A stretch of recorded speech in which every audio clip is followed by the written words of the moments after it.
One of the most interesting things about the NA amateur space is the wide range of organizational infrastructure that we get to see at every tournament. Here in the first Unified Proving Ground Circuit qualifier, we have an academy team, LCS affiliated amateur squads, collegiate organizations, established independent amateur orgs, and even teams put together without any sort of financial backing, just looking for the chance to compete. It seems like this structure would result in some sort of hierarchy, with the teams with more funding and more structured support getting the edge over their less affluent opponents. But that's not always the case. At the end of the day, no matter how much money you're getting paid, or how many analysts sit behind you, when you get onto the Rift, it's still a 5v5. We see these underdogs prevail all the time in amateur. I mean, a team literally called No Org won Proving Grounds last spring. This tournament has seen some of the same. Out of the 4 teams that have already qualified for the quarterfinals, one of them stands out, taking out an LCS affiliate and a top collegiate program to make it to the bracket stage, with just 5 players, a coach, and a manager. How were they able to do it? What sort of magic were they cooking up? Ah, come on, we have to at least look.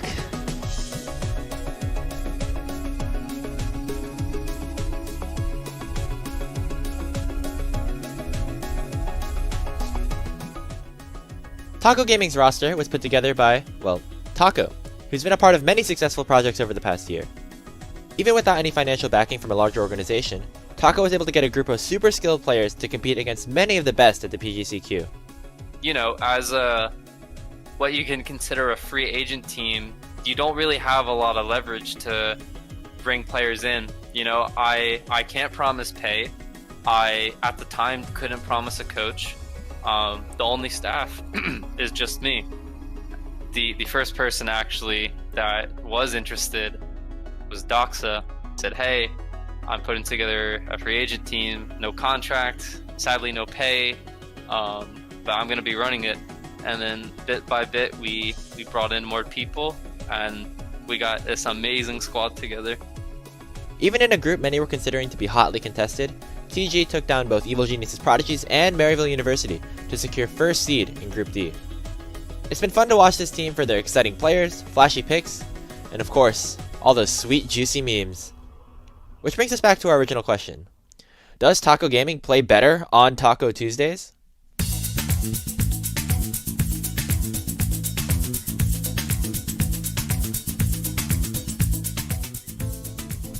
Thankfully, due to the nature of the PGCQ tournament so far, we have an even sample size to pick from. Out of Taco Gaming's 10 games played in the Open Qualifier and the main event, 5 of them were played on a Tuesday, and 5 of them were not. First, the obvious. TG is 4-1 on Tuesdays and 3-2 on other days. A quick glance at the opponents that they faced each day showed that their opponents were generally of similar strength. First one goes to Tuesday. Now let's take a look at some laning stats. Surely this Taco Tuesday buff increases all of the players' mechanical prowess, allowing them to get early advantages to help them win in lane. Huh. Well, so much for that. While a huge factor in the gold difference stats came from Taco Gaming's blowout loss against Immortals AoE, it doesn't seem like the other wins did much to cancel out that lone defeat. Doesn't look like laning is where we should be looking. While Taco Tuesday doesn't seem to give any of their players a buff in lane, it does seem to make them hungrier for blood.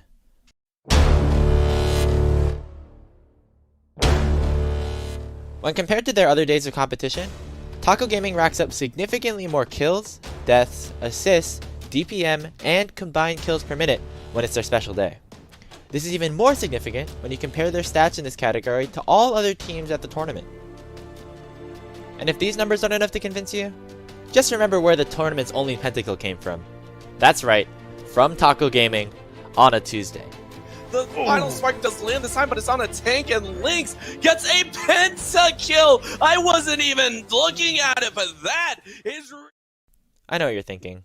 Grapes is just grasping at straws, trying to make some sort of connection. Taco Gaming doesn't really gain an advantage from playing on a Tuesday. I mean, it's not possible. I mean, my calculations, there has to be some bigger correlation. I mean, there's no way. I mean, sure, they had more kills, but like, they also had more deaths. Like, what does that even mean? Their team is called Taco Gaming. Their manager is named Taco. All the memes about Taco Tuesday. I mean, something must be wrong. Do these players not even eat tacos on Taco Tuesday? Wait a second. Take a look at Taco Gaming's roster. We see here that Trickster, Doxa, Lynx, and Subjungler Maddie are all from Canada, a country where tacos are much less common and a lot harder to come by than the United States. Additionally, Cozy, Maddie, and Doxa are all now students at St. Louis University. A quick observation of the university's grand dining hall menu from last Tuesday shows that 0 tacos were offered for lunch or dinner. Am I accusing the players of Taco Gaming for not eating tacos on Tuesdays? Is SLU griefing their own players? Will eating tacos on Tuesday even do anything to help this team reach their highest potential? You know, I'm not so sure. But what I do know is, there's a lot more science to be done. Thank you for watching.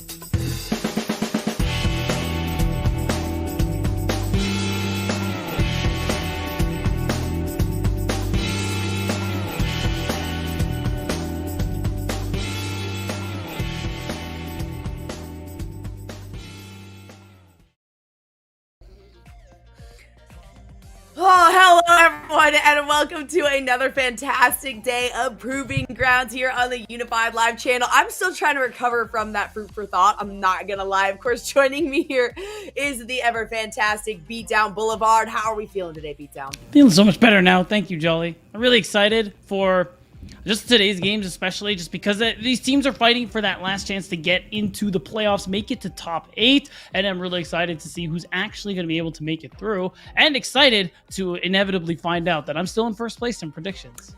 Yeah, all right. Yeah. You say that, but we got no I team. do. We got no team coming back into this again, okay? Do they? Will they? We do no team against Radiance to start things out. And, you know, if y'all were around for last week, you would have seen no team end up going down. I mean, it was pretty decisive, I would say. Of course, it was against 100 Thieves X. So definitely a pretty contentious match right there. But if you were able to follow anything on Twitter, there was a direct apology letter that was written to me because I was the only one in that matchup that voted for no team. Of course, you know, I ended up not winning out on this. However, it has ensured that I am absolutely going to vote for no team every single time. I don't care who they're going into. And at this point, of course, today it's up against Radiance. And I wouldn't be surprised if this was another one of those situations where I was kind of a lone decider going into, you know, what we're looking at for today. I only partially looked. I actually don't remember if you are alone in your prediction. I have a feeling you're not. I think one other person did say no team was going to win at the very least. So, you know, it's not just you trudging through the darkness of wrongness alone, Jolly. So you'll be okay, I'm sure. Wrongness? Yeah. All right.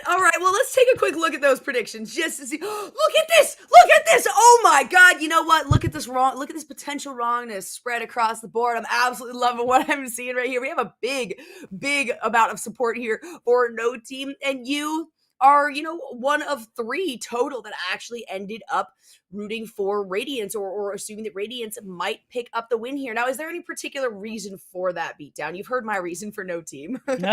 Well, I just actually think Radiance will win. Nobody wrote me any particular letters. The interesting thing, too, is their last series is... it's very hard to use that to judge how today is going to go, just because, well, for example, Game 2, things ended very quickly with the, I think, almost triple kill Crimson got on the Tryndamere. Game 3, yes. I'm not talking about Game 3. So I think both teams have a really good shot here. I just have a feeling Radiance are going to bring it.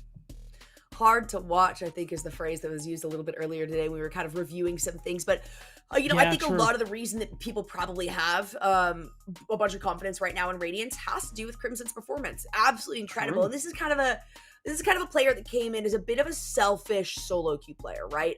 So to come out and spend a lot of time in investing in the team and figuring out this teamwork and very cohesively learning it pretty quickly on top of that is a very good sign. So definitely Radiance is not a team to discount whatsoever. But I sincerely do think that a big reason some of these teams voted for Radiance it falls a lot on the shoulders of Crimson here because he's been performing out of his mind for the last couple of weeks. I think we can give credit to a lot of players on this roster. I think everyone on Radiance, one time or another, definitely step it up when necessary. And it's nice because they have so much young talent that they are working towards developing. Like I got to talk to Nova, the coach, him and Hai, before they went into the season. He told me about the discussion they had and what they wanted to focus on when building this roster. And they decided to all in on development, Jolly, a roster they know that will develop in time, and by the end of the year, these players will become something incredible. And that's more what they're playing towards. Not as concerned winning this first qualifier, but of course, winning is always nice.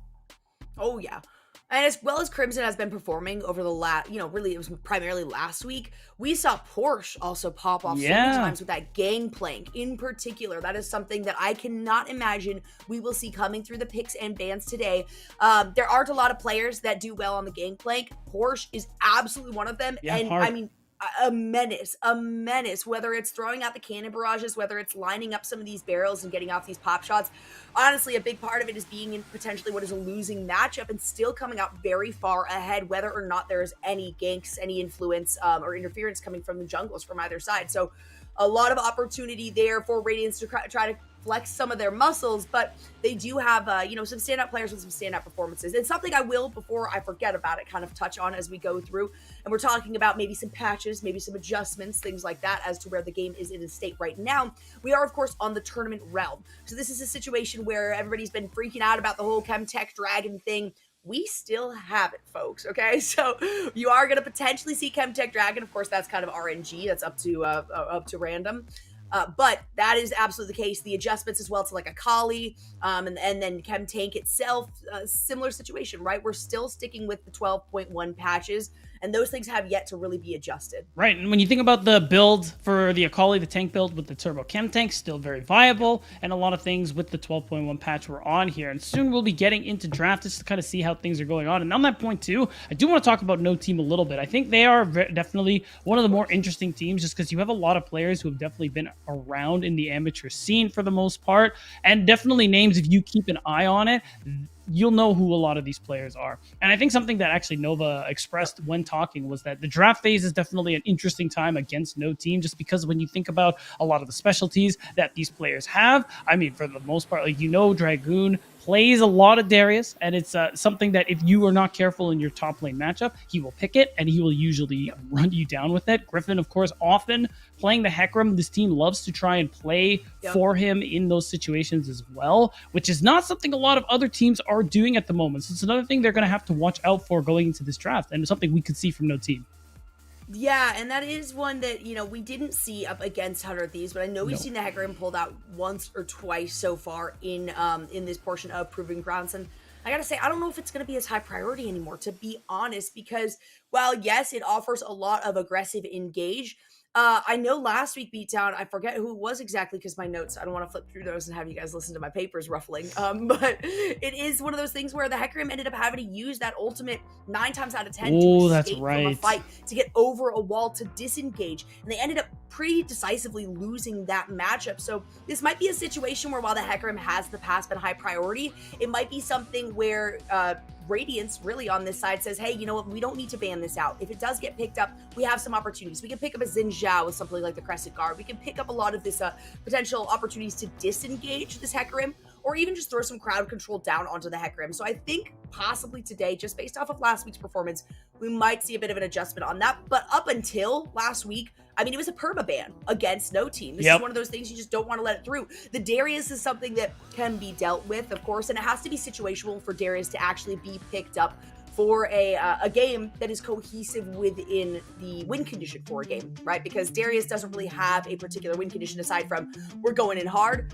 As long as the rest of the team offers engage, I need to be able to kind of supplement that, and there's not a lot of opportunities for it at the moment. So right off the bat, hey, no big surprise, almost as though we predicted it here, Beatdown. The first ban against Radiance is going to be the Gangplank. Right, of course, you already hyped it up. Porsche definitely very, very strong on the champion, and Gangplank just very good right now, and you consider the TP changes. I'm sure we've all said it, talked about it to death. It's not picked, so we'll just move right along here. The Syndra ban is definitely an interesting one as well. It's definitely a champ Blaze has been playing in some time here, but you just want to take away a lot of the strong blinds from Radiance, so Crimson doesn't get any of these fair, either even or favorable matchups, just because, I mean, Crimson's a player like we've been looking at, of course. He did play really well last week, and I do wonder if maybe he'll get an opportunity to either bring out the Tryndamere we saw last week or finally break out the Yasuo Yone that he just terrorizes solo queue with. Yep. Yeah, I think we saw Yasuo maybe last week, but it was not on Blaze. It wasn't from this player that we were kind of anticipating it from. We did get a few of the second round bans against, I think it was more Yona than Yasuo, to be honest. It was actually both. It was okay. They banned both. Equal to both. But it was more of like a second ban phase kind of thing for them. Of course, as I was talking about the Hecarim too, potentially maybe that going kind of the wayside in terms of these first bans. That's not going to be the case. Radiance is going to play it safe. They're going to say we don't even want to give that opportunity here over to Griffin. So it is going to be like we're used to for the current patches. Heavy priority on picking up maybe an ADC, a strong ADC to start the games out. But look at that on the other side in No Team. They have come to show up. This is kind of a do or die situation, right? For the playoffs peak down. Yeah. Kind of break that down a little bit more. Right, it's for both of these teams. If you've lost in the earlier parts in the previous weeks, you get sent to lower bracket, and what that means is you're fighting today for your chance to actually make it to the playoffs that are starting next week, Jolly. So that's the big thing that these teams are looking for at the moment. Both No Team and Radiance. No Team, of course, being the team that sent Radiance to the lower bracket earlier on in the tournament. So this is definitely a very interesting rematch, and it's going to be exciting to see if some of the same picks come through, and whether or not we're actually going to see 3 games like we did before. I think the thing I like too about No Teams, they're going for the Renekton Diana. It's a very strong pairing considered, especially because of how much team fighting power it has early on. It does make it easier for Diana when you have priority in that top lane to get a little aggressive if you want to, but against the Lee Sin, I think in those early minutes, you probably don't want to see him. Yeah, probably not. And this is a situation too where we're seeing Lee Sin, who, you know, we used to see, I mean, a ton of. Either Lee Sin is usually heavily in the meta, or Lee Sin is kind of kicked out of the meta, no pun intended, huh? But this is one where Lee Sin has a lot of initiation, and hey, yeah. it's like we're predicting the future, Beatdown. We have the Yasuo locking for Blaze. We just talked about how we really didn't see it last week. That is absolutely going to be the case when you lock somebody in like that Rise early on. There's a lot of opportunity for full-on engages, and I think that that's what No Team is clearly going for, given the first 3 picks that they've selected here. No Team going wombo combo here, and of course the Diana Yasuo, we all know is a very, very potent combination, but it's already starting to seem like, especially if Radiance wants to just continue to ban out the AD carry pool, take out things like Aphelios, take out things like maybe Ezreal. Jhin, I think, is also a good shout too. You will limit the actual DPS in these team fights that No Team is going to have. So if Radiance, they manage to avoid that initial birth, the Moonfall, the last breath, and stuff like that, and Radiance are still good to go, they have all the tools to just rip No Teams to shreds. I mean, you talk about the DPS Dinch is going to do, the damage from something like a Rise does mean that extended fights will favor Radiance. And the initiation and engage, I think, is what, just based on these 3 picks, is what really Radiance has to be scared of at the beginning parts of the game. Because, of course, as we go through, you got the ultimate coming from the Rise. You have the initiation ability here from Bluster on that Lee Sin. There's a lot of opportunity, but not as early in the game as you are getting with the Slice and Dice, for instance, with Diana being able to jump in. So I do like how No Team is really, they're going a lot more for early parts of the game, right? If they get an early lead, it's going to be really, really difficult to stop this team, to staunch the bleeding, basically, to supply over to Radiance. However, if Radiance can prevent them from getting any sort of early lead, then you're absolutely right, Beatdown. As this game goes on further, they have so much scaling, even just in these 3 picks, that they are going to be a force to be reckoned with if there isn't already a lot that No Team has been able to build off from the early parts. Wow, okay, so the Kai'Sa pick is definitely interesting. We did see it taken out, I believe it was last week, from Wildcard Gaming, where Minui was also running that one, and I think it actually fits here a lot better than it did there, because No Team, it's all in, and one thing Kai'Sa is always good at is following up with the killer instinct. It's worth noting too, this is a champion Scoop definitely tore it up with last year when he was on Revival, was incredible in team fights, really good with that killer instinct. So I am actually quite interested to see how he'll be able to operate it here. I think the same problems are with that I think the champion has currently is probably going to manifest here. The range is short. You're going to be walking into people like the Lee Sin, like the Volibear, and then of course the damage from Rise and Jinx is going to be a big problem as well here. No Team still kind of continuing where they need this wombo combo to really work out for them here, whereas Radiance, I mean, when you get that Volibear top lane, I actually think that's a solid matchup for Volibear, and I think it gives you that kind of dive and a bit of disengage with that ultimate.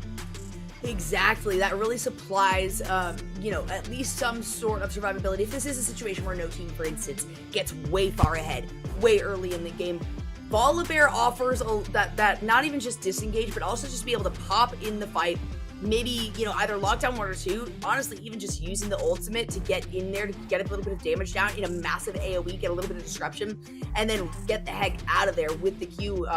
So I love the Volibear pick, as well as going into the Renekton. It is a very good one too. It looks like it's going to be the lock-in for the Lulu on the side of Radiance, and the lock-in for the Nautilus here, which we have seen plenty of, especially Jashuka, who popped off last week. I don't know if you remember that, but I think we were talking about Jashuka way more than we anticipated, considering it was a 2-0 series in favor of 100 Thieves. So I think this is going to be an interesting one. No team all indexed into just all in. They're diving. No one's getting left behind. Everybody is going for the backline. And I think with how strong of an early lane Kai'Sa Nautilus are going to have, especially compared to Jinx and Lulu, I think Radiance's bot lane are going to have a little bit of a tough time in the early game. The real problem with Jinx and Lulu in the early minutes is that you are incredibly vulnerable, especially if you're playing the champs like Thresh, the champs like Nautilus, that they can just hook you, and basically you're going to lose lane off of one good dredge line is what this is going to look like. If you're scaling later on into the game, I think Jinx is unbeatable at the moment here. And when you think about Ryze as well being on this team, Radiance, they are playing for a little bit of later.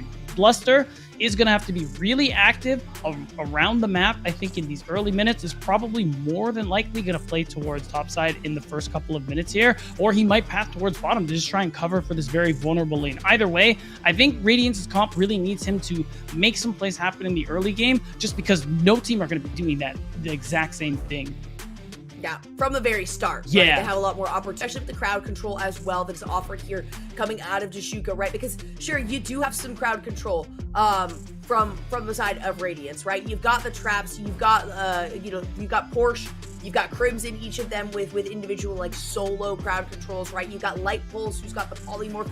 These are a little bit more particular though, as opposed to some big like AoE opportunities for crowd control. And I guess honestly, you compare any crowd control to Nautilus's crowd control, it's probably gonna look lackluster, right? This is just a champion who CC is a massive part of his kit, whether you're just looking at the passive, whether you're looking at the dredge line for initiation, and then you follow it up with a passive, which as you just touched on, in the early parts of the laning phase, if you get dredge lined, and if that passive is applied immediately after, when you've got somebody like a Kai'Sa who does the one little saving grace is shorter range, right? So hopefully is within the vicinity or is able to use that E to get that little bit of speed boost to engage on the fight with some increased attack damage. It's a scary place to be. And this really sets up no team for that early game success that we were talking about, kind of what they needed. Now, this isn't a team where if neither of these teams finds any success, it's not like things just fall directly into Radiance's hands, right?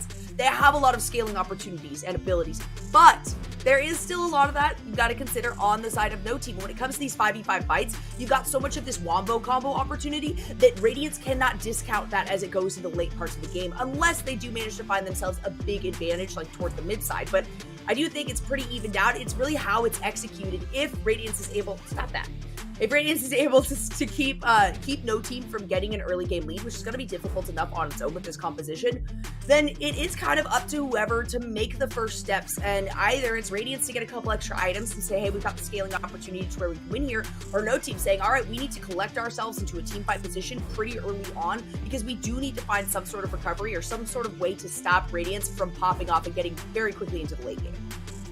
Right, and I think no team honestly have the tools to do so, just because of the fact that, I mean, the setup isn't just there from Griffin on Diana. Like when you look at Jashuka, that depth charge is also going to be a really good setup for that last breath. And Blaze, if he sees that opportunity where more than one person gets knocked up, he can easily just end up calling it there, like, hey, let's go in, and that's a big fight that could go in no team's favor as well. So the early game, again, I gotta stress, is really important for Radiance. They do need to get through it, because I don't see Light Pulse being able to have that early impact anywhere other than the bottom lane for the first maybe 10 minutes, just because he is on the Lulu. But if you get to the later on points, the shielding is going to be really nice. The wild growth will be helpful if, say, one person gets picked off with CC and they try to follow up with the last breath. Maybe they'll be able to survive, or at the very least buy enough time for the rest of Radiance to be able to do something here. Because again, no team, if Radiance can survive no team blowing their load with all the combos that they have going for them here, Radiance can win these fights.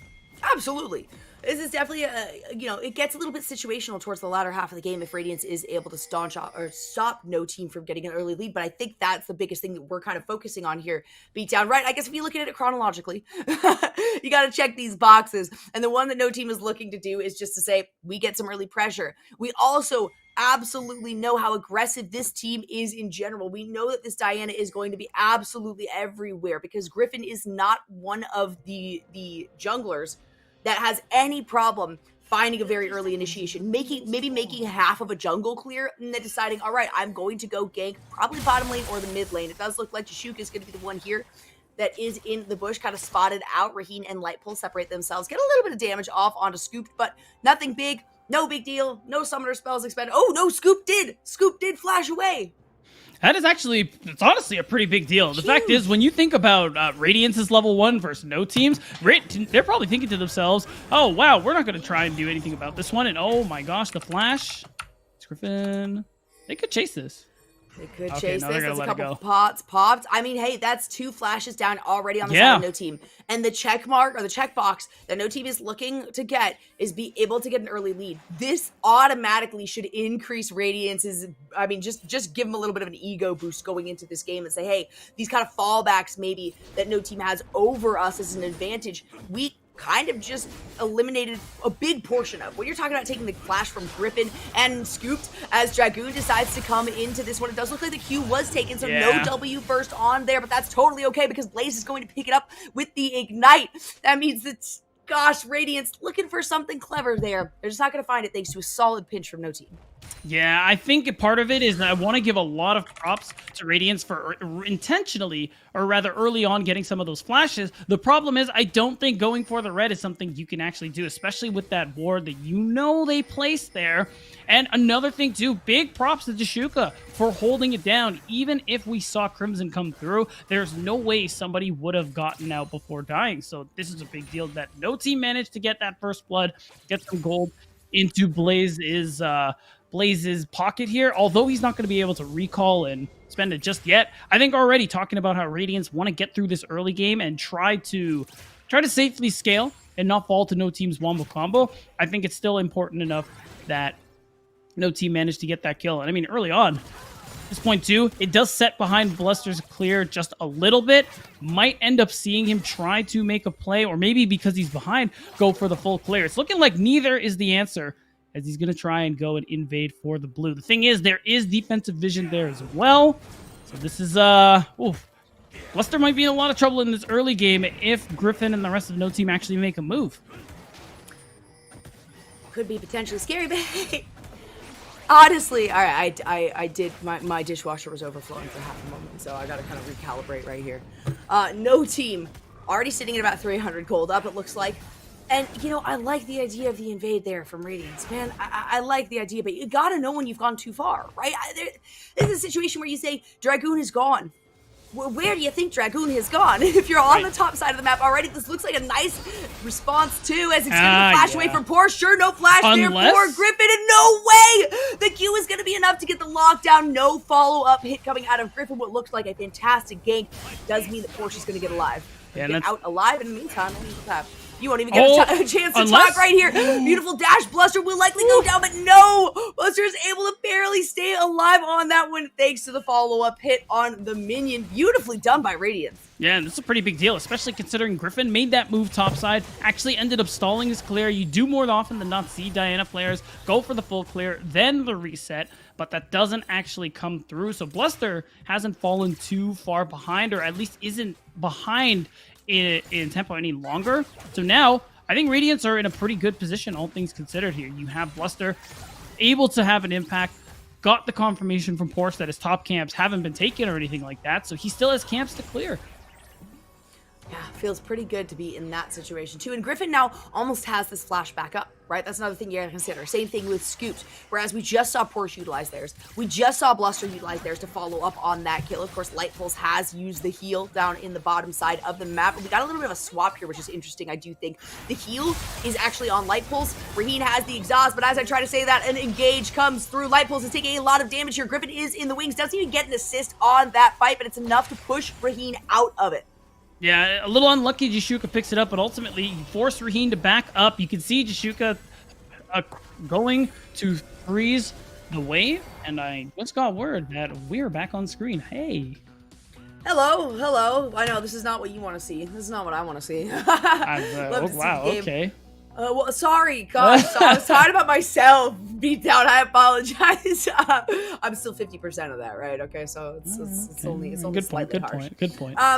Yeah, you know what? It's a really good start from No Team, considering, sure, the anticipation is if you're going to be playing this hot and heavy to start things out, you're going to lose a member or two. But being able to pick up the first blood up there for Dragoon, being able already for Griffin to make multiple ganks in, like, what we've already seen, like, Griffin bouncing around 3 different areas or showing up in 3 different areas along the map in just the first couple of minutes here in this game is very exciting to see. And they're feeding maybe not every single kill to the right person, but at least the majority to, you know, two-thirds of what we've got going on here has been to who you want to pick up these kills. Blaze picking up one of them, and then Dragoon being the other one for the Renekton. And these are the players who are going to probably struggle the most being in this first part of it, aside from, of course, you got, you know, Jinx, who's able to offer a lot of range. But unless they are putting a lot of investments into vision, I mean, Griffin on this Diana is going to be moving around so quickly. Again, one of the players that really doesn't care about clearing out their jungle, because this is a situation where if they can get an aggressive play, they're instead going to go onto the opposing jungle, take away whatever you can from there, and make it even harder for Bluster to continue these engages. And you have a lot of commitment here. Crimson actually realizes he's probably in a bit of trouble there. No level 6 on Blaze, but he could actually go for this trade here. We are going to go down. Ignite is there. Yeah, he's got a flash. Beautiful flash right there. Yeah, Blaze isn't going to find the one. Granted, had Blaze actually initiated on that, sure, very likely the Crimson would have gone down, but it probably would have immediately been a counter kill thanks to the 2 other members of Radiance that were heading down to try to cut off that engage. Yeah, but ultimately Crimson does have to recall. You see light pole. Oh, that's a scary situation where you just see a clonking of a Nautilus to come through here. No way that W is actually going to hit from Scoop. A lot of damage. Sure, the flash wasn't expended, but that is a-okay because you don't have light pulse here. Light pulse has had to go to try to help out. This is so much damage from Dragoon.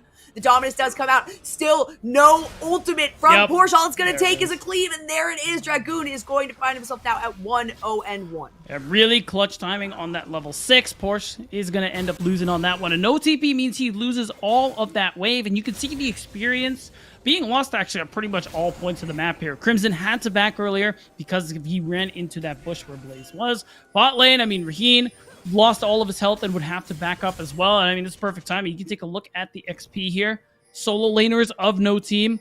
Good amount ahead here so far of the rest of the map.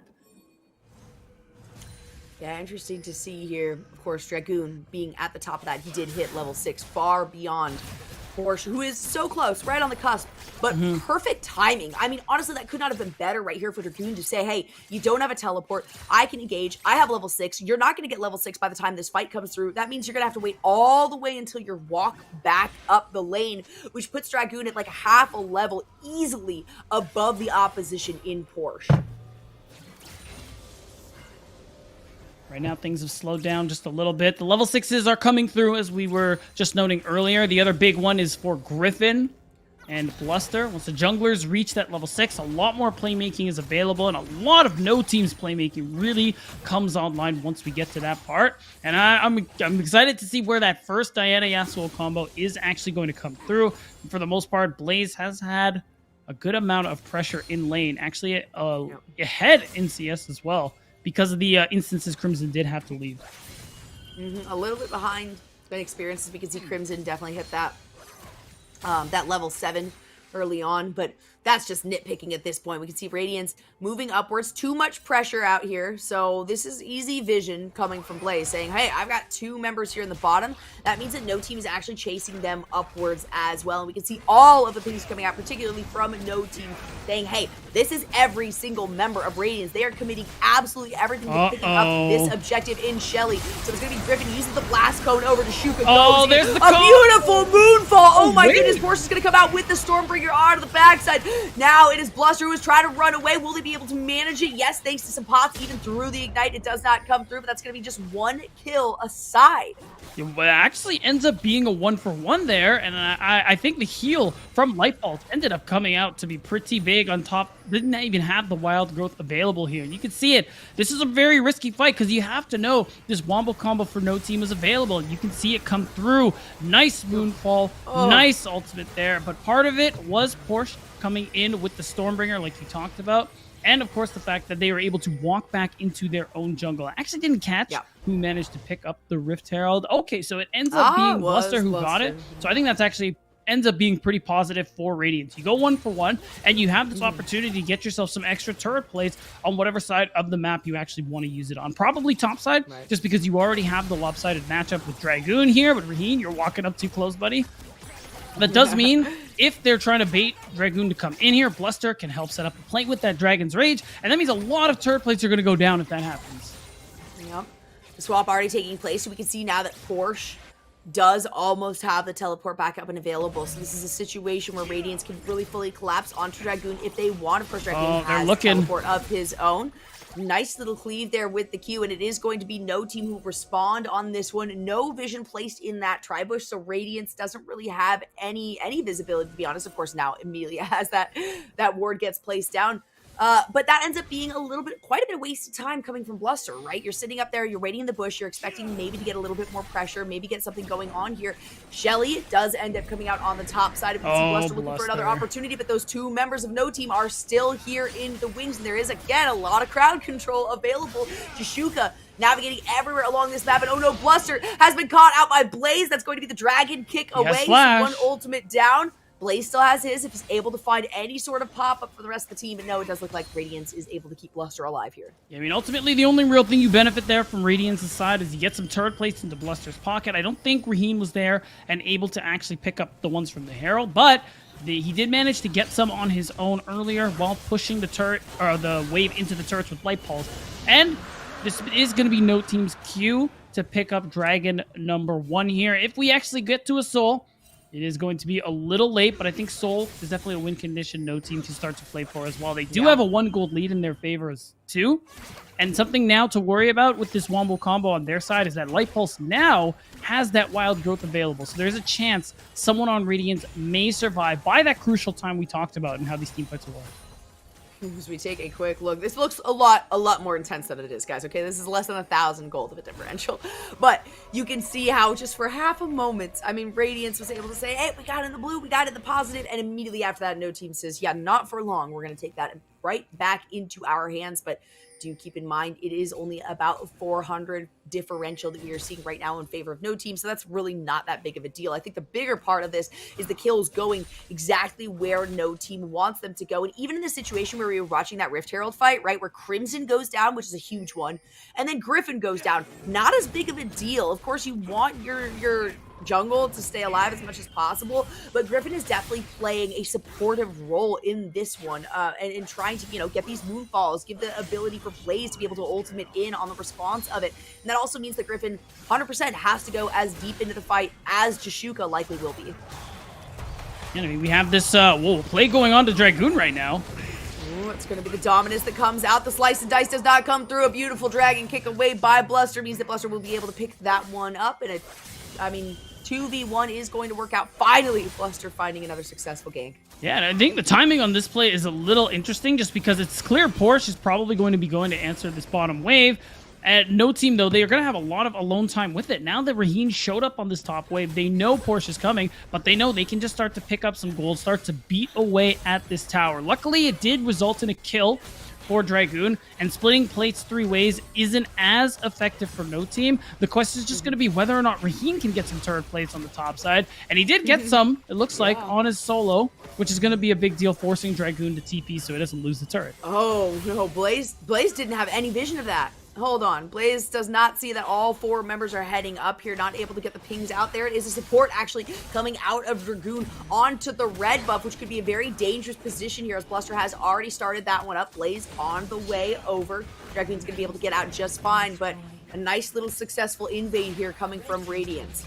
Yeah, and I was wrong. So it seemed like it was trying to be the worst, the first turret going down here. So Porsche ends up moving back to the top side and leaving that turret alone, but ultimately, No Team managed to get that extra gold in their pockets first. And I think Dragoon, level 10, really good position here, especially with those steel caps to at least clear out these waves relatively easily here. But this is kind of an interesting split map we're seeing come through at this point in the game. Even Bluster, he's here over the wall, looking to see if he can apply more pressure, even find a potential kick angle because it's about to come off cooldown.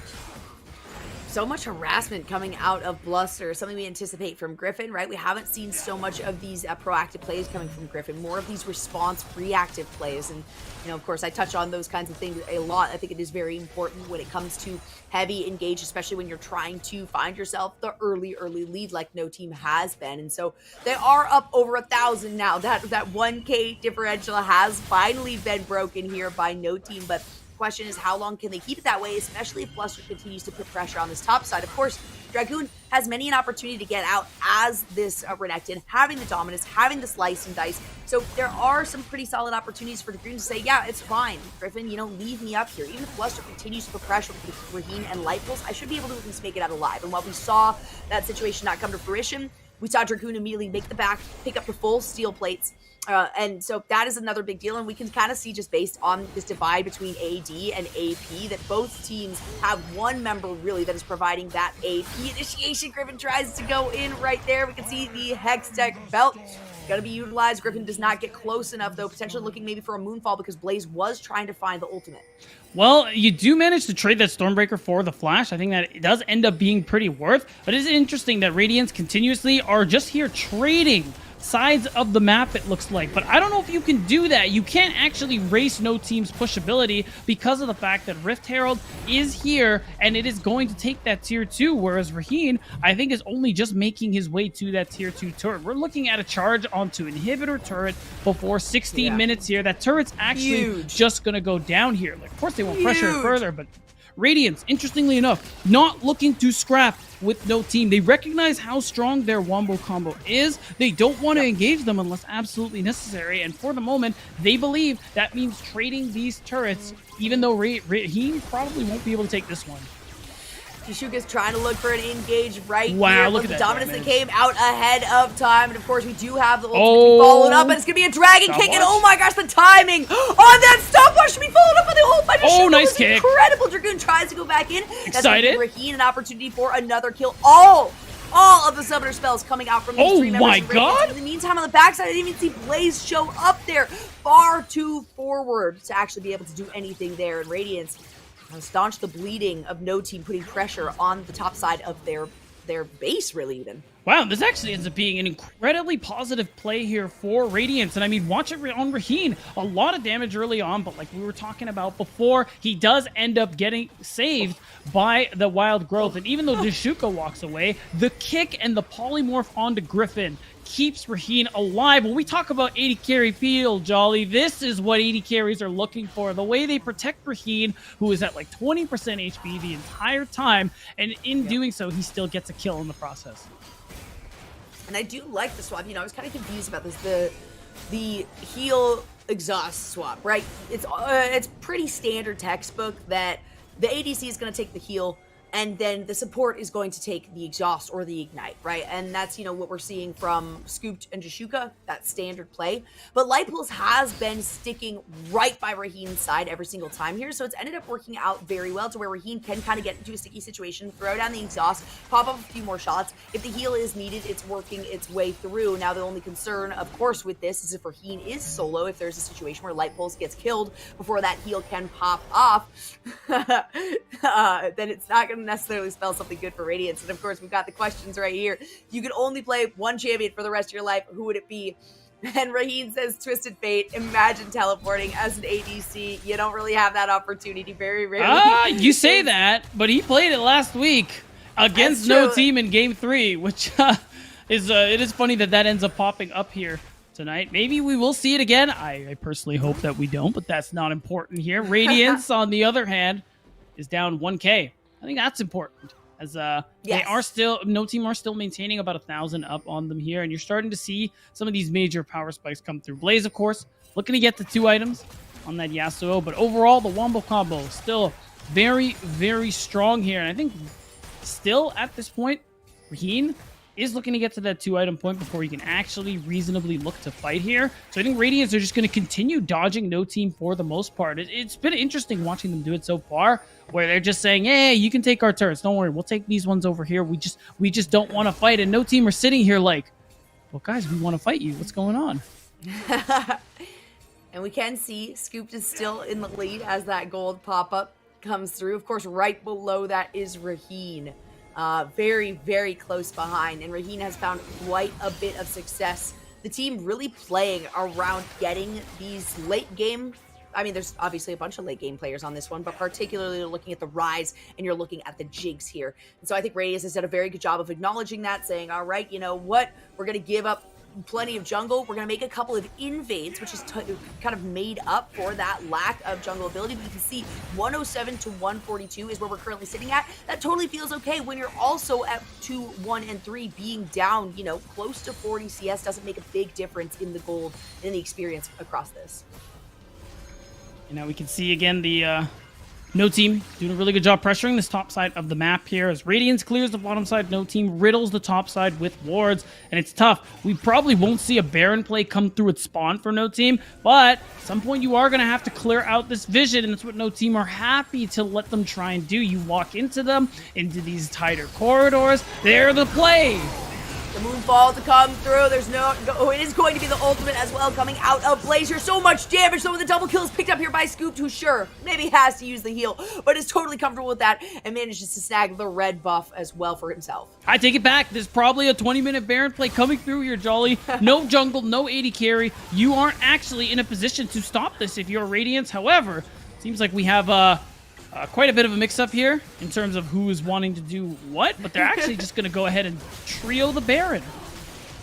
This is a lot of damage coming out of No Team already. I mean, that's the expectation with a lot of these champions that have been selected. This is a dangerous position if you are anticipating some retaliation coming out of Radiance, but you really can't. And out comes the Super Mega Death Rocket. It is so darn close. It almost also picks up a kill on Dragoon, but none of that works out. So all 5 members are capable of getting that Baron buff, and No Team is feeling better and better about where they are at, especially when they're looking at, you know, about a 4.5K gold lead. And it's an insane one. No Team now, just like that, winning one team fight, get 2 kills, and the Baron are going to get themselves a very strong gold lead and put Radiance in this position where, okay, now it's going to be really hard for them to play their way back into this one. And you saw it in that team fight. Light Pulse used the Wild Growth onto Raheen, the target of a lot of that burst damage from No Team, and it still wasn't enough. Raheen even used the Exhaust to try and make it out of the fight, but it still wasn't enough. So Raheen, Flash, going to be a very important summoner spell for him whenever it is available, because he's going to continue to be the target here. And with the lead No Team have, there is no surviving the burst they put out for Radiance. Yeah, it's true. These Wombo combos that obviously Radiance is aware of occurring are coming through so cleanly, and particularly in that instance where you actually had, you know, Griffin flashing in a little while ago at that fight around that mid tower to be able to get the Moonfall, immediately be followed up there by the ultimate coming out of Blaze. That's exactly what No Team wants. And while there are situations where we're kind of a little bit afraid for No Team's positioning, maybe how well Radiance is responding, reacting to some of these, when No Team actually puts their foot down and says, okay, this is the play that we are making, they are executing it perfectly. We even saw that with the split apart by Blaze and Jashuka earlier on, to where it was a 3-man Baron. They were able to pick it up no problem, even with Raheen having the Super Mega Death Rocket available. Now we're at a point in the game, Radiance do have objective bounties to play for. Oh no, Bluster is done. Scoop that one up, and now in a very bad position is going to be able to flash over the wall and get out with the Moonfall to follow it up on the backside. Dragoon now likely will have to use that Dominus there. It comes out. Porsche is on the run. Only Porsche and Light Pulse available. Neither of them have their ultimates here, and this is how far forward No Team recognize themselves being. The Dominus is still activated. Jashuka is fighting Light Pulse. It is a solo. No way, a solo support off in the back here. We get the double thumbs up. Both of these players recognize, hey, not much can be done there. I've got all the CC in the world. Light Pulse, you don't really want to use your flash to try to get away from me, and so that means that Radiance find their base very, very well broken into, as it looks like Griffin is trying to find the second inhibitor of this game. I mean, it's going to be the second of probably all 3 going down here. No Team looking to pressure, but it's looking like the spawn timers came just in time. Still, all inhibitors exposed, middle taken down. And we're going to take a look at a replay soon just to see how that fight really took place here. And I think what we want to look at is Raheen. Watch the TP by the Raptors camp that's coming through from this Renekton. You see them try and make the play here on the side of Radiance. The damage was there, but not quite enough. And as soon as Dragoon showed up, no one could stop him from pretty much helping Raheen's downfall there, because at that point, all your damage was gone. Crimson wasn't able to find a whole lot of value in that fight. There was a chance, maybe Jinx got some resets, but being able to take him down was the key thing there for our Dragoon. And Light Pulse, I like the attempt here, right? We saw Scooped get the flash over the wall. So Scooped, it was so incredible, actually. The Dragon kick into the Raptor pit. Going to be able to use the Killer Instinct to get back on top of Bluster there. And then after taking a little bit more damage, flashes over into the river, tries to navigate away. And that's where Light Pulse says, hey, you know what? I've got plenty of health here. I can do something. But Jashuka automatically is like, no. You're going to go for my ADC. Nice try. I'm going to flash over that same wall to ensure that this is not an opportunity that you guys have together. And of course, if we say that, we're going to see another question. This one answered by Fluxens. Do you have any rivals? Raheen is the GOAT. Instinct in PG eventually. And of course, as we're seeing PG right now, Raheen is doing an exceptional job, but it's not quite enough the to start combo! off No Team. Looking onto the backside. So much damage spread across once more. Of course, Scoop stays on the back, and it doesn't matter when Jashuka is there to throw down the depth charge. Huge play coming out of No Team, and this is likely just the end of the game. Like that beatdown, we're at just over 25 minutes. So much of this game was so even keeled, but right now I would love to see after the game the gold charts and how quickly they transition from being 3,000-4,000 at best above, and then able to, very quickly hit that 10,000 mark and recognize, you know what, this is our game to lose. Yeah, a lot of it started at that Baron buff where they end up getting a really nice team fight. Griffin comes over the wall to ult Raheen into that last breath combo. And you take out the AD carry, you take out the Lee Sin, and it's just so easy for you to be able to move up, take that Baron, extend your gold lead, and just continue taking turrets for a huge power play. I think overall, really nice game played from No Team start to finish. I think it was a little tough for Radiance in the early minutes, not really understanding their limits. I mean, and it all starts with that level 1 play where you try to invade at the red buff. I mean, it's partially because you probably don't win that level 1, but also because Jashuka managed to actually stay, offer up that CC, and always skew the numbers in No Team's favor. Yeah, that's what it ended up being. I think, with the pinch coming down from Dragoon, it ended up being a 4v2. And pretty quickly, I think it was Bluster who recognized, I gotta get out of this, right? I'm not gonna be able to stay alive. So you had one member walk away and say, bye, sorry, there's nothing we can do here. You're donezo. That was a misread play. And that's all you can really say with that one.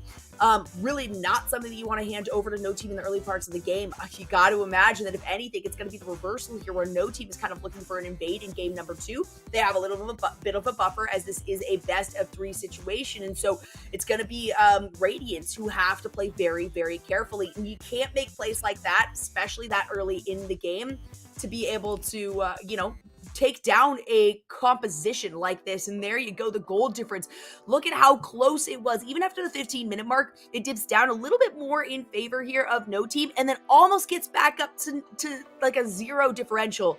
And then you hit 20 minutes and it's spiked down, massive spike down. And this was just play after play after play of No Team writing the script and Radiance having to react. Yeah, it was the fight before the Baron and the combo that managed to come out. Raheen punished for stepping up a little too far, and No Team just excellently snowballed that into a game win here. So now if Radiance, they do want to win, if they want to actually end up coming out on top here, they are going to have to take this one to a 3 game series, and we're going to see how this one actually ends up coming back. I think maybe take a look at the draft just because of the fact that I think Jinx Lulu is really tough to play, especially in this situation where you're playing into Kai'Sa, very aggressive early bot lane, and you're at this point where Raheen doesn't really get to participate in the laning phase very much, and it's to a point where we highlighted the scaling already on the side of Radiance. It was all there, good to go for the late game, but they never got there because they just constantly fell behind. Yeah, 25-minute game is definitely not what you're looking at when you're going to late game, but of course, in between these, we are going to take a quick break. Before that, I do got to talk about one of our sponsors here in Skulls. If you are looking to upgrade farther than this, start 2022 off right with official unified esports merchandise brought to you by Skulls. That is Skulls with a Z, of course. Hoodies, joggers, jerseys, armbands, a lot more merchandise as well coming soon. So if you got the skill, you might as well get the swag here. Skulls.com, SKULLZ.com. Collections unified, so /collections/unified. It's going to take you directly where you want to be to find some awesome unified merchandise. So come check it out, gear up, game on, and Skulls is the way to do it. But with that, we will take a very short break right here before getting into game number 2 in this best of 3, of course, between Radiance and No Team. Don't go anywhere. We'll be back with some more action.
We are back with it beat down. I'm so much lower than you.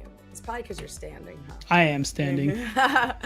We are going into game number 2, of course, in this best of 3 between Radiance and No Team. That first one was quick. That was decisive. That was, I mean, it seemed very even keel for a good portion of the game beatdown, and then all of a sudden, it was No Team's game.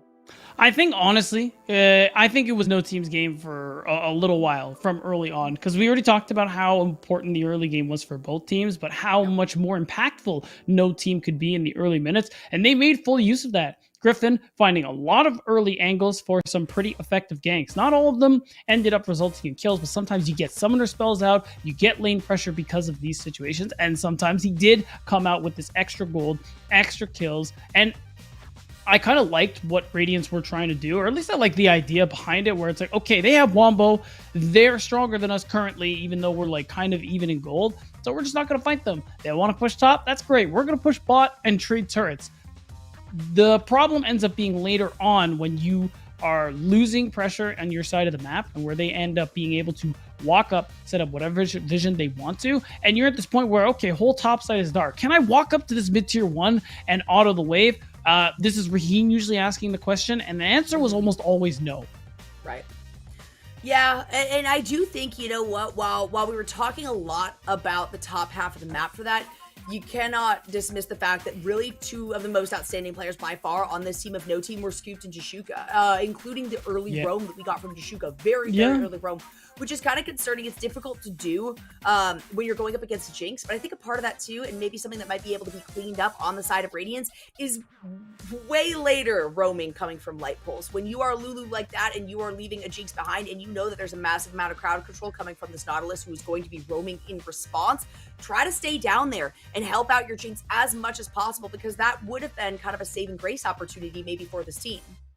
Perhaps, and that's probably what they're going to have to do going into this next game here. I don't know if we'll see Light Pulse back on something like the Lulu, or if you do, because the way I always see it, if you're going to play the Enchanter, I think you need more reliable hard engage. I mean, Volibear, it's not bad. Lee Sin, it's not bad, but you can't really like put them together and hope that it amounts to one good hard engage. You know what I'm saying? You have to try and actually get something on that side of the map where, I don't know, Scion, top lane, if you're really going to commit to this sort of thing. Maybe Malphite situation permitting. Of course, it's very situational, so it's hard, it's really hard to say, but just something along those lines where you have more reliable ways to engage. Or put Light Pulse on the Nautilus, Alistar, Thresh, whatever the case may be.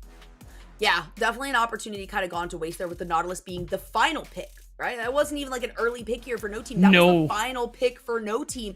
When you leave something like that up, it's absolutely going to be picked up. I mean, Nautilus has been huge in contention when it comes to picks and bans. More often picks than bans. You usually see the Thresh banned out, especially with the Caitlyn, because that combination is just, I mean, absolutely deadly, and not something we see, we have really seen it all come through for Proving Grounds, because it is early bans. So I would like to see, I think for me, if there's a position where you want more engage, get a much heavier engaged jungle, right? Diana is going to be able to flash in and moonfall, and when you have the follow-up of a Yasuo on top of that, that's a huge wombo combo, and it's an engage wombo combo that you really can't do much out of. If you don't have somebody to either counter engage, to maybe get some AoE pop-up, and that wild growth is not going to provide it, then you're not going to have the survivability enough to, you know, counter things. And I think that you would find a lot more success in the early parts of the game, especially with how, I mean, engage heavy Bluster was, and willing to give up a lot of the jungle to say, okay, I need more of an initiation on this one, and Lee Sin's just not quite covering that. Yeah, it was tough. I think Bluster was definitely doing his best in those early minutes, was making plays happen, was finding some of these kills and setting them up early on, but it just ends up being once we started to pull away from the laning phase a little bit, you have people moving in clumps and groups sometimes, but it's full fives into these situations where you end up being, well, susceptible to that wombo combo that No Team have gotten for themselves here. So as we go into draft and see the side swaps come through, you got to imagine Radiance are probably going to consider taking away the Diana this time. Yeah, consider that, and I do think the Diana over the Hecarim is a smart move. We saw the Hecarim come out. We saw it not offer nearly as much as something like a Diana's going to be able to offer. You know, it takes a lot of damage in the early parts of the games here for a Hecarim, so it has to get a little bit more sustainability to actually find some solid engages. And, you know, maybe spend a little bit more time in the jungle too. And I hate to say that. You know I love to see jungles with really early invades, not necessarily invades onto the enemy jungle or anything like that, just really early initiations in games. And if we're going to expect that from Bluster here, you need somebody with a little bit more reliability. And I like the I actually like the Yasuo ban on blue here for No Team, just because of the fact that No Team clearly not going to prioritize the Diana this time around, and it means that Radiance would actually just be in the perfect position to 1-2 Diana Yasuo, because Crimson is like absolutely filthy Yasuo player. It's something Radiance would definitely be able to do here, but now probably not an option if they were thinking towards it. I think No Team probably just going to prioritize something like the Jinx. She's just been like so high on the blue one priority. It's kind of unreal, and she's just such a good champion at the moment here, especially with Thresh being available. If No Team could somehow grab that as well, that would be insane. But I have a feeling we aren't going to see Radiance go that route. Yeah, probably not. However, Radiance being able to prevent a Nautilus or a Thresh being picked up in opposition here, obviously one of them is going to get through, right? Depending on what you get, you're going to give No Team kind of an opportunity here. And it looks like this Ziggs is going to be the first lock-in going up against Scooped here on this Jinx. The Viego is a hover, and I like this much, much better. The sustainability is something too that I mentioned that I'm looking for. It is actually going to be the Hecarim. We are going to see possibly. We'll see if it actually goes through. We do know how much these teams love to hover things on us and get us excited about certain plays, but it does feel good too for No Team to recognize, hey, instead of doing the Diana, it was still a respect band with the Renekton. Right, and I mean, with how good Dragoon did in the early laning phase, it's definitely something you want to take away as well. Griffin is going to lock in the Hecarim, and still a lot of, I wonder if we are going to see them go for mid here. They could actually take Thresh just because it's up on the table at the moment here, or maybe they'll end up waiting and go for a mid pick, something like a Vex, a LeBlanc, something to really kind of set up Griffin for success here, just because that's something where, one, those champs are pretty strong. You can blind them if you want to, and they are about helping out Griffin. Champs plays. It would be okay, Zillion. All right. That works too. Okay. I'm sure some people are going to be happy about that one, watching the Zillion be locked in. Hey, you'd think that there would be priority in just what we were talking about, right? The Nautilus and the Thresh. I guess this is a situation where both of these teams say, you know what, we want to go for the kill potential over that, especially when you have the Ziggs being locked in as the first pick. I'm pretty sure that's really the big reason why the Zillion was locked in here. Keep the Jinx alive, give the speed boost. You've got the opportunities for some extra damage as well as some crowd control. It's a little more situational, but still offers a lot here for No Team. And the response, we're just going to see a bunch of champions that we have not been able to see so far in this Proving Grounds beat down in the Silas lock-in here by Radiance as the final pick in this first phase. So that's the most interesting to me, just because usually we see the Silas in response to something like a Twisted Fate or something along those lines. He is really good with dive. He is going to be really good like later on. It just I'm not so sure if that's something you want to be picking this early here. We seeing the Zillion come through is definitely I think going to really allow Griffin to be as aggressive as he wants to here. If he's going into these fights with that onslaught of shadows, trying to put out as much damage, trying to set people up on his team to kind of help win these team fights, allowing that chrono shift to come out on him too is going to be a really impactful way to allow Griffin to be like, hey man, go as nuts as you want. Yeah, I do like that, because that was kind of the issue that we saw with this Hecarim previously last week, right? It was the Onslaught of Shadows had to be used to disengage because it wasn't quite being written by that team, right? It was a responding play. So by having a lot of initiation here, they also have a lot of long range on top of it with these first 3 picks.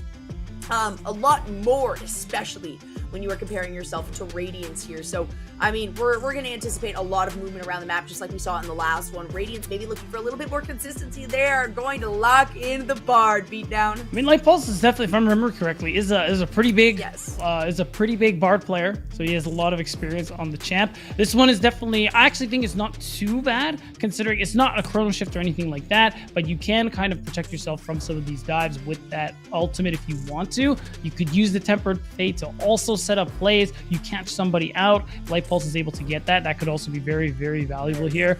But overall, Radiance's comp is definitely probably more for the later parts of the game here, but no team definitely have their fair share of scaling as well here. They have the Jinx, they have Blaze who's going to be playing this Victor, and of course they're just going to have, if the Ornn lock-in comes through, that would make a lot of sense. The Shen I actually think would be better, but we'll have to see. There's a lot of things going on here. The point is something really thick that can also just end up going for the dive here. Dragoon, don't do this to me.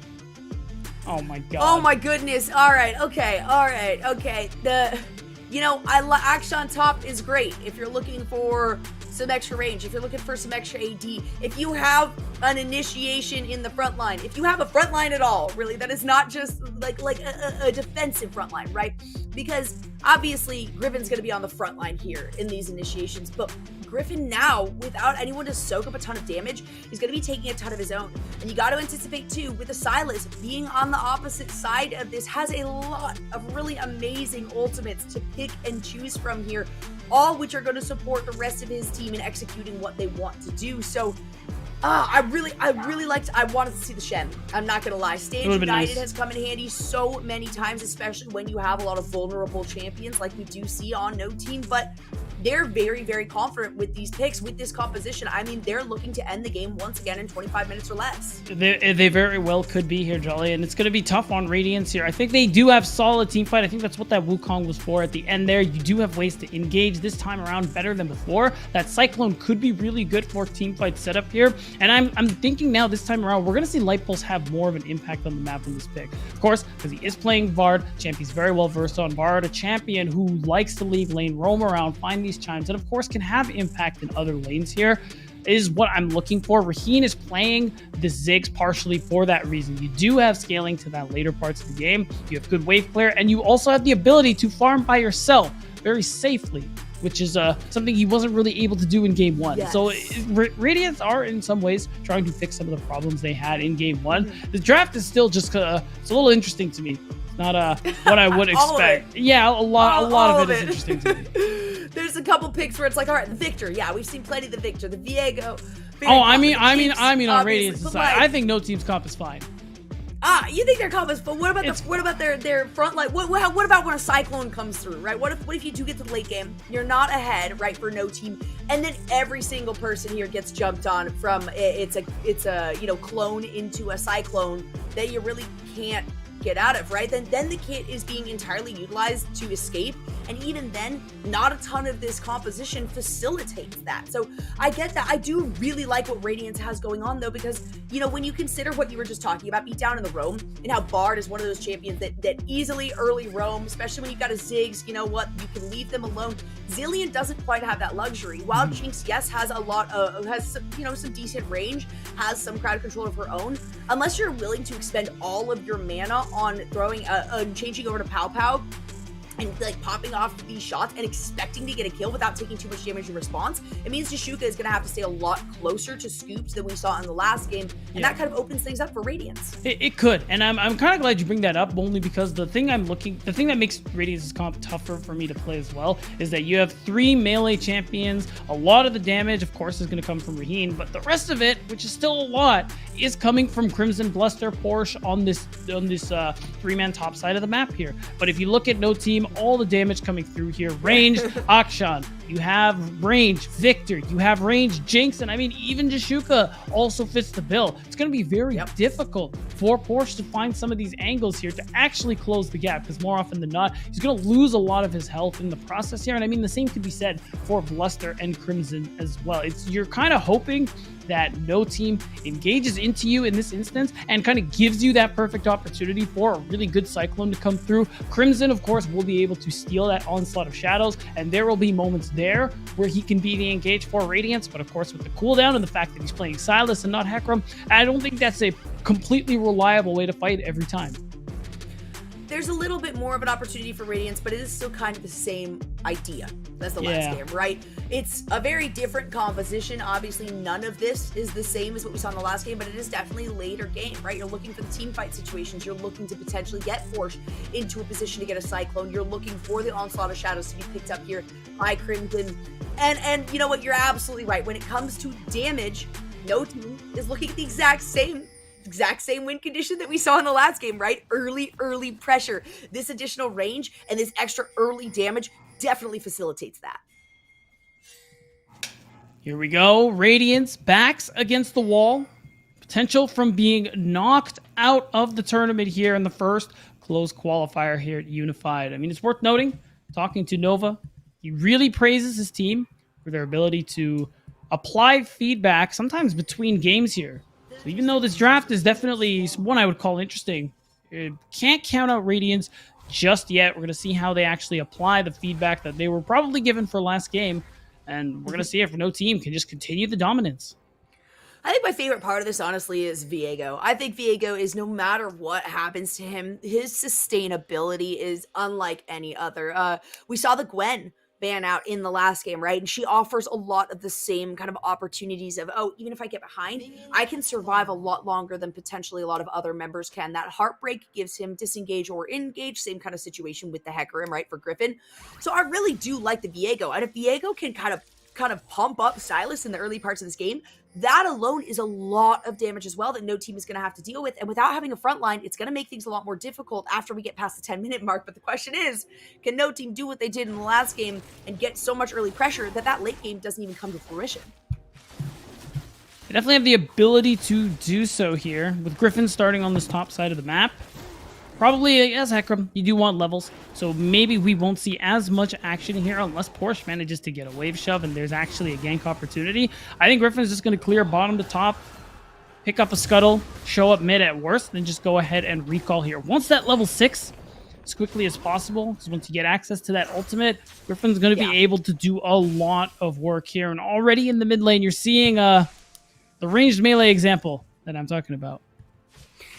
Yes. Definitely makes things really difficult. And this was, of course, the Victor was chosen in response to the Sylas. Interestingly enough, the Akshan was picked before the Wukong here. So actually, honestly, at the end of the day, that's probably one I'm most interested in. I don't know if I've seen this matchup, to be real. And while it does feel like it's more going for the late game, you have to anticipate knowing, especially with a final pick, no team is going for the early game. So you set yourself pretty far behind by, not having a lot of initiation, being really susceptible to taking a lot of damage here. And I was going to say, neither of these teams is one that, oh my gosh, that one hit should be able to be enough. Is the Ignite going to do it? Wow. Yes, it will. Beautifully done right there by Bluster to say, you know what, I need to flash in. And I honestly only just noticed Crimson came into this one with the Ignite, and you can see it here in the replay.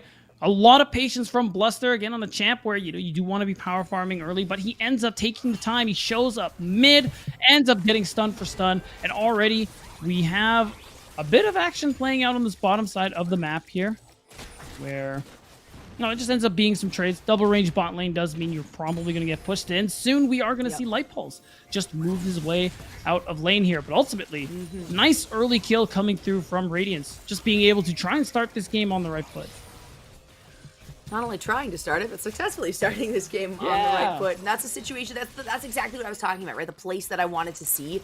And I anticipated seeing Bluster pumping up Crimson on this Sylas, because you get early leads on a Sylas and there's so much damage. And then the thing that you were talking about, Beatdown, where, you've got heavy damage coming from no team, doesn't quite go out the window necessarily. But when you know that Light Pulse is going to be roaming around a lot, it spells potential disaster for Blaze in the mid lane. And as we say that, we can see Griffin and Blaze both moving down here, trying to find a responding fight. It's going to be a lot of damage onto Light Pulse. Scoop will be able to pick that one up. That should be an easy double kill. No, Blaze is going to pick that one up. And scooped! Oh my god! In easily single digits right there. Takes a lot of damage from the tower, but stays alive. That was beautifully done coming out from no team. Nice juggling of the aggro is going to force Raheen to go and use that teleport here. And really, they're just going to be able to shove this wave without any problems. 2 kills for no team. And oh my god, Griffin! Back. Okay, never mind. It's just for the hey, just so you know, I can come back anytime. Still rude though. I mean, that's still a lot of damage, right? Even just going in with the Q, still a good chunk of damage that you're taking off for Vaheen. And that is the teleport, as we were talking about, Raheen being one of the players who is looking to have a teleport, not necessarily in the kit on this one. Dragoon Gets engaged on here. It is Light Pulse, Ooh, of course, the is helping out. exhaust. But Porsche's taking a lot of damage, and the exhaust comes out. There's not a lot of mana either on the side here of Porsche. But Crimson is in the wings of Dragoon. You gotta get out of here. Crimson's going to engage. Crimson has plenty of damage. God. There, the chains connect even after the flash, and Crimson expends nothing to pick up that kill. That was that must have been a max range abduct there from Crimson. He's definitely feeling himself after that one. 2-0 on the Silence. So far, the only one on Radiance who's actually managed to get a lead for himself. Top lane is struggling as we were watching. Porsche wouldn't have been able to get anything done if his teammate didn't help him out there. And I think he actually still had to back and teleport to lane. So I think just keeping up this aggression from Radiance is going to end up being very important, especially because no team, they haven't stopped either. Jolly, you saw that play they made bot lane, already 2 kills mid and bot, and they're continuing to scale up. And even with that first blood coming out of Radiance, even though it is 2-2 right now, you're still looking at about, half a K in favor of no team.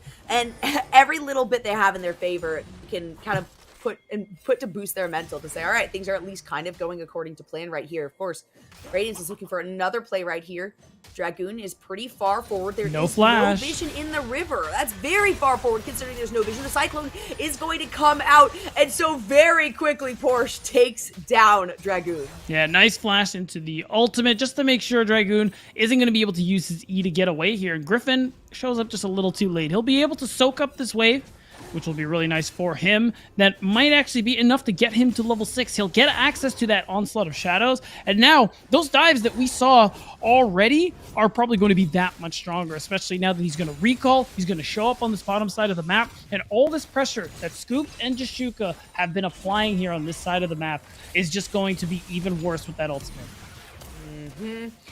Even worse, especially considering the fact that, we saw Griffin come through after Raheen navigates back down to the lane just to say, hey, I can do this, and I'm not afraid of doing this. The Ghost almost back up for Griffin as well, so potentially more opportunities for a gank here. However, when you're looking at Dragoon up here, when you do select the Akshan of the top lane, if you don't at least get some early pressure, if you don't, maintain a safe lane here, you get shut down 2 times like we're seeing. 2 long swords, right? The Doran's blade and then a cloth armor is all that Dragoon currently has. It's really difficult to recover with this champion. At the moment, no one has gone for these dragons just yet, but no team are going to go ahead and start it off earlier than they did in game 1. It's about 7.5 minutes instead of 10. And Light Pulse, he's just there to offer a little bit of poke. Thing is now, Crimson, as strong as he is going to be here to do something about it. Oh, wait, I like this. This Blaze that ends up getting jumped onto the backside. That means the Bluster's able to pick up some Victor abilities right here. Not going to be able to lock them down. Out comes the Heartbreak. Beautifully done. Griffin's going to jump over the wall, get a little dash on a Crimson. Might end up going down here like he will. Yes, that is the case. The double buffs get swapped. Once get swapped, twice back over to Scoop.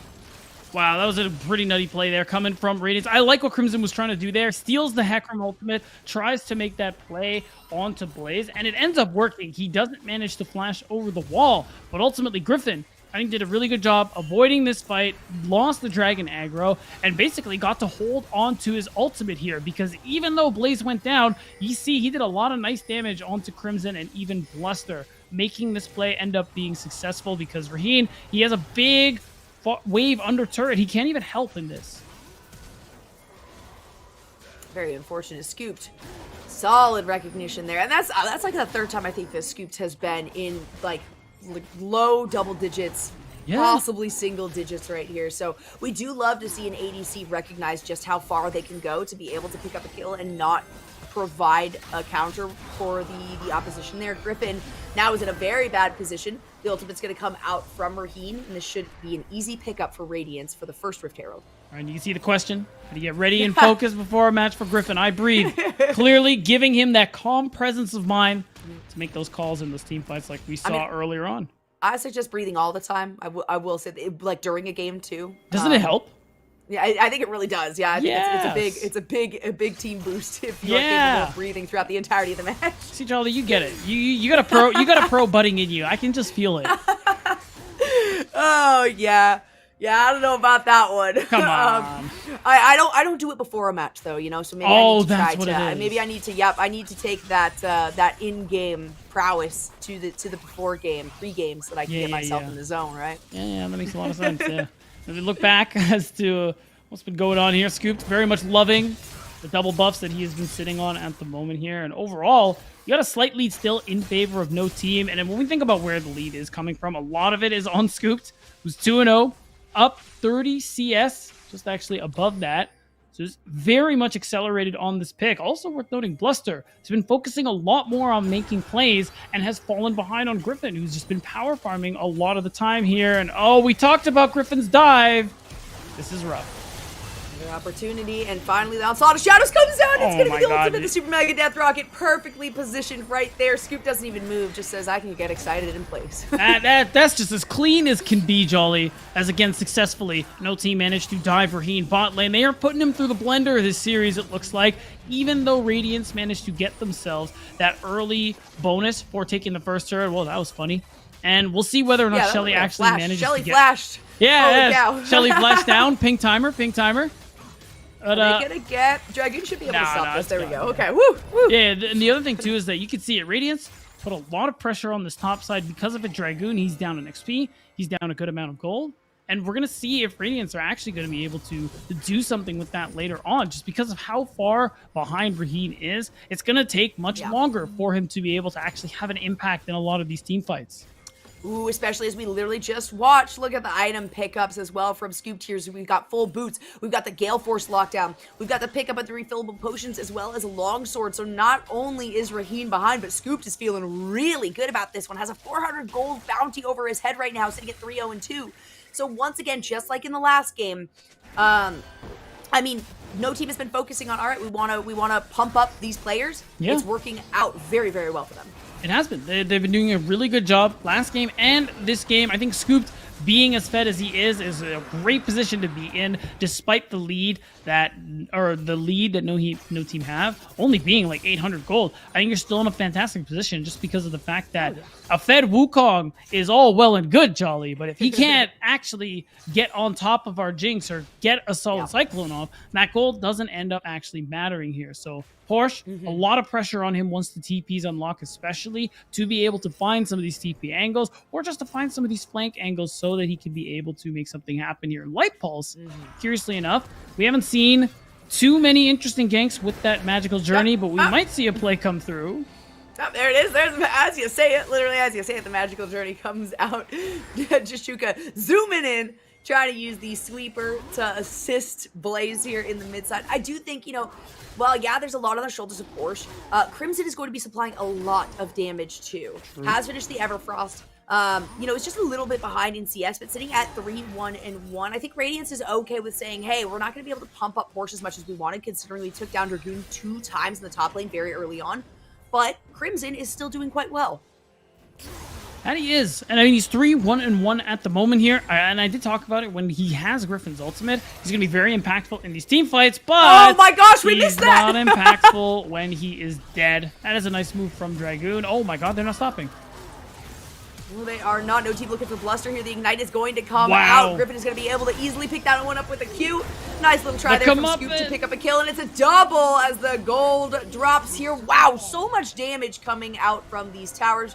Of course, Griffin is going to be fine, but Jashuka goes down. You're joking. He's looking. He's hovering. He says, Raheen, you're not getting out of this one, buddy. Scoop is popping the emote too, but the TP is coming in. There it is. Griffin's going to be the target here. It's the Cyclone. A huge shutdown right there. Blaze is going to be the next target. And oh my goodness, sure, it's a trade in terms of Scoop being able to pick up Raheen. But Porsche makes a big play out of that. Man, no team really pushing it there with that one. We are going to see a replay of the mid lane play here. Of course, with that W, Dragoon is just in lane. Crimson doesn't even realize that it is a 2v1 here, and he gets the all-in from Crimson. And at this point, even with Flash, the damage is just there. It's so easy. Yeah, Dragoon's ability to continue on in these fights or kind of re-engage after stepping back to avoid taking damage is huge. And you can see the rest of this fight too. Griffin managing to get that onslaught of shadows. The aggression is coming through. And I think the big thing for me is that they actually went for that dive after. and where Porsche TP'd in and managed to make something happen. Oh, I just realized Raheem TP'd and it got canceled as well. So I'm trying to like do the math in my head to see whether or not this trade is... I know mathematically the trade benefits Porsche because he gets a shutdown, he gets 2 kills total, right? That's great. But you still have kills on this Jinx. Scooped actually manages to walk away from that situation, and he's just incredibly fed at the moment here. I feel like if you're no team, you don't even care that you went 2 for 1. Yeah, that's true. The only concern is that 2 of those kills went over to Porsche, who's now sitting at 3-0-1, right? Finally has the Divine Sunder, has been able to pick up some of the items here. On the other side, Dragoon still just has the Noon Quiver, hasn't quite finished that item, does have the Vamp Scepter as well, so is very close to being able to finish that one, but this force to be reckoned with that we kind of saw no team do a good job of kind of just sort of stalling from getting too far ahead because Dragoon was taken down twice. Porsche says, all right, a teleport. This is exactly what Beatdown told me I need to do. And hey, it ends up working out, right? You were talking about it. As soon as the teleport's off, there's a lot on the shoulders of this player, and it ends up working really well in his favor. Yeah, now we're going to see if anything can be done about this Rift Herald going down. Probably not. Crimson is buying time, though. He has the ultimate. Ooh, he's going to have to use it out. Oh my gosh, so well done in terms of that stopwatch. Oh, nice. Taking that Super Mega Death Rocket with a flash away from Shizuka. That flash did actually commit right there. He's still going to go down. Some solid damage onto Porsche, but they maintain themselves, and it ends up just being that 1 death here for no team. Yeah, I mean, you still get the Rift Herald. You could still make a successful dive play, as they've been doing all game long, Jolly. They could use that to be able to knock down another turret here, and depending on how successful, they could take 2, continue to accelerate this gold lead, and you can see the gold lead over time here really start to rise in favor of no team, and it wasn't even sharp or anything like we saw last game when the Baron came through. It has just been slow in coming, and it's just been off constant and calculated plays coming in from this no-team squad. Still got to think that, sure, while Jashuka has been in some kind of sticky situations, has gone down a couple times, Scooped, still feeling good. Still has not gone down once yet. That satchel is going to be a lot, though, and put Scooped into a dangerous position, and what could have been a really good initiation for no team doesn't come to fruition on the front side, but they do manage to pick one up on the back side. Porsche, of course, uses the clone. It's going to be able to get out of that one. Yeah, that's a big deal. Griffin ends up committing the Onslaught of Shadows, and it does mean maybe you could look to fight this one out if you are Radiance. I mean, you're in this position. They're as grouped up as they're going to be, Jolly. The Cyclone could go huge, but instead, they want to farm. There's a lot of ways being pushed onto their side of the map, and they're okay to go 1 dragon apiece since Radiance ended up picking up that first Drake. But now, the soul in question is a Mountain Soul, and I think... I mean, both of the teams are going to love this one. Who doesn't love extra resistances in a shield? It's true, especially when you really need it. I mean, particularly, I would say no team could probably, get a little bit of extra support from this, just because of the fact that their front line is damage front line. They're not looking at big tanky front line. You know, you don't have big tanky front line either on the side of Radiance, but you do have a little bit more resilience already with these individuals in Porsche, having that clone in Bluster, just being a Viego. So no team gonna look to try to get as close to this one as possible, but this is just like the last game, right? Beatdown, we saw, I think it was no team picked up the first one, Radiance picked up the second one. Of course, at this point in the game, no team had also like broken their way into the enemy's base, so it's been Radiance doing a good job of maintaining their way to get into the late game. I think this game has been especially tough on Raheen just because of how much tension he's gotten on the spot side of the map. He's down 3 kills because they just dive him nonstop. And he actually isn't doing too bad in terms of farm, all things considered. And when he gets to that 2-3 item point, Radiance will be in a decent position to utilize some of his poke, utilize some of this damage that Ziggs can be putting out here. The big problem is still going to be Scooped if you're Radiance. He's so strong, Jolly. He's so strong. He has kind of been stalled out, though, right? Because we had, 3-0?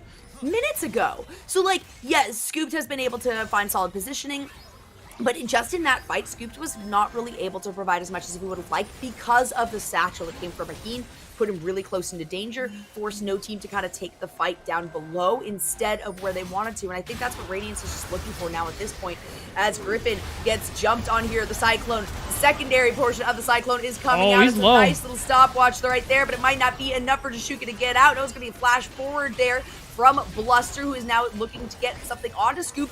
Nice avoidance. Oh, by they're Scoop to low. not They're get so within low. That, and now Scoop is there. That's gonna hit. Oh, the no way rocket. Scoop is able to Scoop follow it flashes. up. Can they What make are we it through looking for at? themselves? They do pick up a couple, but it is a massive shutdown here for Porsche. And now we have poor Blaze all on his lonesome, an ace for Radiance. Scooped, buddy, I know you're fed, but you're feeling yourself just a little bit too much here. And Radiance managed to come out on top, pick up some big shutdowns here, and we're gonna see it start off right at this point here. I mean, Porsche is trying to find the angle like we were expecting him to.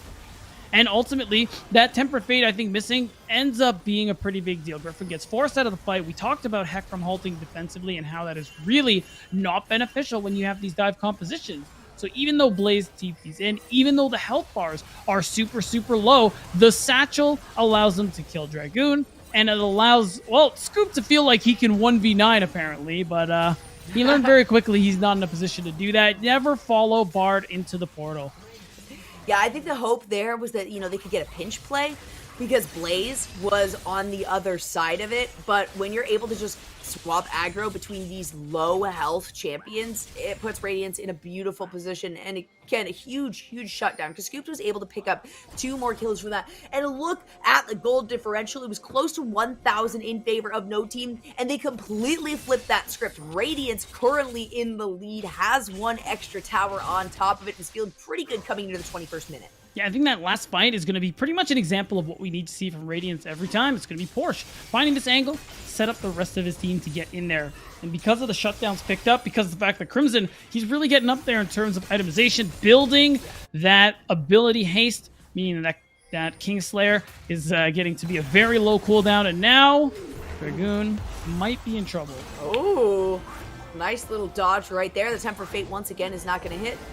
Taking a bit of a magical journey, and I mean, you know what's going to happen when you walk through that, Griffin. Probably looking for, the opportunity for an onslaught of shadows and positioning for this dragon that's going to be up in about 30 seconds now. Out comes onslaught of shadows. Wow. Which one is the real one? Griffin with really good recognition that it is likely the one that is still currently moving. But now has Griffin gone in a little too far? It does appear to be the case. Radiance are just able to say, hey, we've got a lot more health than you guys, which was one of my biggest concerns about No Team's composition. So it's an interesting trade of ultimates here. Griffin pressuring Porsche, getting him to ult, getting him to flash. I actually think it's a really smart call just because of the fact that as long as you get to walk away from it, Porsche doesn't have his major engage tool. The thing is, you're getting poked out a lot. And because of that, Radiance are going to manage to hold on to control over the pit. Of course, Griffin can't R over the wall to steal it. So I kind of like the idea, but Griffin ends up sacrificing too much of his health in the process here. Oh, man. I was really so scared. Close. That was so close. That's where your heart skips kind of a beat, right? Because you don't see it on the mini-map. We're paying attention to the health of the dragon itself. And, 15 HP on the smite. Had that smite been missed, had it not come through, that absolutely would have been Scoop's kill. I think it's actually, yeah, it was after the smite, and they just pretty much one auto from, I don't remember who ended up taking it. So basically a second away from Scoop being able to steal that one. Yeah, honestly, a fraction of a second here. So now Scoop still in a very strong fed position here, but now Crimson has chrono shift. He can just put it on himself. Very well done, and yep, that's exactly what's going to happen. And now Scooped here is might be very caught. low on mana. The Tempered Fate finally hits. It's only on the one member. The Onslaught of Shadows comes back out here from Griffin. A lot of AoE damage, but the survivability is there, and that means that it's going to be the chrono shift from their own team here for No Team on to Scoop. Can Scoop get out of this one alive? No, not when that bomb comes through from Raheen. Oh my goodness, now No Team, the remainder of No Team at least, is simply on the run here. Radiance find themselves with an opportunity to go for Baron. And this is huge. Radiance being able to take out jungle, ADC, Scoop being the strongest member on the team means this is an easy Baron. Nothing can be done really to actually stop it. So now you know they're just going to go for this mid turret on the side of No Team, try and see what else they can get in terms of map priority in some of these wave states, but ultimately Radiance have found their way back into this game and then some, Jolly. They are in a very strong position, being up 5 kills, up almost 5,000 gold, and they have a lot of ability to just continue on this pressure. Yep. And Divine Sunder offers some more of the sustainability, some more of the survivability. Again, my fear is coming to fruition here for No Team. And I don't want to point fingers at anyone, but I really don't like the on pick. I liked the hovers that were there. I think it would have supplied a lot more for this opportunity for no team to be able to kind of respond to some of these massive engages. But Dragoon has tried very hard and just has not been able to find the position to be really in a fruitful location for the rest of the team to do something about it. Either that, or they just instantly get locked down with a little bit of crowd control from Radiance, and that is the end of them. I think part of it is definitely because of how much pressure Bluster put on the top side of the map, keeping Porsche ahead, keeping Dragoon far behind. Actually, it wasn't just Bluster, it was Crimson too. I mean, both players we know really good at helping other laners, especially Crimson. He's a player you want out of lane. Yeah, true. Player you want out of lane to be able to try and set up some of these plays. And Crimson, that's why he's 5-2-4 at the moment here.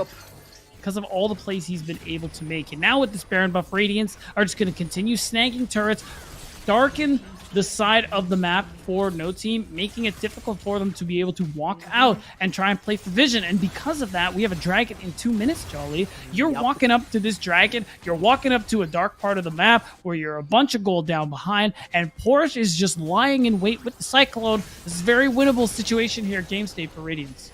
Absolutely. Honestly, I mean, anticipating this going to a game 3 just based on how well Radiance is playing these team fights, how much more focused they are, and that Temper Fate is going to be a big once the again, timing! An onslaught of shadows that gets taken here. Porsche is going to come through. No Cyclone even needed here, and immediately 2 members just get melted. That is unreal. Nicely timed ultimate steal from Crimson as well. Means this cannon's just going to be able to chip away at this turret. And next wave, that's an inhibitor turret. Probably inhib going down too. All this pressure on the map means this soul point is going to come through for Radiance. And they're actually going to be able to... yeah, that's going to be the question. They actually have Baron.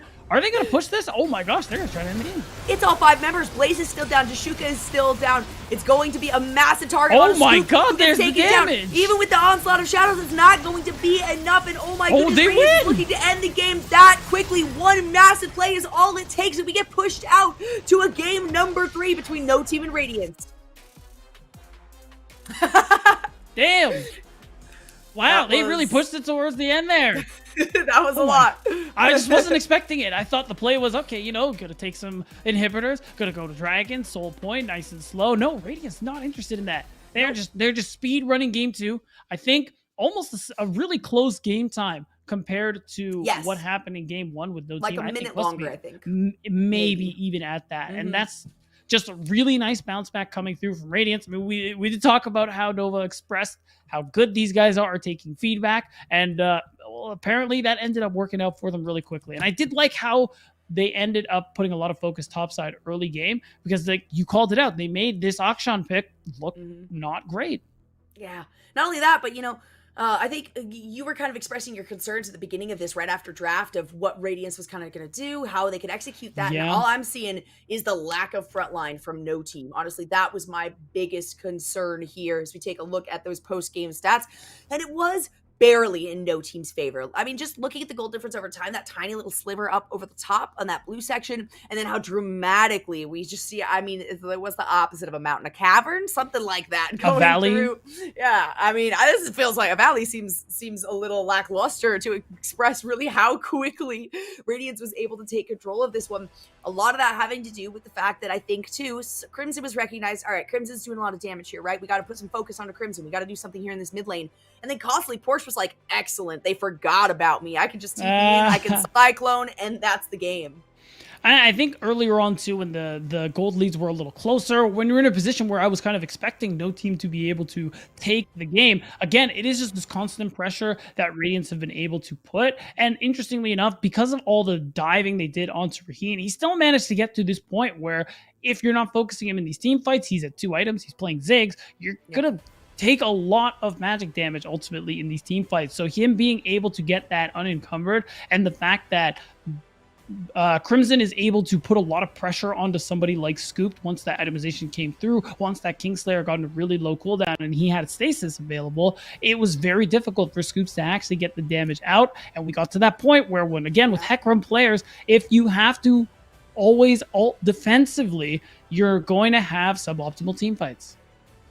I don't want to say necessarily that I don't say want it, to see Jolly. again. Say it. But I don't. Yeah, I don't really. Say Honestly, it with your chest. we haven't seen this Hecarim really pop off in the way that no team is anticipating, right? Especially when you're talking Griffin, who adores this champion, who plays this champion really, really well. Especially when you got Silas and Viego on the other side to just be able to say yoink, right? That's mine. In particular, Crimson recognizing pretty early on the only one that I need, the only ulti I need now at this point for my team to find success is that is going to be, the onslaught of shadows coming out of Hecarim.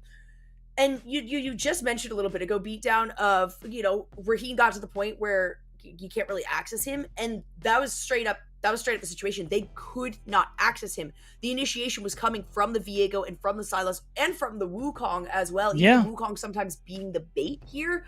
And no team consistently was like, we're ahead, we can do this. And without a front line, without a tank, you're not going to be able to. So as we look forward to our first game, number 3, is going to be a tiebreaker here between No Team and Radiance. No Team having fallen more recently is going to get the side selection going into this one, but we'll break all of that down as soon as we wrap up a very quick break. So don't go anywhere. We will be right back.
are back at it, Beatdown, and not for the next series. No, we get to start the day off with a best of 3. Yes, we do. 3 games, and both teams finding quite decisive wins, right? I mean, just barely over 25 minutes. That maybe a couple years ago would not have been considered a short game, but in today's standards with today's meta, that is like 10 minutes lower than we see our average games here in Proving Grounds. Yeah, that definitely. We definitely get a lot of long games here. You could argue the game slowed down a good bit with the teleport changes, but I mean, I'm not going to get into that. The point is, I think both of these teams definitely showing up today. It is this last chance again, just to remind everybody to make it to top 8, make it to playoffs to get as much points as you can to qualify for Proving Grounds. So both teams are really trying to put it all out there to make sure that they can get there in the end. And considering how rough the first game looks for Radiance, I mean, they managed to bounce back pretty good going into this one, and now no team are going to have to try and stop that momentum. Yeah, and I also think, compared to like 3 years ago, draft is a lot more important when it comes to the cohesion, when it comes to your win conditions. And in game number 1, I think we kind of acknowledged it both times. Beatdown game number 1, we're like, I really like to see, the initiation, the wombo combo potential coming out of no team here. Radiance wasn't really able to do much about that, even though they try to counter some of those picks. And in this one, it almost felt like no team went in with a little too hot-headed, right? It felt like Radiance was planning accordingly, saying, all right, we want to stay in this, right? Maybe we can find some wombo combos, some resilience of our own. And no team was like, what can we do to make this more fun? And I would like to see a bit more of a front line, a little more of that resilience that we did see adjust into Radiance's game number 2. I want to see that coming from no team for game number 3. Of course, you know that I'm kind of biased in this one, so maybe that's why. Just a little bit. That's okay. I'll forgive you, Jolly. I mean, honestly, the game 2 is kind of nuts for me for Radiance because, I really don't think that draft should have worked for them. But yeah. It ends up working for them, partially because Crimson, I think, played that one really well, was able to leave lane, have a lot of impact on other parts of the map. I mean, these are the champs that he loves to play, those push and roam champions. Usually Silas doesn't end up fitting the bill. It's usually, Vex, LeBlanc, Syndra, stuff like that. But, I mean, he made it work on the Silas too, and going into this next game, that's going to be something where maybe no team are thinking, damn, we're really banning Silas, aren't we?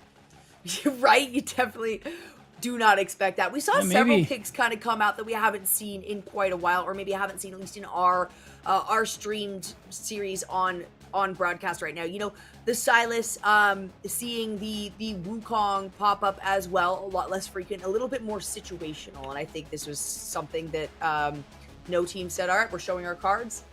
Akshan is the final pick here. We cover some really good options. We're going with Akshan.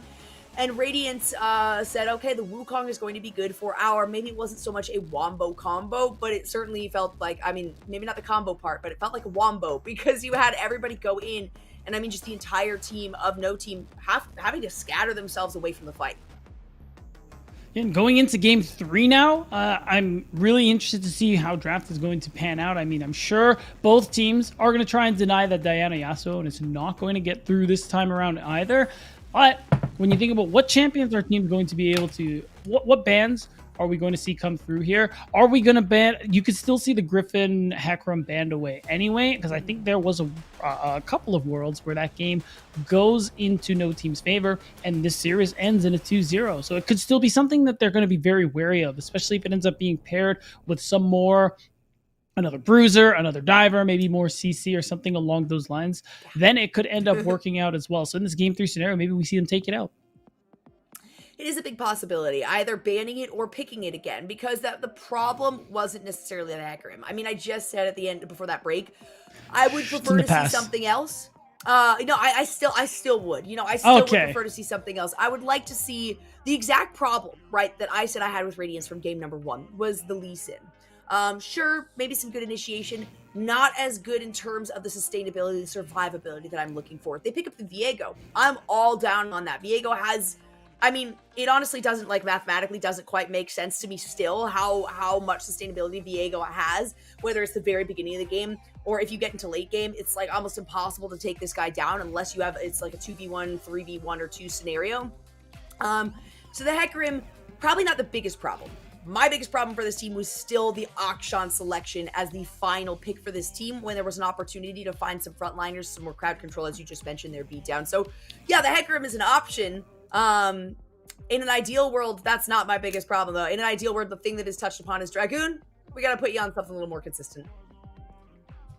Well, there we go. We're going to go into Game 3 draft just in any second now. And as we see, no team have gone back to the red side here. And this time around, Radiant, they're respecting, immediately banning away the Diana. Much like, or rather, unlike when they were on blue side the first time here. And okay, so the respect is going to be paid toward Griffin's Hecarim. I honestly still think, because it makes sense, just because there was a good amount of that game where Griffin was, well, honestly kind of terrorizing most of Radiance, especially Raheen on the bottom side of the map. That was hard to watch. It was a little difficult to watch, even when it was just a situation where we see, we saw Griffin come down from the top of the tower and just say, hey, I'm just going to pop through here. I'm just going to run past you. I'm going to queue. Bye-bye. See you later. And navigate his way beyond. The ability to do that is something to where you have a step up, right? But that doesn't matter when you get to the team fight stage, and your team fight has kind of fallen apart at that point. And when you have win conditions coming from the side of Radiance here. So it is going to be the Caitlyn. I was going to kind of lose it if the Caitlyn managed to come through, and it actually ends up being Radiance, interestingly enough, who decides to ban that one away. And they are going to first lock in the Renekton that was picked up in the first game by No Team and Dragoon. Yeah, which is definitely an interesting pickup there. You don't see a lot of teams pick Renekton on blue 1, but yeah, absolutely, it does make sense. You just get a lot of consistent priority for the most part on the top side of the map. Is a strong early green champion. It's just a staple, honestly. And it's something that they want to put in Porsche's hands, so you just get that top priority here. And in response, you're going to see the Viego picked up this time around. Jolly, they're listening to you.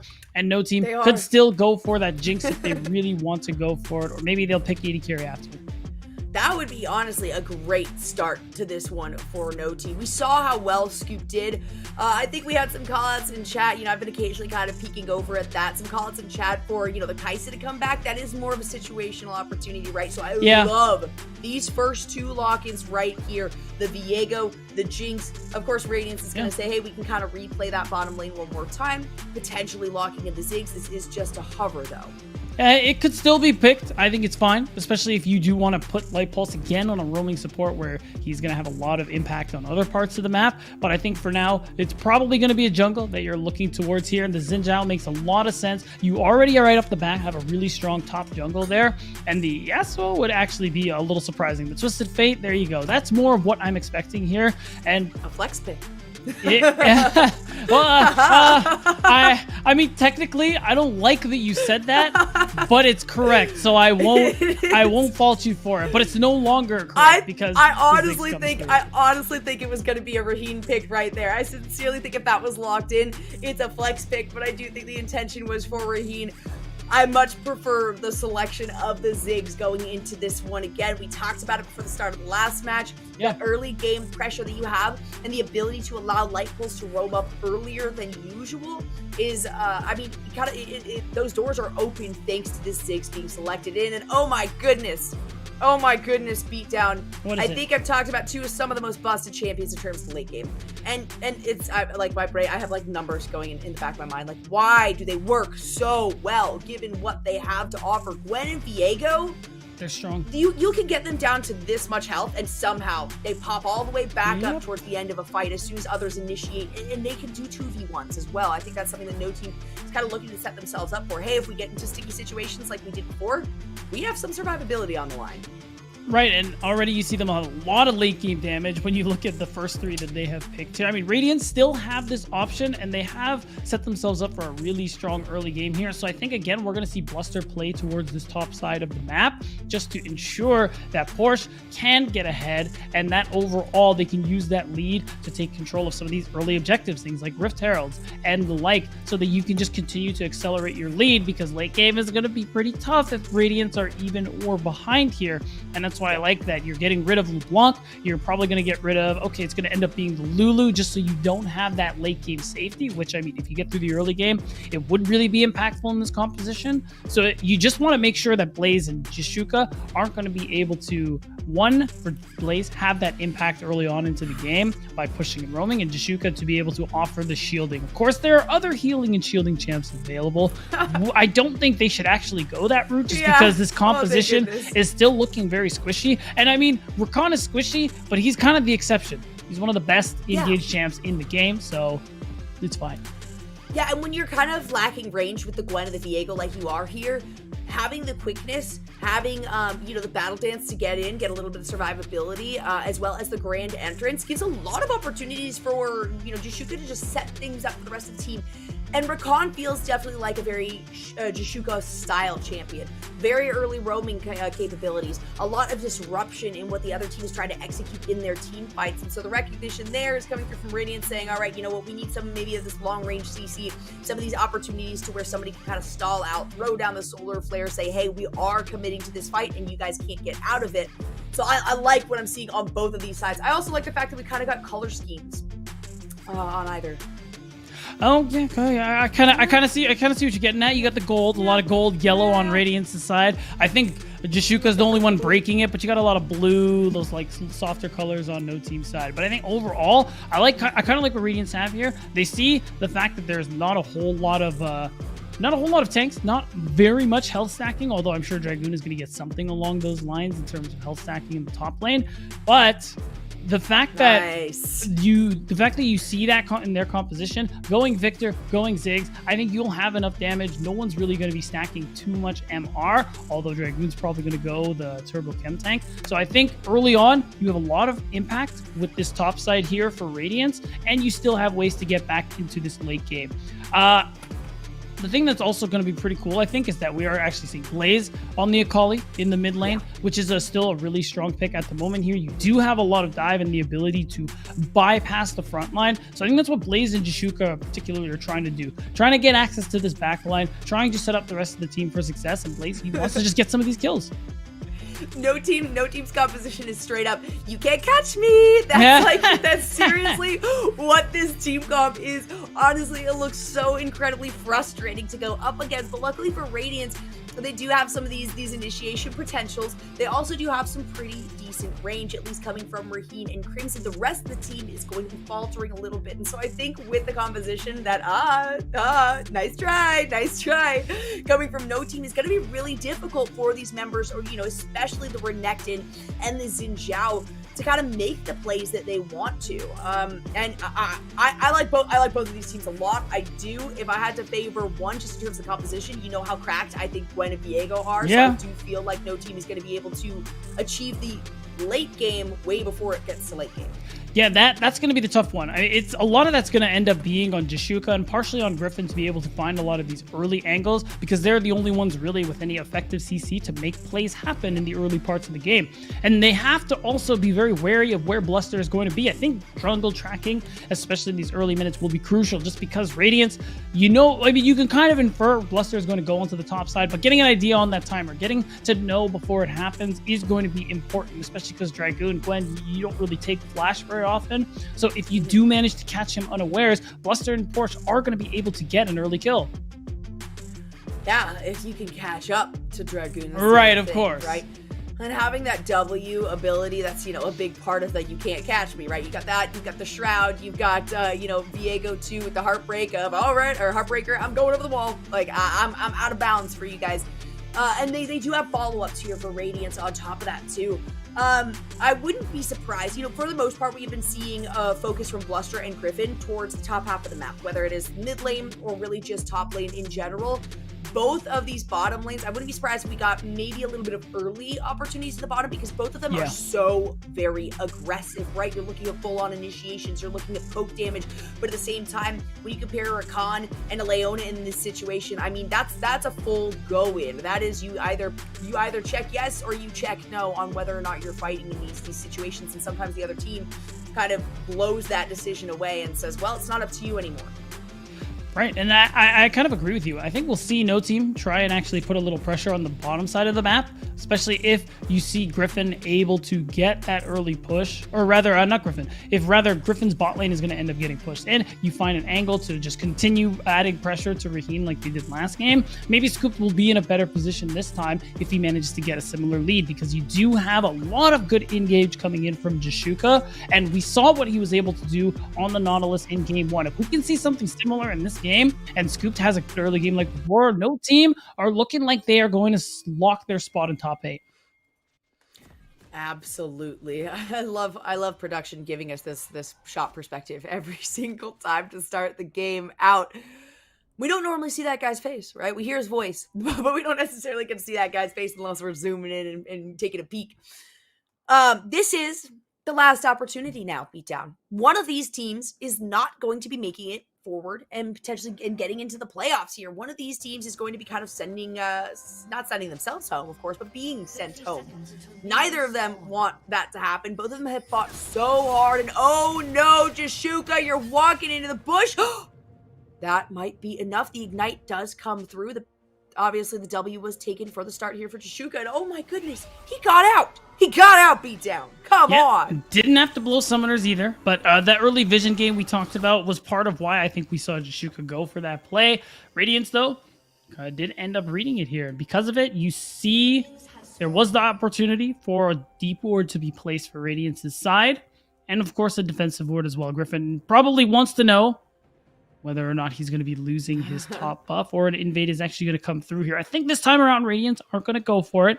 It's just going to be Bluster going bottom to top like we were expecting. And at that roughly 3 minute mark where the Scuttle spawns, that's where Dragoon's going to have to watch out.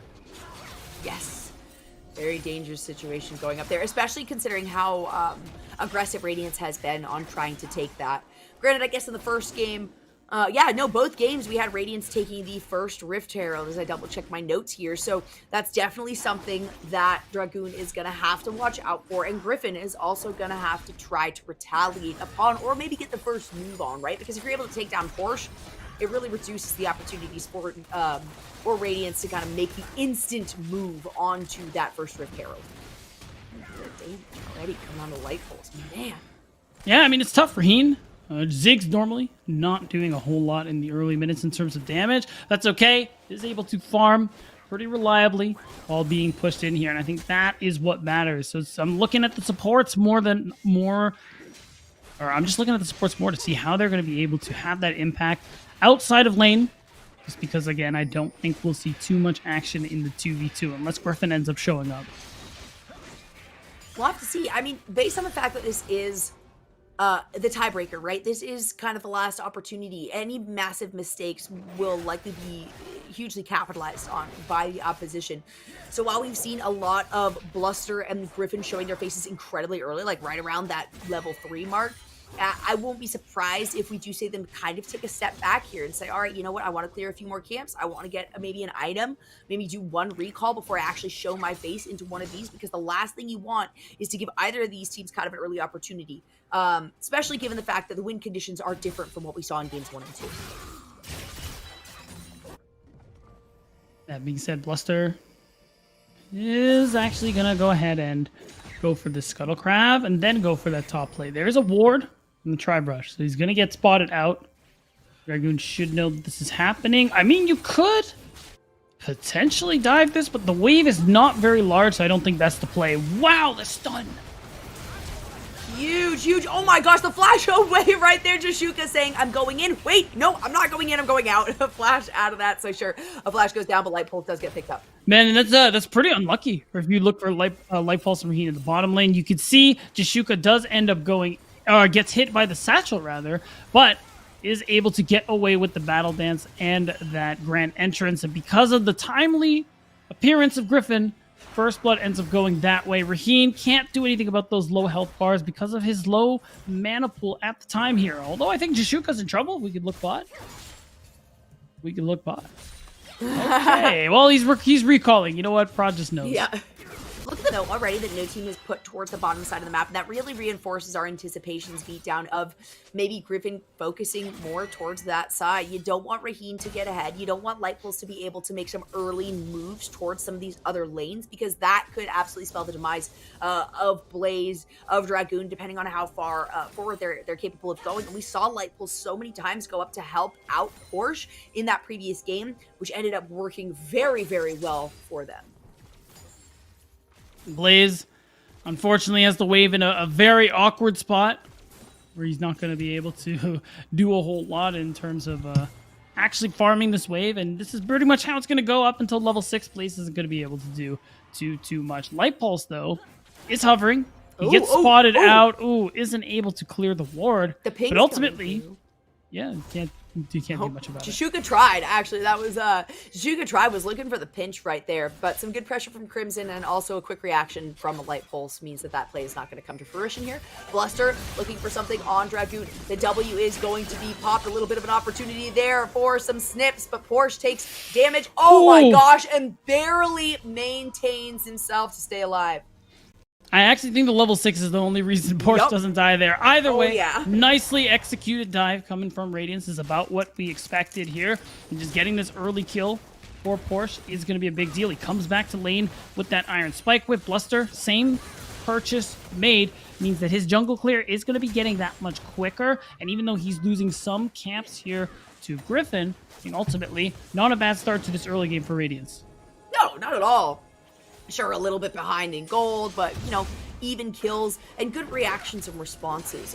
Both teams trying to write the script here for what is going to happen in these fights, and it's been, you know, some quick reaction times that have actually saved them, both of them, really, from us seeing a much higher count for kills. It is going to be Note Team who pick up the first dragon. It's going to be an Infernal. That is one of the best dragons that you can get, at least to start the game off here. And now the gold has just kind of been evened out, right? And the team find themselves, that dragon levels things out a bit. I mean, so much pressure on this bottom side already, though. Right, and constantly Raheen being under threat, even though he hasn't died so far this time around. It is still a tough position for him to be in here, and you can see it reflecting the CS lead that Scoop has once again on this bottom side of the map. All that pressure means no team get Dragon 1, but you're okay with that if you're Radiance. You're just going to go back to farming. Griffin, though, actually has a solid farm lane at the moment here, almost 20 CS up, and is about half a level up as well. He's gotten that level 6. Heartbreaker is active, but I like this. I like this from Light Pulse. He knows this is a timer Blaze wants to play through because he's level 6. And Light Pulse has spent a good portion of time, actually, here in this mid lane, whether or not he has been seen. The recognition of, all right, you know what? We put a lot of eggs into the Crimson basket last game. It worked out very well in our favor, right? Porsche was able to kind of come through after taking down Dragoon a couple of times here. They've already started that train in the right direction. Bluster, poor Bluster, doesn't get picked up with that blast go, but it's a 4-1, and yet again, Dragoon finds himself in a situation with even this many members, even this many tower shots coming through. It's not going to be enough to pick up a kill, including Light Pulse. Everybody gets so low, but no response kill. Yeah, actually, they do end up getting Bluster. I think that's the best case scenario if you're Dragoon. You 4 people on the side of the map. You know you're done and dusted. You know you're going to die. So being able to get one, I like it. Putting a lot of as much damage into Porsche, reducing the amount of time he's able to tank the turret, and it ends up getting swapped out because of that. Bluster is the one who ends up falling, but ultimately, I mean, still good. Radiance continuously applying this pressure on the top side of the map. Only problem is, all those health bars, Jolly, does mean no team get first dibs on this Herald. Yep, you gotta recall. You can't make any other moves off of that with the recognition that Griffin was not as big part of that fight. He would have liked being any part of that fight, to be honest. Griffin, gonna pick it up. Okay, good. You got walk back. You gotta grab the eye right there. And on top of it, Griffin is once again kind of gonna bully Bluster within his own jungle here. And Porsche maybe trying to say, hey, can I come through? Can I come down? But hey, Bluster's like, all I need is the last hit. Thank you very much for the leash. Yeah, and it's a big deal. He's still a good bit of XP behind Griffin, who's been power farming for the most part the entire time, but having access to that Crescent Guard is a big deal, and the fact that you know Jashuka's out of lane means Scoop now is receiving a lot of pressure here. And we know how quickly Ziggs is able to take down some of these turrets, so being able to get this push in, take some of these turret plates, already is a much more positive early game here for Raheen compared to last game, where he was basically the swimming pool because no team kept on diving. It's true. That and Dragoon too was, you know, kind of the other deep end of that pool, right? Jashuka. That's going to be Jashuka, who has to kind of battle dance back onto this one, but that's okay. Griffin is in the wings. Another re-engage. Jashuka is actually going to pick up that kill right there. Griffin follows this up. Does use the Heartbreaker to follow the initiation and ends up flashing in that fight, but no team find themselves a successful one and 2 takedowns. Yeah, those resets, very impactful for Griffin on this Viego. is able to secure, well, just a handful of kills here, and that's a big deal for no team, especially because Radiance was on the aggressive there on the enemy jungle, and because you pick up those kills, because you force those recalls, you get to make a play on this bottom turret. That's going to be turret plays going down, more gold into no team's pocket for a team who is already in the lead, for a team who's already going to scale quite well into the late game. That's bad news for Radiance. They still have their saving graces, right? If we look at the CS score across the board, you can see that both Porsche and Crimson are pretty far ahead. Of course, actually, Blaze has done a pretty good job in the last like 30 seconds or so of recovering that a little bit. But I mean, the pressure is very, very well on for Dragoon, right? 1, 2, and 0, thanks to the full commit we saw coming through from those 4 members and Bluster being taken down here. But certainly something where Dragoon has kind of just been sitting under tower. Not kind of, absolutely been sitting under tower pretty much this entire game, because both of the ganks that we've seen on Dragoon were direct under tower ganks. Yeah, so a lot of farm was lost in both those situations. You're right. You can see it. Dragoon's actually down 30 CS at the moment, and that's honestly a big lead here for Porsche, who's constantly able to get this pressure, constantly able to drop vision, check to see if Griffin's going for invades, and all of the above. Now, the main thing, though, is Porsche just going to be able to clear this wave and actually walk down for Dragon here? Neither can TP to anywhere but towers, and I do see the movement coming through. Maybe Porsche is going to make the move. Yeah, those TPs off of cooldown too, so potentially an opportunity here, but there is not. I mean, there's vision behind the Dragon Pit, as we can see. Raheen has that pink ward, vision ward, I guess now what it's called. But there's going to be no retaliation. It's going to be no team having no problem to pick up the second dragon of the game very quickly after it spawns as well. So Dragoon says, you know what? Sure, I'm getting dove a lot, but hey, you guys keep pressuring this bottom side. And that's definitely a part of the win condition here for no team. As another invade comes through, the Super Mega Death Rocket will land some beautiful pop-ups, and Raheen, even behind tower, is going to get taken down. I mean, if it makes Raheen feel better, they used 3 ults to be able to do that, but ultimately, it's still going to be a kill. It's going to be a lot of gold in no team's pocket, because that's going to be the first turret more than likely going down in their favor, and we're finding Scoop to be in the same position as last game, where a lot of resources put into him, a lot of extra gold injected into him early on, and here's the response. Oh my goodness, so much damage. Blaze is actually going to first take down Bluster in that fight. The Crescent Guard comes out, but just too little too late. Dragoon once again says, guys, I'm looking at a gray screen. Hopefully you made it worth it. Wow, okay, so the turret, because nobody was there to respond, is also going to go down at the tier 2. More extra gold in Scoop's pocket. Again, this is very similar to what we saw before. All you can really hope for Radiance, get some more turret plates for Crimson perhaps, because he is in a pretty strong position. That crown of the Shattered Queen is already built here, which is going to be nice. And also, you have a turret going down top side. Yeah, at least half of what no team was able to take off of that one. And it was a situation where that ended up being a 1-for-1, correct? In that mid team, or that mid fight. So while Radiance tried to put themselves into a really big position, especially considering they just lost Raheen the bottom side, they knew that they lost that one tower. They tried to maybe recover it. And if they had more members staying alive there instead of Bluster going down yet again, it could have easily been, you know, an equalization or pressuring no team off of being able to take that second tower. But that was not the case. A lot of damage being done by Blaze.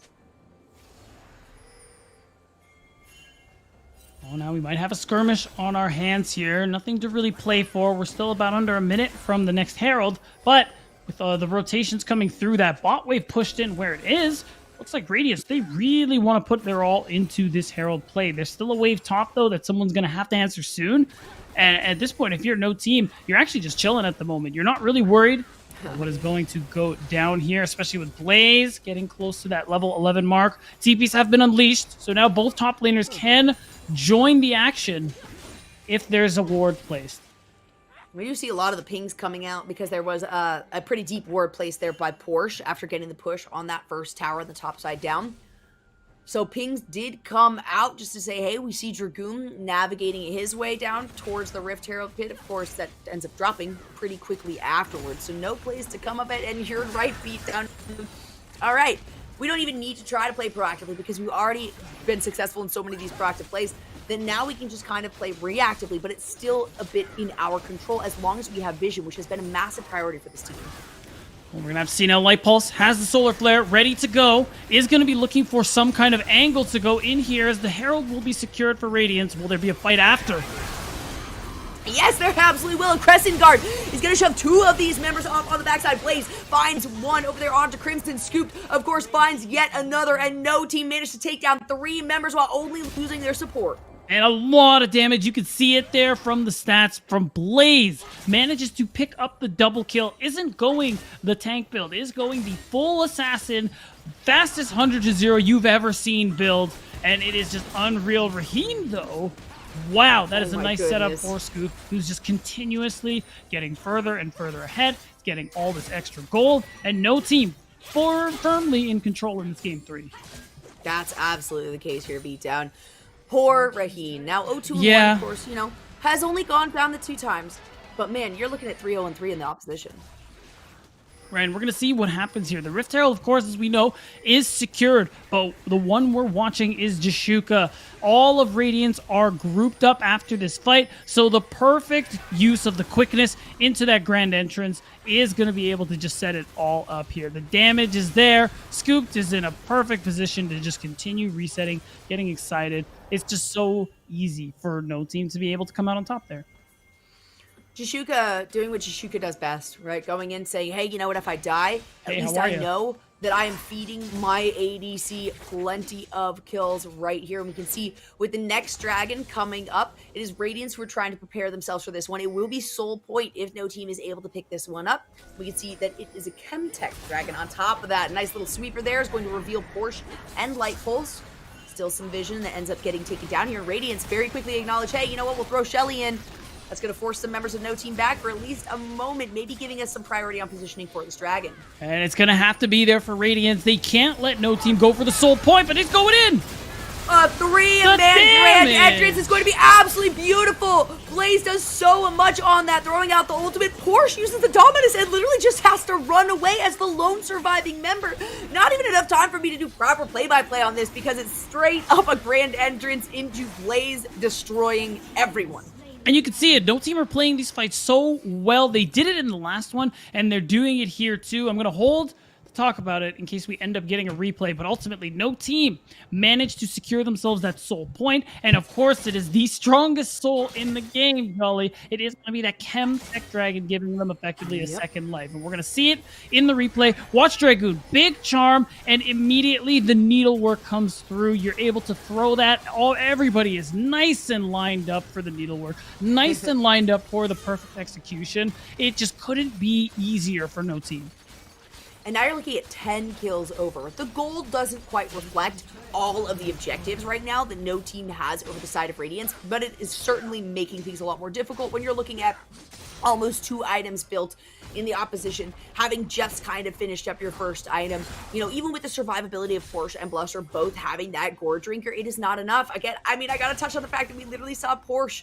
It was a 2-3 second fight, and Porsche with the Dominus just booking it out of there saying, yeah, we lost that. I am not going to try to go in. I am not going to try to recover anything because no team just has the upper hand in these team fights. And that was another situation where it was kind of a reactive play essentially, but it didn't matter. Radiance says, hey, we've got our positioning. We're good. No team says, all right, let's pinch it out. Right, no team, not interested. They don't care who gets to what objective first. Jashuka just needs eyes on them, Jolly. He just needs to see where they are. They need to be within a screen of him.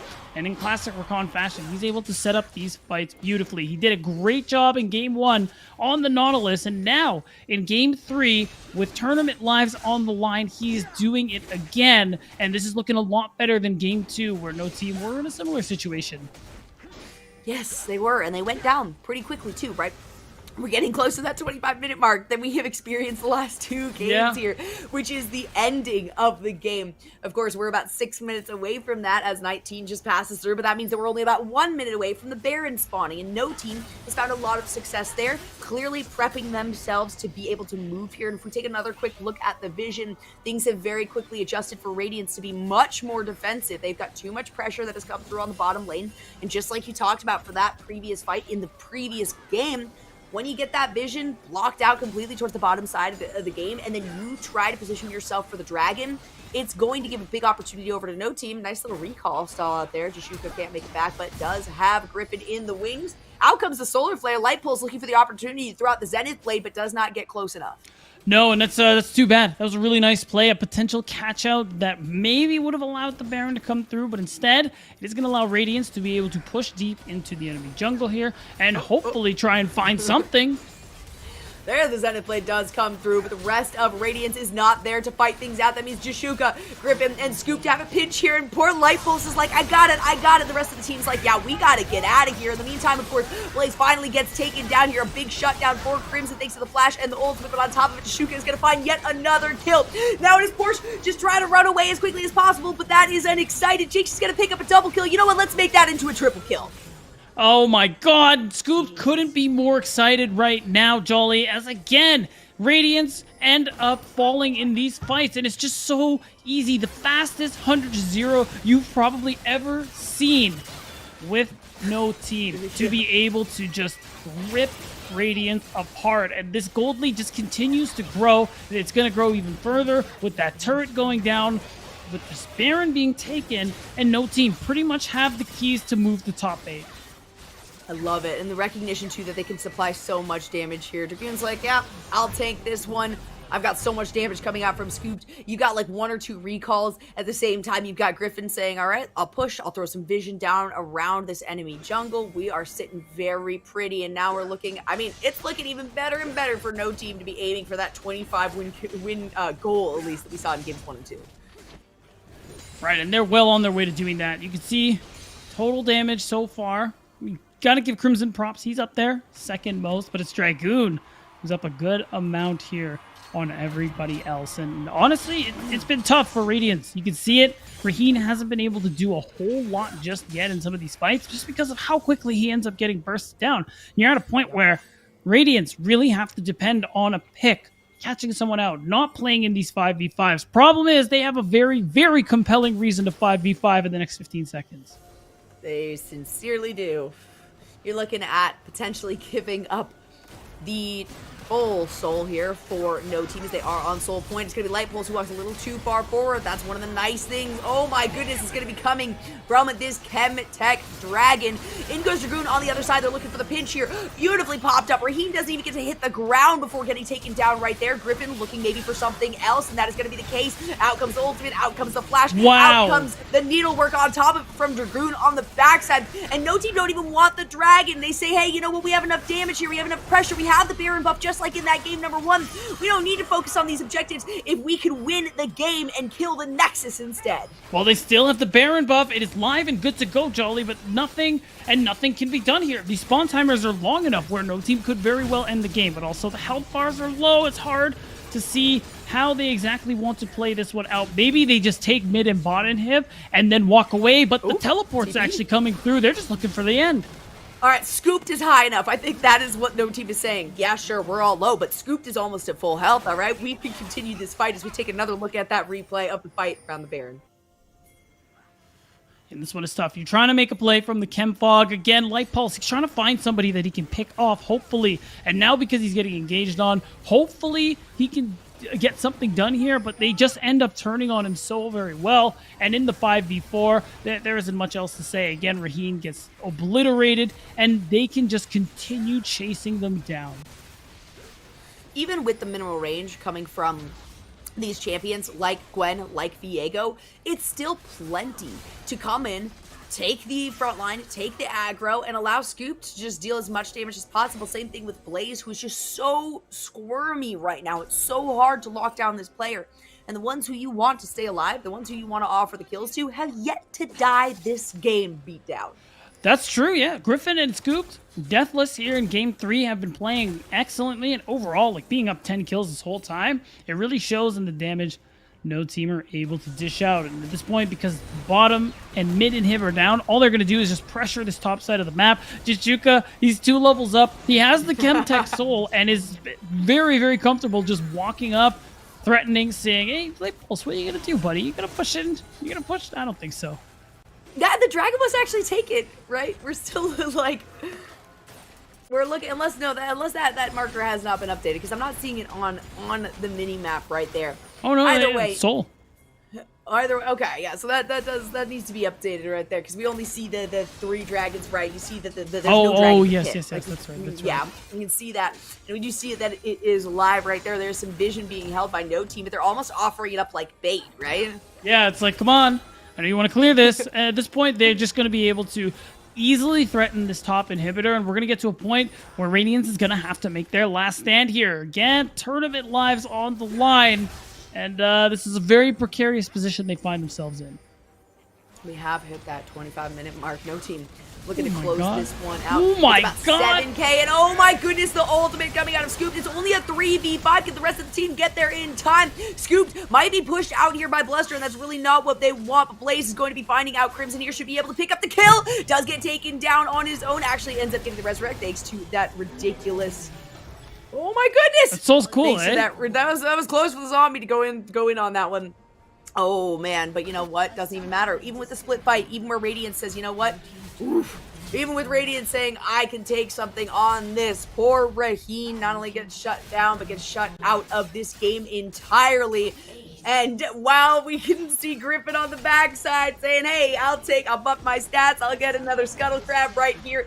The rest of no team acknowledge that they have had the lead the majority of the second half of the game. And oh my gosh, they're going to win. They're going to win decisively. Yeah, they're going to buy their ticket over to the top 8. Really nicely played in this game 3. Again, especially a lot of props to Jashuka, for being able to really find a lot of these engage angles, find a lot of impact at pretty much every point in the game. And overall, you just get to a point where the early game, Radiance, full index topside, try to dive this Gwen as much as possible, but even Dragoon falling 30 CS behind, they weren't actually able to do very much with that lead they ended up finding. So because of that, no team outscaled, they stacked all the dragons, and they were able to come out on top. What are you talking about? Are you talking about the pun?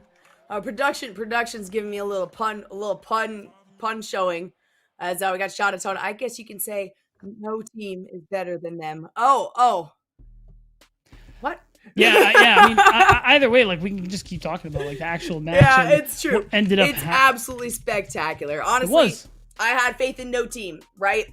They told me, they straight up told me in their letter with some beautiful little doodles along the sides after they lost to 100 Thieves X in last week's matchup that, hey, we're not going to be out of this that quickly, not that easily. We're at the point where, this is a team that is here for a reason. They wanted to show up that way. And I love to see that their cohesion comes through at the end of the day when they are put down to the wire.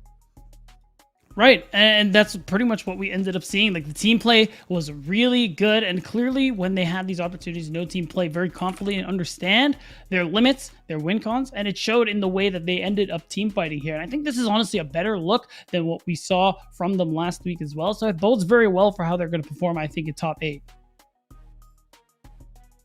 Yeah, and I already committed to this, right? I can't vote against them, no matter who they are up against.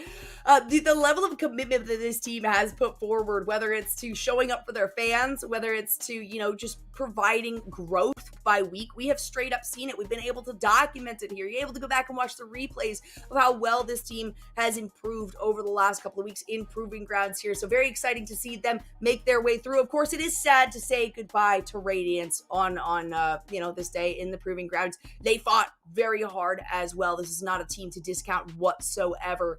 And hey, they had a bunch of people voting for them, right? This was kind of a split decision in who we thought was actually going to take this, because Radiance has been performing very well, and the consistency for no team has been a little bit up and down. It came through when it really mattered, though, right, Beatdown? It certainly did, and I mean, again, it looks really good for how they're going to perform in playoffs, and I think honestly, it was just a really good showing here from both of these teams. Of course, Radiance, like we talked about, getting to talk with the team a little bit. They are focusing largely on development, so it isn't too big of a loss for them. I'm sure we'll see them in the next qualifier as well, and maybe in time they will be able to show that improvement, make playoffs, and who knows, make an actual run for the first place. That's going to be a tough one. I'm not gonna lie. It All right. is. While I do have their backs, that is still gonna be a tough one, because we're talking about, org-backed teams We're talking about LCS potentially backed teams. And this is a team that's kind of sitting at the bottom of that list, right? If anyone was actually here for Fruit for Thought, thanks again, of course, to Grapes for providing that. When it comes to the overall seeding, the overall initiation into this closed qualified circuit, they were kind of at the bottom, right? And they're showing that this is not a team that is supposed to be at the bottom because they aren't really backed by an organization. And they are still calling themselves here no team. So it is it's very exciting to see that they are able to kind of put their money, put their money where their mouth is, right? They said that they could do better, and they proved to us that they absolutely could do better. I think no matter what, I do believe we are going to take a very quick break here. We might be coming back with an interview with one of the winning players here, of course, on the side of no teams. Don't go anywhere. And of course, after that, we're going to have yet another best of 3 coming. So we got plenty more proving grounds for the day for you. We'll be right back here in just a moment.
Thank y'all for sticking around. I got the opportunity to pick who I wanted to interview in this, and I couldn't pick anyone other than the wonderful Jashuka. Of course, we might have known you as Plux previously. I know you've had a couple of name changes in the last little bit, but let's talk about coming into this week, right? I had a lot of support in you guys. I apparently the only one going into 100 Thieves. Definitely an uphill battle for last week. So what was your guys' kind of mentality shift in coming into today, especially knowing how much was on the line and that you were either going to be going into playoffs or going to be, canceled out?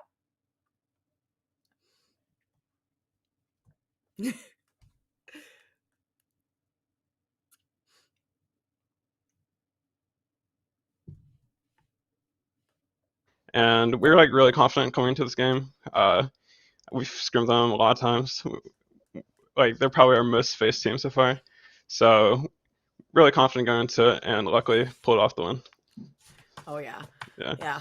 We got it right. Yeah. And my predictions coming through to fruition. I do want to ask you about that game number 2. Of course, that's where things kind of turned around. You guys were in the lead for a little part of it. You were running the Zillion. What was the decision making behind that? Was that your choice? Was that something that was kind of thrown out by the team? And are a lot of these decisions ones that you make yourself for who you play?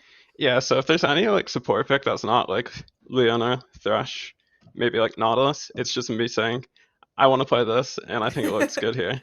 And then if my team thinks it's good enough, they'll say, sure, go for it. But yeah. So it was me. All right, cool. Yeah. So you guys get a lot of flexibility in that. Yeah. If there's an obvious counter pick, then you're going to take that. Otherwise, it's Yep. just whatever you want to play. I love that. And I guess kind of going along that too, do you guys have like a primary shot caller? Are you all talking at the same time? Is anyone particularly quiet? Like what are the comms kind of like behind the scenes? Yeah, so on our team, Griffin's always like just the headless monkey. He's always trying to go in, and then we're just trying to hold him back. I mean, honestly, like Scoot also like looks for stuff, but honestly, it's mainly just Griffin. So, like, look here, and then like, I mean, he gives us like a certain time limit to react. If we say go for it, he goes for it. If we don't, sometimes he'll go for it, sometimes he won't. We'll see what happens. You know what I mean? Oh, like the headless monkey of Griffin. I Literally. love that. So definitely a primary shot caller that you guys have here. It seems to have worked really well, Yep. especially in games number 1 and 3. And now you guys have confirmed your position going into playoffs. Obviously, that is going to be, a bit of an uphill battle as we have a lot of really, really big teams with orgs backing them, all kinds of different Yep. situations like that. So how are you guys feeling going into playoffs? Is there anything in particular, of course, we don't want to give anything away, that you guys are planning to do to kind of prepare yourselves? Yeah, so I think our first game is against Golden Guardians, and we had a really close game against them in the open qualifiers. So we definitely want to take revenge for that. Definitely have been scrimming a couple different stuff that we didn't show today. So have some stuff in our pockets. See if we bring it out. Yeah. Excellent. I love to hear it. Okay, well, that's all I've got for you here, Jashuka. Congratulations. You guys Thank you. promised me that you would improve after last week. Yep, after, we did it for you. It was a hard fall. You know what? I'm touched. I absolutely am. And I'm going to continue to root for you guys as a team as you make it into the playoffs. So good luck for Thank next you. week. And thank you so much for talking to me. Thank you.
We're back. We are back, Beatdown. And hey, we have a whole nother best of 3 series. And this one, we also, I think, disagree on. If I'm not mistaken, which honestly, I love the fact that you and I have had kind of opposing thoughts in a lot of these. If I'm not mistaken, you predicted Bay State.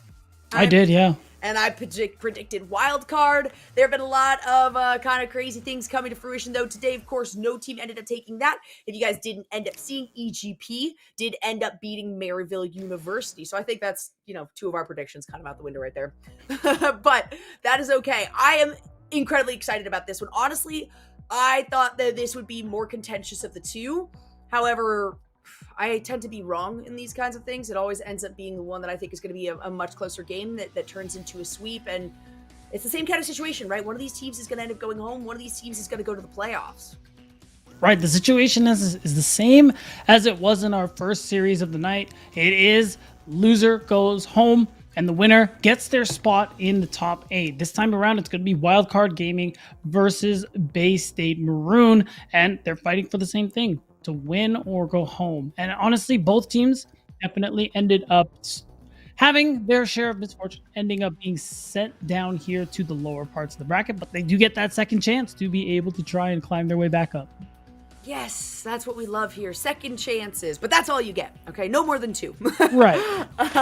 So we do have, of course, Bajani, we've got Dragonmin, we've got Saranok, we've got Sophist Sage, we've got Brain on the side of Bay State. And then, of course, coming from Wildcard, we've got Alarim, Griffin, Strompus, Minui, and Pockus. And I think probably one of the biggest recognitions in terms of something we can all really agree on is when we're looking at bottom lanes, Sophist Sage and Brain is one of the strongest bottom duos we have right now in all the 16 teams that were in this initially.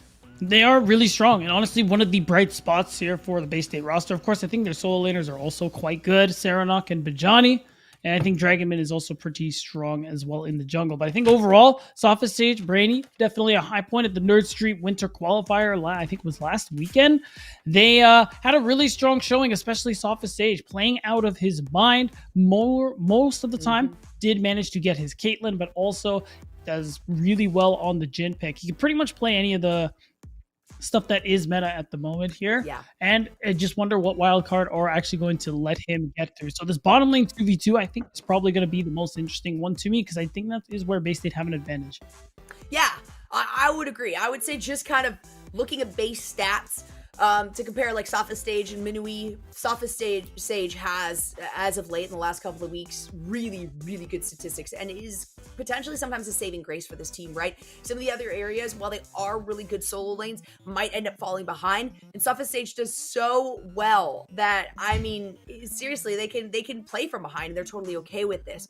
I do think that, that it's worth noting, of course, Alarim being one of the stronger top laners in the game and how much pressure is kind of put on the top lane and how much that can also sway the game. So I like to see how these lanes, Riot is doing a really good job of equalizing the prowess of each of these lanes. All of them have kind of the same opportunity to be hard carries or to transition a losing game into what could be a win. Yeah, and I mean, if we just look at Wildcard overall as a whole, I mean, they still have a good roster that they're working with here. And of course, a team that's been around in the amateur scene for quite a while now, has a lot of history. Of course, the famous Wildcard Red roster from last year, who managed to win a lot of the majority of the tournaments, I believe at least 3 of them. And then, of course, placed really well at Proving Grounds too. I believe it was top 6 that they did. And they're really good at putting together some of these top teams. So they're looking to pretty much do that yet again here in 2022. Yeah, maybe that's part of the reason I always kind of lean a little towards Wildcard. It's just they've had so much prowess in the scene for such a long time. And even with some of the players they have played together in the past, whether or not they're coming back together or have been continuously playing together, there is a lot of cohesion within this team. So you don't really see kind of situations where things just immediately drop out of the hands of Wildcard. It tends to be, all right, if the game starts in their favor, they do a really good job of riding that out and trying to maintain that top side of things. But they do have a little bit more difficulty playing from behind. And so I think Bay State is another team that, man, when they come out, they hit the ground running. There is nothing stopping them. And so that's absolutely going to be their intent going into this one up against Wildcard, especially recognizing how that's maybe one of their weak points is playing from behind. Yeah, and I really like that you bring that up, because it is interesting to see the clash in styles here for how these teams kind of like to play the game. You kind of called it out right perfectly, where Bay State, they are very aggressive and they do recognize when they have leads and are not afraid to push them to get more leads, take more from the map from their enemy opponents, and it ends up more often than not working out for them, but sometimes they do bite off more than they can chew. And on the other side, Wildcard, at least this iteration so far, does seem to be playing very defensive, drafting more towards scaling, not being as proactive in the earlier parts of the game. So seeing how these two teams are going to interact, I think is going to be really exciting, especially because we already know Bay State, they're going to be aggressive no matter what. It's just, will Wildcard be able to neutralize it and play towards that late game that they love to play for? And how much pressure really goes to their mentals, right? You got to consider that, particularly going into game number 1, where the pressure should be about even keeled, right? You're going into a best of 3. You acknowledge that, hey, whoever wins this is going to be a match point, and whoever is facing that match point is, up against the wall of being dropped out of the tournament, not being able to play next week in the playoffs. And there are a lot of really good teams in the playoffs. I do think that Bay State is probably, in terms of these teams, in all the teams that we have across the board, has shown the most improvement as individuals and then also cohesively as a team. And that's something that not only you acknowledge, but you have to respect on top of it. That's right, Jolly. Now we're going to go into draft, as we are going to see what some of these early picks are going to be. The Tom Kent is definitely a strong takeaway from Alarum. It's definitely a rough time, so they just don't want to let that one go. It is rude. And I like the Karma ban, too, just because Jin Karma, I think, even though we don't see it a lot, is actually a very oppressive bottom lane. And it's something that, more often than not, Bay State will go for. Put Soft Sage and Brainy on that, and they just run bottom lane. It's just absolutely disgusting to see. So we'll see whether or not he manages to get Jin and maybe another range support. Lux already notably is taken away, too. So I think Wildcard are really just focusing their ability on making sure Soft Sage and Brainy, don't manage to have that really strong 2v2 they love. Yeah, and Brain offers so much. I mean, of course, support, being a support player, but seriously loves to also play these aggressive champions. So we can see it right there. Karma, some of you might have been surprised maybe that Karma wasn't in the picks and bans. I think at all in that last matchup that we just had, absolutely going to be very high priority and likely will be banned out from all of these games. And in fact, I'm really surprised that we're not seeing something like the Caitlyn. Yeah, that was what I was thinking too. Yeah, I mean, we see the Jinx ban out, but we don't see the Caitlyn ban out. I think which they will. Is huge priority. That's got to be final ban. They're going to go with the Thresh. That leaves the Caitlyn open as an opportunity here for Soft Sage. So that could end up coming through. They could also go the Jin route if they really wanted to. Wildcard banned away the 2 very prevalent range supports that end up going really well with the Caitlyn. So maybe they are less worried about giving that away and more worried about the Thresh being picked on 1, which is what a lot of teams are doing. And it is a really strong champion at the moment here. However, that opening does mean we are going to see the Caitlyn come through here. And I think Jin is pretty much the only AD carrier, or at least the only top tier AD carry besides maybe Ezreal, that Wildcard could potentially go for. gives them a couple of options here. Yeah, I was going to say they can pick it right now. They can wait until that third selection if they wanted to, just to see maybe for a counter pick or two. But I think that's a smart option, right? Leaving more of an opportunity for a counter pick because you do have the 2 selections, and no big surprise, this has been massive priority in the last couple of patches. Going for ADC to start, and even if you don't start with the ADC, the other general first pick is going to be the jungle because of how much strength they show and how they can really just pressure in these lanes early on. We've seen how many teams invade well before, hitting level 6 or getting an ultimate. All right, and already we're kind of seeing Wildcard do draft a little more for earlier parts of the game here, especially when you see Xin Zhao and the fact that he's going to be very active in the coming minutes. I'm looking to Griffin to try and set up some of these plays in the early game. Dragonman is going to be playing Lee Sin, definitely one of his most practiced champions. He's been playing on it really well here. And at this point, you're just going to look for the support pick. Leona, not ranged, but also still gives you that potential lockdown and easy setup, force off the stage to be able to set up traps underneath you here. I actually think the Zilean pick would be pretty good if they end up going for that one, but I could just be a hover. Could just be a hover, yeah. They've got some good resilience here. They've got the front line with Griffin. And that's less surprising. The Zilean isn't necessarily one that is like going to be banned out by base state, right? So that's kind of one where you want to say, hey, where else can we find a really strong pick? And we all know how good Alarum is on this Urgot. It's not something I would want to face up against. It is something that I'm going to have to call the shots on, though, and I can imagine he's feeling very comfortable already, even knowing that there's a counter pick ability. Yeah, and the fact that they're picking it here on 3 Wildcard can just start to ban away top laners. You're already seeing the Jace come through. Maybe another range pick as well, just to make sure Alarum has the best matchup. But overall, it's one of his most played champions. The dude is absolutely insane on it. So it is a big deal that he's able to find an opportunity for the pick here. And I think on base state side, you're probably just going to look to start banning away supports if you can here. Maybe some mid laners. I mean, Corki is really good. If you're not going to play Victor, you can take that off the table as well here. But I think Victor might be something more towards what base state are going to play for themselves here. You just got to imagine that there's going to be a mid lane trade going on here, since Wildcard are probably going to pick mid on 4.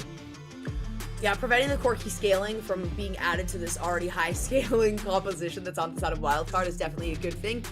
And certainly looking to ban out some AP. Neither of these teams has really locked in AP damage yet. It's all AT. Granted, this is one of those metas where you don't need to split things 50-50, right? All you need is one strong AP player, and that is plenty of damage diversity across the board. So it is going to be base state saying, all right, we don't want to offer the Victor up. That's just too much of a solid potential and adds to the cohesion of this team for Wildcard. And that means that, hey, they have a little less of a decision to make here, but they also themselves have banned out the LeBlanc to prevent that one going over to Serenade.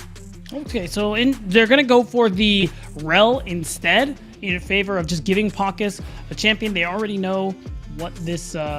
They already know that they're playing into the Leona, so they're just going to wait till the very last possible minute to pick out that mid lane. I think Vex is something they could definitely be looking towards here. Yeah. I'm trying to think of like what other mid laners are available. There's so many of them banned away. Played here, yeah, like the ones that we've seen played. Syndra is still on board, right? Syndra is another one we've seen quite a bit of recently, especially with the Scout of the Week. It can really provide a lot of positioning.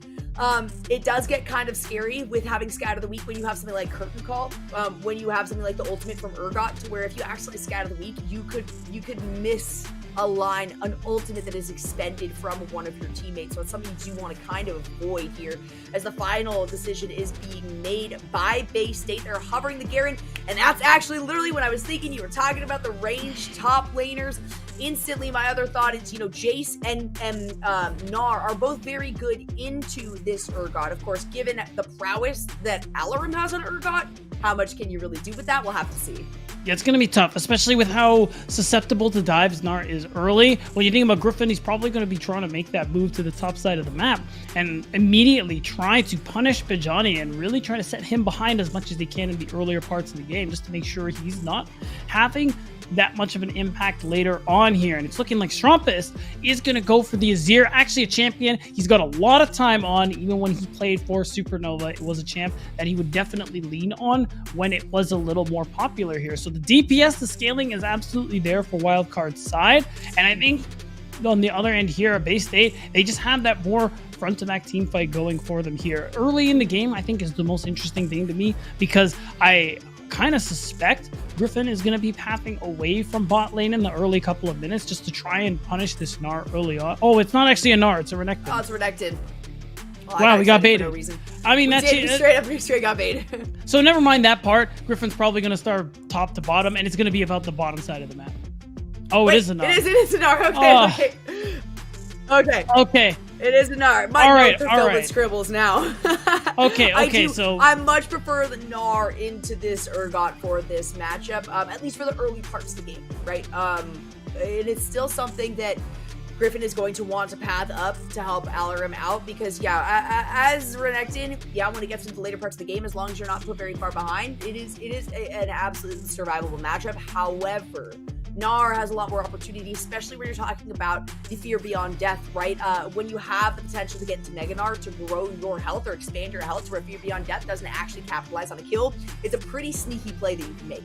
yeah, that is definitely an interesting one. The other thing I'm looking towards too is because now that we know it's Gnar top lane, Griffin, it does end up pathing away, and we see a lot of attention on this bottom side of the map. Soft Sage could very well be getting a lead here on this Caitlyn, because we know that's how she likes to play the game. You end up getting her early play, you take down that turret as soon as possible, move her somewhere else, and just keep doing it. And Soft Sage is very practiced on this Caitlyn.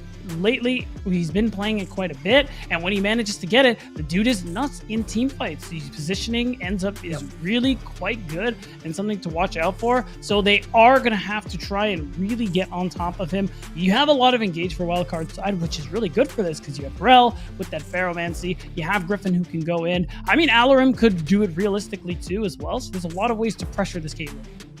There are. I do like, some wombo combo opportunities to really actually coming kind of out of both of these teams. I love Shockwave Solar Flare. That is by far one of my favorite combos that you can get. And really either order is totally worthwhile. Whether you're using the Solar Flare to slow down so that Saradoc as this Orianna is capable of getting the ball into a position or throw it onto potentially Brain, whose Zenith plays in, is the other side of that. Is a beautiful, beautiful combo when it works out. And then on top of that, if you get the Gnar, it's exceptional. And, with the Azir wall as well, you get yourself another little opportunity for, an area to kind of throw some members into. So there's a lot of really cool counterplay, actually, with both of these compositions that I'm very excited to see. Alarim, of course, with the Urgot is probably one of the lesser, cohesive champions, aside from the fact that he's going in, he's trying to get the flips right, he's in your face. And that's definitely something that will supply Wildcard and kind of the back line here of Strompist and Manui to allow either Griffin and Pockets to get in further on the fight, or just to supply the damage to come through from the rest of Wildcard.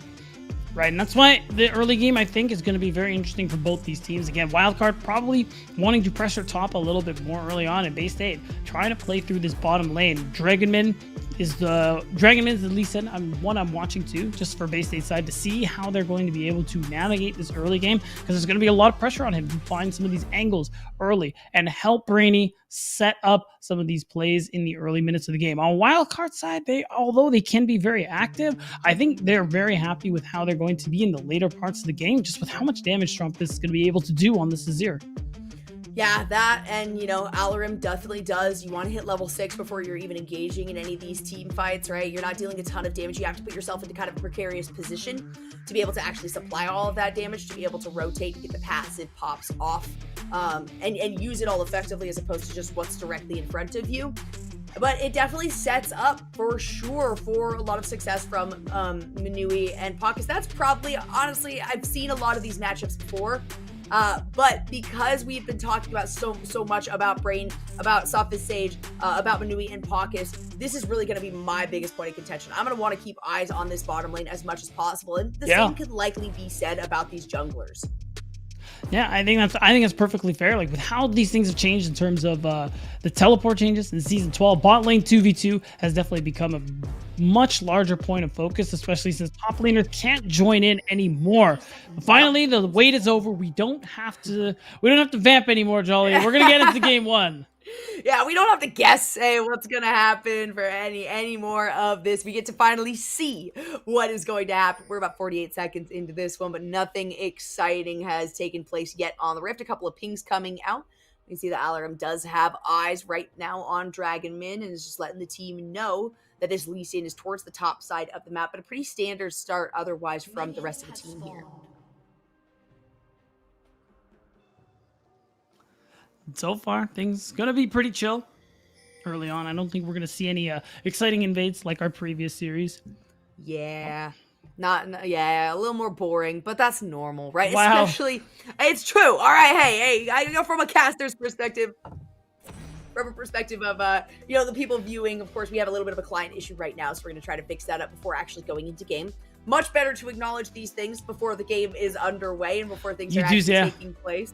And that's how quick, that's all it takes. All it takes is a couple seconds for production to say, okay, we're back on point, we're where we need to be. And you know what? Yeah, sure, maybe it seems a little harsh to say, oh, it is more boring, but it is, right? Like you're talking about a game that we have seen a lot of invades on. The anticipation, though, in it being more boring is expected because this is a massive series. This is going to tell us who is going home from this tournament, and it's also going to tell us who we are going to be watching next week in the playoffs. That's right. Both of these teams, again, playing for top 8, Jolly. Opportunity to, well, make it to the playoffs, as he said. So far, we've got Bay State Maroon and Wildcard Gaming so far. Oh, there's the level 2. Nice little attempted initiation there. Very little damage actually being thrown back and forth between these two ADCs. That's usually one of the things that we see is trying to get a little bit of an opportunity, maybe for once either of these junglers hits level 3 to say, hey, that is just an opportunity, right? A little bit of damage, a couple extra hits that you get down onto the opposing ADC is big. You want to try to avoid Pockets and Brain, obviously, because they are pretty tanky themselves, have a lot of opportunity to try to escape out of these fights, but no big surprise, softest stage, the first one to find some pressure, does have a bit more range than this Jhin. Oh my goodness, yeah. A flash away from Serenok right there. Yeah, they're really nice gank there. Only does the second buff on the top side, and Griffin manages to come through. Oh, I think Serenok's dead.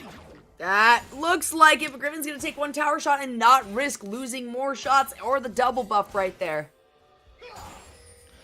Yeah, and that would have been pretty dangerous. But ultimately, there was a nice play from Griffin, support his mid laner. You get the flash out of Serenok, which means he's under a lot of pressure the next couple minutes when Griffin will eventually show his face back in the mid lane. So far, Dragonman hasn't been able to do too much, and I think because he showed up there, Dragon might go for this scuttle and potentially see if there's a dive here. I mean, it's possible.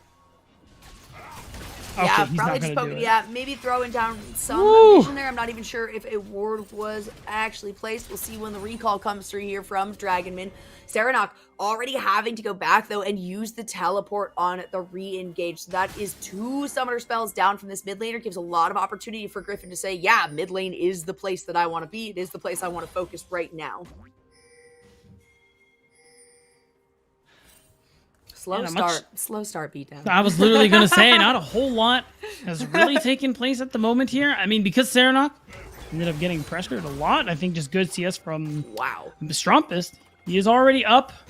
Strumpus is already up a good amount, but now we have Brainy already finding some of these roam angles here. And I think Strumpus, he knows something is wrong. He senses the disturbance, and he's going to dodge out that supersonic wave. The pings help with the spidey senses, right? They not do, so much don't necessary when the rest of your team, when the bottom lane is like, hey, we're missing Brain. Brain's not here. Be aware, Strumpus. We know that they're trying to get some responding pressure because Serenok now does not have the flash in hand anymore, so Brain is going to concede that one. Come on down. And actually a really nice little opportunity there. Dragonman trying to collapse on that, potentially finding a pinch between those members. It didn't work out here. That means that we also see a bit of push forward, a movement forward by Pockets, as we can see that Griffin is in the enemy's jungle at the moment.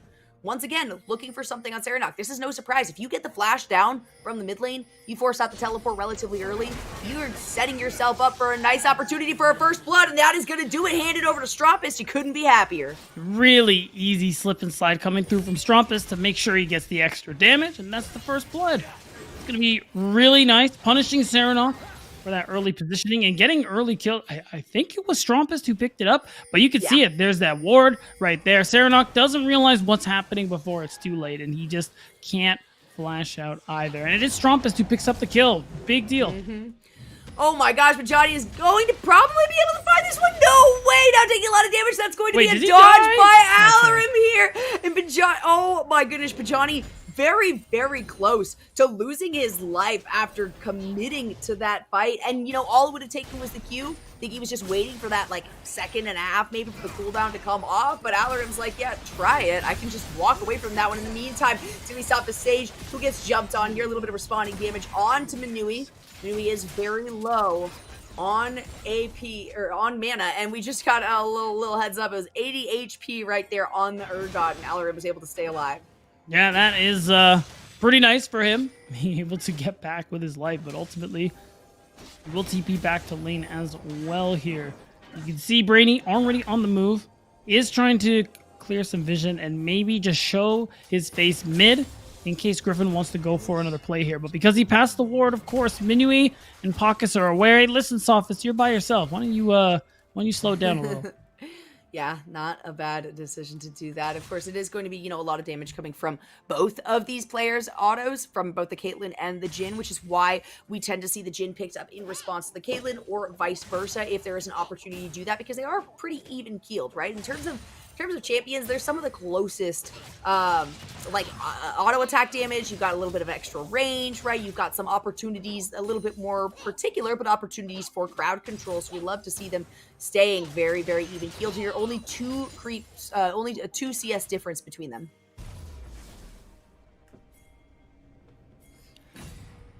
Well, not a whole lot else has gone through. Yeah, like everyone's just resetting. First Dragon is still on the table as well, but I mean, if we look, Griffin is actually ahead in terms of farm, and he's actually had more of an impact around the map than Dragon Min has at this point here. So he could go for Drake if he really wants to, but the Rift Herald being up could also be very tempting just because of that ability. Set up the dive, you can easily pick up a lot of plate gold here, either mid, maybe on that bottom side of the map. So you got to imagine that's what Griffin is going to do once he clears these topside camps. We can see the pings coming out there. It looks like maybe Dragonman wanted to go for the ward, or even honestly just going for a little bit of a breakaway there, but the ward recognition comes through saying, all right, it's not going to be a sneaky play, and Strumpus is far enough back that we're probably not going to pull much off of that. The Zenith Blade does come through. Of course, Braden's just going to be able to be back towards the far side of this one. That There's puts a him in a stun. really bad position. It's going to force out the flash over the wall. The Ignite does come out, interestingly enough, onto Griffin there. But so did the ultimate from Griffin. Right, and Paucus, full HP, a level up. Even with these honey fruits, Brainy's going to have to be very careful here. For Johnny, you can see him trying to get that Mega Gnar as soon as he can. He's actually very close. They can look to fight this. There it is. It's going. Oh, Oh, my wait, the gosh! Just shuffle. before that happens, Shurima shuffle, and hey, you know what? Strumpus says, "Nice try," but it's not coming to fruition here. Now you've got a kill for both Xin Zhao and Azir. Not where you want to be if you're base state. This early game, all coming up Wildcard, a team where we more often than not see them play for the later parts of the game, not as big on the early minute proactivity. They're doing a great job so far here, putting base state on the back foot. So far, they haven't been able to find a whole lot of value, but Johnny, especially, getting punished there, jumping into that fight without that Mega Gnar. Oh, that is going to be the ultimate to come out. The Shockwave, of course, Paucus now loses the mount here. It's going to be an easy pickup for Serenok. That's going to be the first point on the board for Bay State here. They're down by over a K, and it's going to force the flash out of Griffin over the wall to get to tower. You get the flash, but ultimately Griffin and Wildcard do walk away with that Rift Herald. And we are going to actually see a replay of the fight that took place earlier here. And this is the thing. Johnny, yeah, he is very close, so he feels like he's in a good position to jump into this fight, auto once or twice, and then hopefully go for the transform. But immediate response with that Emperor's Divide means that he ends up going back in. It was actually Dragonmin also that hit. Oh my gosh, as we get an initiation here by Dragonmin, that might be enough damage right there. It will be, and Dragonmin doesn't take too much damage to get uncomfortable himself. But, you know, honestly, we're talking about how slow this is. This is kind of normal. We're at 10.5 minutes, right? 2 kills on board from Wildcard. That's pretty standard. I'm more surprised at Bay State's, you know, kind of trepidation moving forward on this one in not trying to make some of these early plays. However, it was Dragonmin who was sitting in the jungle trying to peel as much of that as possible before initiating. Still, being able to find some of these early plays is pretty nice for Bay State Maroon. It is unfortunate Serenok being so pressured. They are going to be able to lose out those turret plates, but because of the TP, because of Dragonman's appearance, turret itself won't actually go down. It's worth noting too, because of that pressure, Strumpus, he's up 20 CS on Serenok at the moment here. But if you look bot lane, Soft Sage has been farming very, very well. Is probably going to be like 15 CS up on Minui so far. No kills really have come through in this bot lane so far. And I think it has been a little tough just because even though... Yeah, no, not a single turret plate's actually gone down here. So Sophist not getting the early lead maybe you usually want to on Caitlyn, but there's still a play to be made here. As I do see pings coming through. Dragonman down here. There is no ward. Minui just needs to step forward one more, and Dragonman will be able to find some sort of connection here. Not gonna get an opportunity though. Minui and Pockus are pushed just way too far to their tower. It gives them the opportunity now for Bay State to say, okay, hey, we might not have been able to find a gank on that one, but with all the pressure that you guys have provided on this bottom side, they stop the stage. That means that we can instead transition this into the first dragon of the game. Right, and then part of it is you got a lot of bot pressure. You get that back timer on Strumpist, who is TPing back to lane. But hold on, I think Strumpist, is he trying to maybe force the flash from Serenok? Ooh. Nice little jump over there by Dragonman, who ends up, I'm really surprised at how many sticky situations Dragonman has actually found himself in. Of course, he hasn't been taken down a single time. He's been able to regain a lot of this CS as well. Now currently in the lead. We're looking at being close to that first item on top of it. Serenok, though, might be in a bad position here. Dragonman is in the wings. It's the dragon kick on top of it. We'll see if they follow up on this. He does want it. Does Griffin have enough here? Oh, I think Crescent he does. Guard still available, and there it is. Dragonman's going to be able to follow it up. Brain shows up in the background. Little thumbs up from Serenok. Yeah, really nice play from Dragonman, waiting for that engage to be able to kick Griffin and put him in that position where he can't actually do anything but give away his life.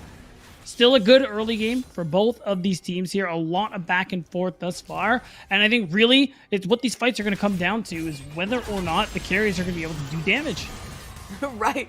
We've seen so little play coming down to the bottom side. That was a cleanse. That was a flash as well. Minui is very low on mana though. So is Pockets is very low on health. Oh, that I think he's going to kill him. No problem for Brain right there. The flash forward by Minui just has to reload now. Oh my gosh, will the Q beat up? There we almost. go. Minui takes down one. Can Brain find themselves the double kill? We're going to hop Oh, over he into the missed? mid lane though because Strompus is in a bad position here. Emperor's Divide does come out, and there it is. Dragonman starting to light the fire underneath all of the gas that he has accumulated for himself. 3-0 on Oh my this gosh, pick. it's still Well, going! Minui ends up getting taken down by the support. I think it was long enough. No, it was long enough that Sophist Stage didn't end up getting the assist, but ultimately you do end up taking him down. And man, that was a situation right there. Strumpus missing his ultimate too was definitely another unfortunate circumstance there. So he does end up falling, is going to lose out on a good amount of gold and XP just because he has no TP and is only just coming back. But I like the aggression from Bay State, being able to try and push people like Strumpus who aren't fully online yet and just find whatever opportunity for Dragonman to become part of these plays. Let's take another look at that fight though, real quick beatdown. And I mean, it's gonna be the top pod fight. Rarely are you able to break away from a fight and then come back and it's still going. Yeah, I mean, this is a long one. Leona definitely does some good amounts of damage with her W, but part of it too is just walking him down. Step back. Ooh, the cancel auto too. That's unlucky. Yeah, I mean, we had a half step back, and then we got the canceled auto on top of it. An attempt to get in the blast cone to send Brain to the other side before going down, but that, honestly, that half step was, I think that might have been enough to consider Minui's demise was written by himself. Now, Wildcard. They do lose that top turret. Solo gold going over to Bajani, but they're going to commit 4 people to this bottom side of the map. Strumpus has that push, drop his passive to keep Serenok from being able to really shove that wave, and they're going to be able to drop this bottom turret too. But all that attention means we could see Maroon Bay State do the same thing in the mid lane, while also moving all their members up to this second Rift Herald that they can get a lot of value from. Yep. And they're finding, a lot of value from a lot of these plays, right? The start of this, we saw Wildcard kind of popping off a little bit earlier than anticipated. Granted, it was still, you know, around the 8-minute mark that we actually saw some action coming through here. Bay State says, hey, that's okay. We are also playing for a bit of this late game, right? We want to get to the point where Bajani has the opportunity to come in and gnar out. Of course, you know, gnar being the name also of his ultimate. Of course. So being able to gnar out in there, we can take a look at the gold over time. There was a brief moment just past the 10-minute mark where it kind of fluttered over the edge to Bay State, immediately recovered by Wildcard. I think it was from that mid lane play. And then, of course, now we are looking at about a 1,500. It's been completely evened out back here thanks to the pickup of the second tower by Wildcard Gaming. But man, this is such a contentious game right now. We're at 16.5 minutes over that beatdown, and we are sitting completely even in gold. Yeah, it's definitely been back and forth. Both of these teams putting in a lot of work in this early game. Soon now, it's going to be interesting how Wildcard are going to play the rest of the game, just because you see the Hull Breaker purchase from Alarim does mean he's more than likely going to be looking for the split push, being alone in the side lane, because it is going to be very difficult to 1v1 him, especially once that Titanic Hydra ends up coming through here. But because Dragon is live, Bay State, they're just going to drop Herald. It's going to not actually get the charge. But I mean, ultimately, you get an easy pickup of the Dragon, so I think it's not as big a deal. All they need to be able to do is just walk away from this one. And they should be able to. And if anything, Paucus is the one that's kind of in a dangerous position because everybody on Bay State is at completely full health. We're going to see the curtain call come out just to maybe try to give some sort of situation. Maybe if Strompist and Paucus could find a pinch there, that would be very good for them. The pigs are coming out, though. There are pigs coming from Bay State saying, there are still 2 members in our jungle. So while we're recalling, we still have to be very, very careful here. Dragonman being the one to kind of proxy those members out. Right. There are no camps at the moment here, so it's not as big a deal. There's plenty of creeps for Sophist to be able to farm here. At this moment, Bay State in a good position. They managed to be up 1,000 gold now. And they also get the second dragon for themselves, Jolly. And it's an Ocean Soul. That's going to be that's just great for anybody who picks it up. No need to do any analysis. Just being able to heal over time constantly is just wonderful. And Bay State being halfway there, being at this point in 4 minutes time to get that soul point here, put Wildcard Gaming in a rough position if they aren't able to stop it is a big deal.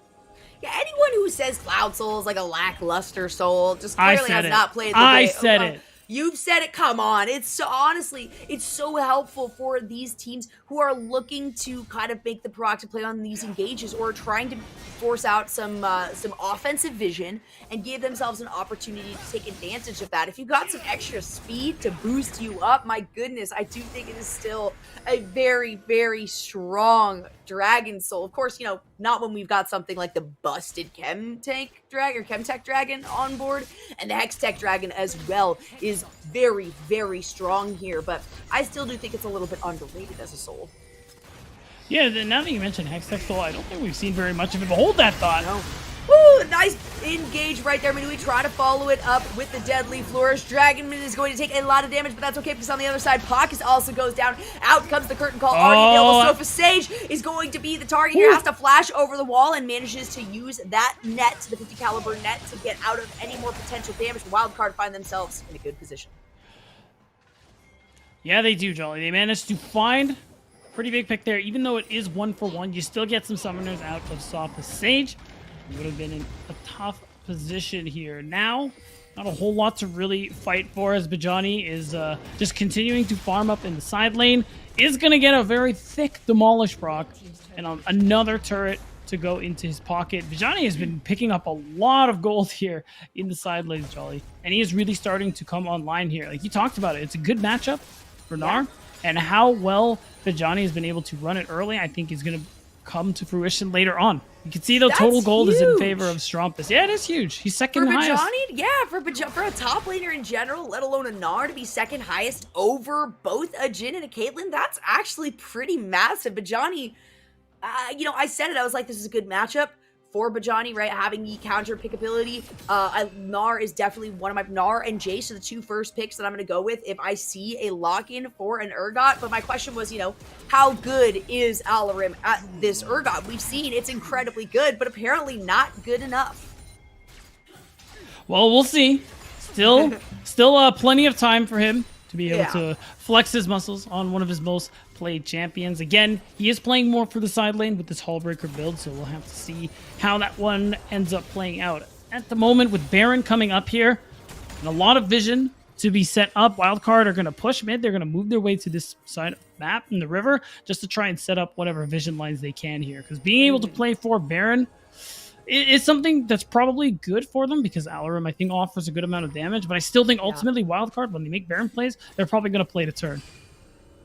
Yeah, they do have to get some pressure. They have to take out Dragonman or do something about that, because the opportunities the Bay State has with their with the composition that they have locked in means that they can potentially turn around, and after a nice little leash from Wildcard can potentially steal that one away. Sure, it's not something like the Super Mega Death Rocket, but when you have Dragonman with the ability to get the Sonic Wave, follow it up with Resonating Strike to initiate on something like that, it's an opportunity where you might even be willing to sacrifice yourself, right? Just to take that, add it to the other 4 members of your team, and prevent Wildcard from getting that additional pressure that really Bay State does not want to give them. And right now, Bay State kind of have to let Wildcard take control over this bottom side of the map here. Let them control vision around this dragon, because we got 10 seconds till what would be Bay State's sole point here. But do they actually want to fight this one is the question. Bajani is just recalling, has nothing in the rage bar at the moment. The thing is, Wildcard aren't looking for the start, they're looking for the fight. We find some damage already onto Dragonman. That shot, the follow-up shot, is going to get the slow, but it's not quite enough. A nice little proxy ball there being thrown out by Sarah. Not to say if you guys get close enough, this is a situation where I can shockwave you. But Johnny does find Meganar. Gets rooted up here for just a moment by Minuing.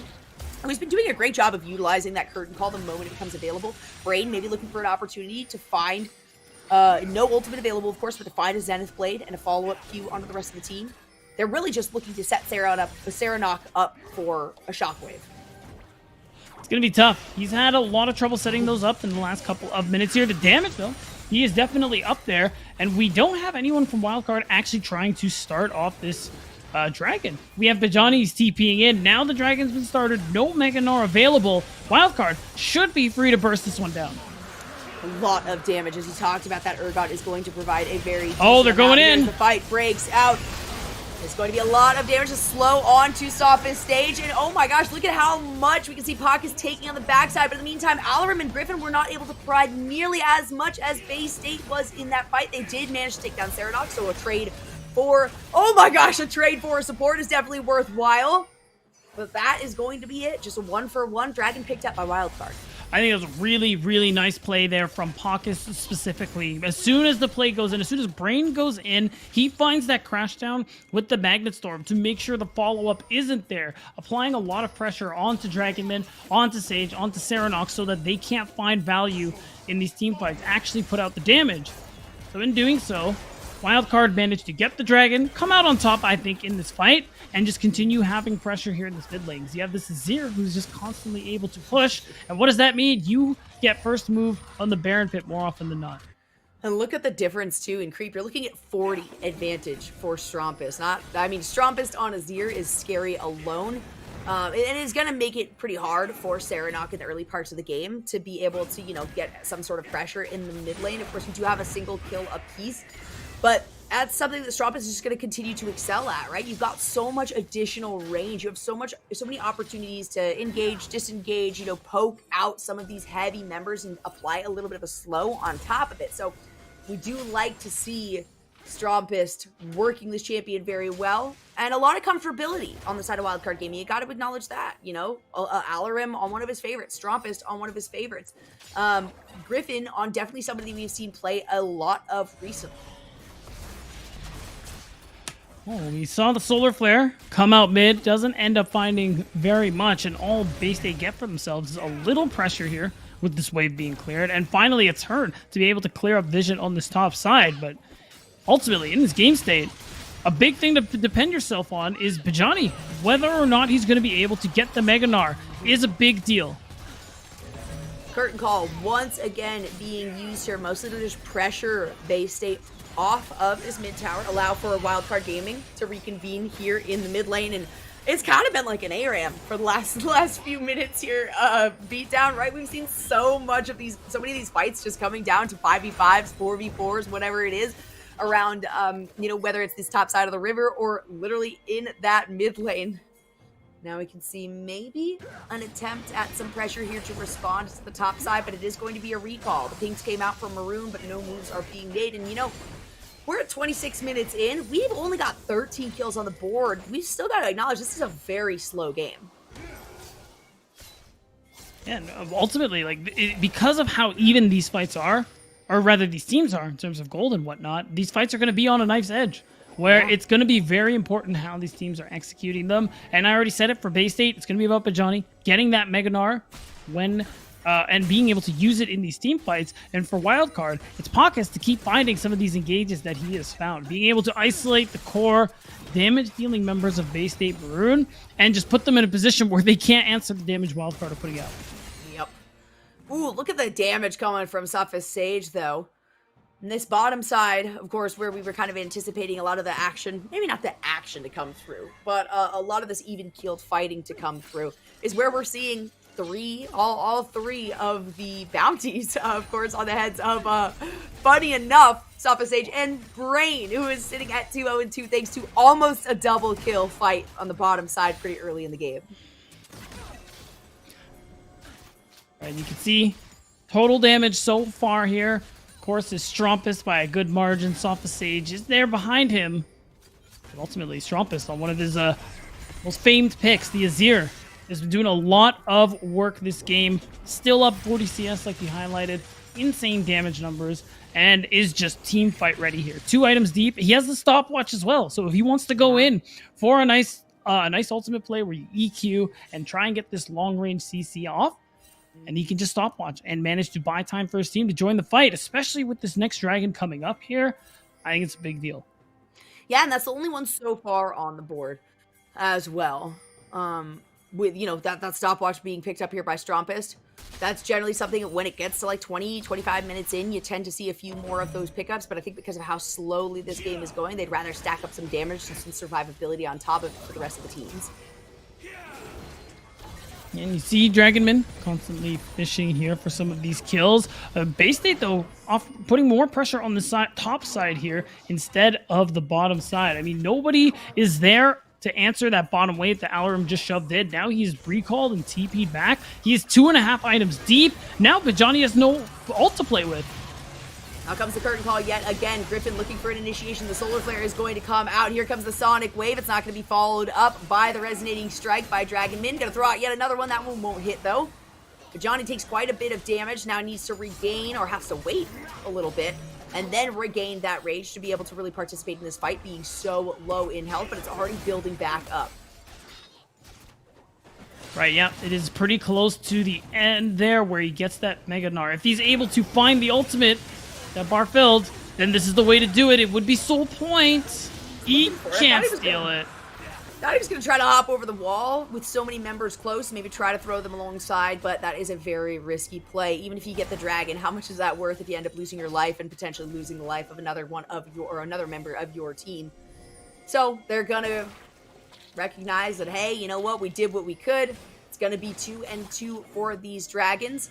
Maybe an opportunity for the first Baron of the game. It has been up for about or almost 10 minutes now at this point, as we're getting closer and closer to 30 minutes. With only 5 total towers taken down, though, you know, we're getting to those gray screens lasting a long, long time. And sure, it feels a little lackluster, right? It feels like we're at the point where, man, there's only 13 kills still across the board. There's only 5 towers still taken down at about 30 minutes into this game. But you got to consider, if one team finds a really big team fight, that is going to change in an instant. And at the moment, though, with getting that dragon, delaying the soul point rather, so much here for Wildcard has been huge.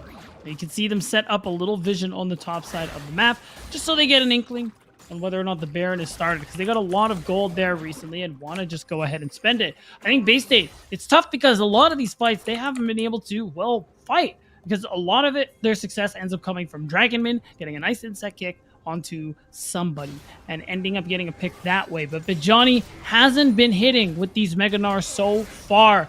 Either he goes Mega before these fights could start, or he gets it forced out of him and in a not favorable position. He does have Mega Gnar again, but there's not going to be an opportunity to use it. We can see it drop there. Throwing out some boomerangs, trying to just poke some damage down onto Solar Alor. Flare. Solar Flare comes out. Maroon, Bay State wants to fight right here, but they're not finding position. And not only that, they're taking a lot of damage from Strumpus. They're taking a lot of damage from Manui here on this Jin. So the pressure just kind of remains to push down here by Wildcard on the mid lane. Now Bajani looking to gather more rage. Wildcard kind of wants to get away from this fight, though, and it's going to be Strumpus constantly on the backside just saying, hey, yeah, continue to try to engage. I mean, we're going to walk away easily, and you're going to take more damage easily. The curtain call comes out. That's a good sign for Wildcard wanting to Bajani on this one. has And they the do Vigo. manage to find out Bajani. Out finally comes the Gnar, but it's not enough, and the rest of the team isn't there to capitalize on it. He doesn't even get out to the rest of the team. A lot in response as Dragonman is going to have to use the Dragon Kick. Manages to get a few of them with some damage here. Beautifully done. That is why we are Gale Force gamers here. Sophus Sage using that very, very well, finding the headshot on top of it to pick up at least 1 kill for Bay State. Yeah, still, Minui really wants to go in Tries for to do this the same. one. I was like, I can Gale Force too. I can do it too, but not quite enough damage on the follow-up. Yeah, Sophus Sage gets chunked out as well by Strumpus and Minui, so he's got a backup too. This means, yeah, it's an easy Baron Star coming from Wildcard. Even with Dragonman alive, no vision, you don't know what you're walking into if you're Bay State. Bajani is still down for 13 seconds. Dragon, look at this, Alarim is playing interference. He's going to do a good job at just keeping this Lee Sin right here and stuck. Baron, wow, that was pretty quick. Such a good job, actually, by Minui and Alarim there to say, hey, we can, proxy off the rest of the team.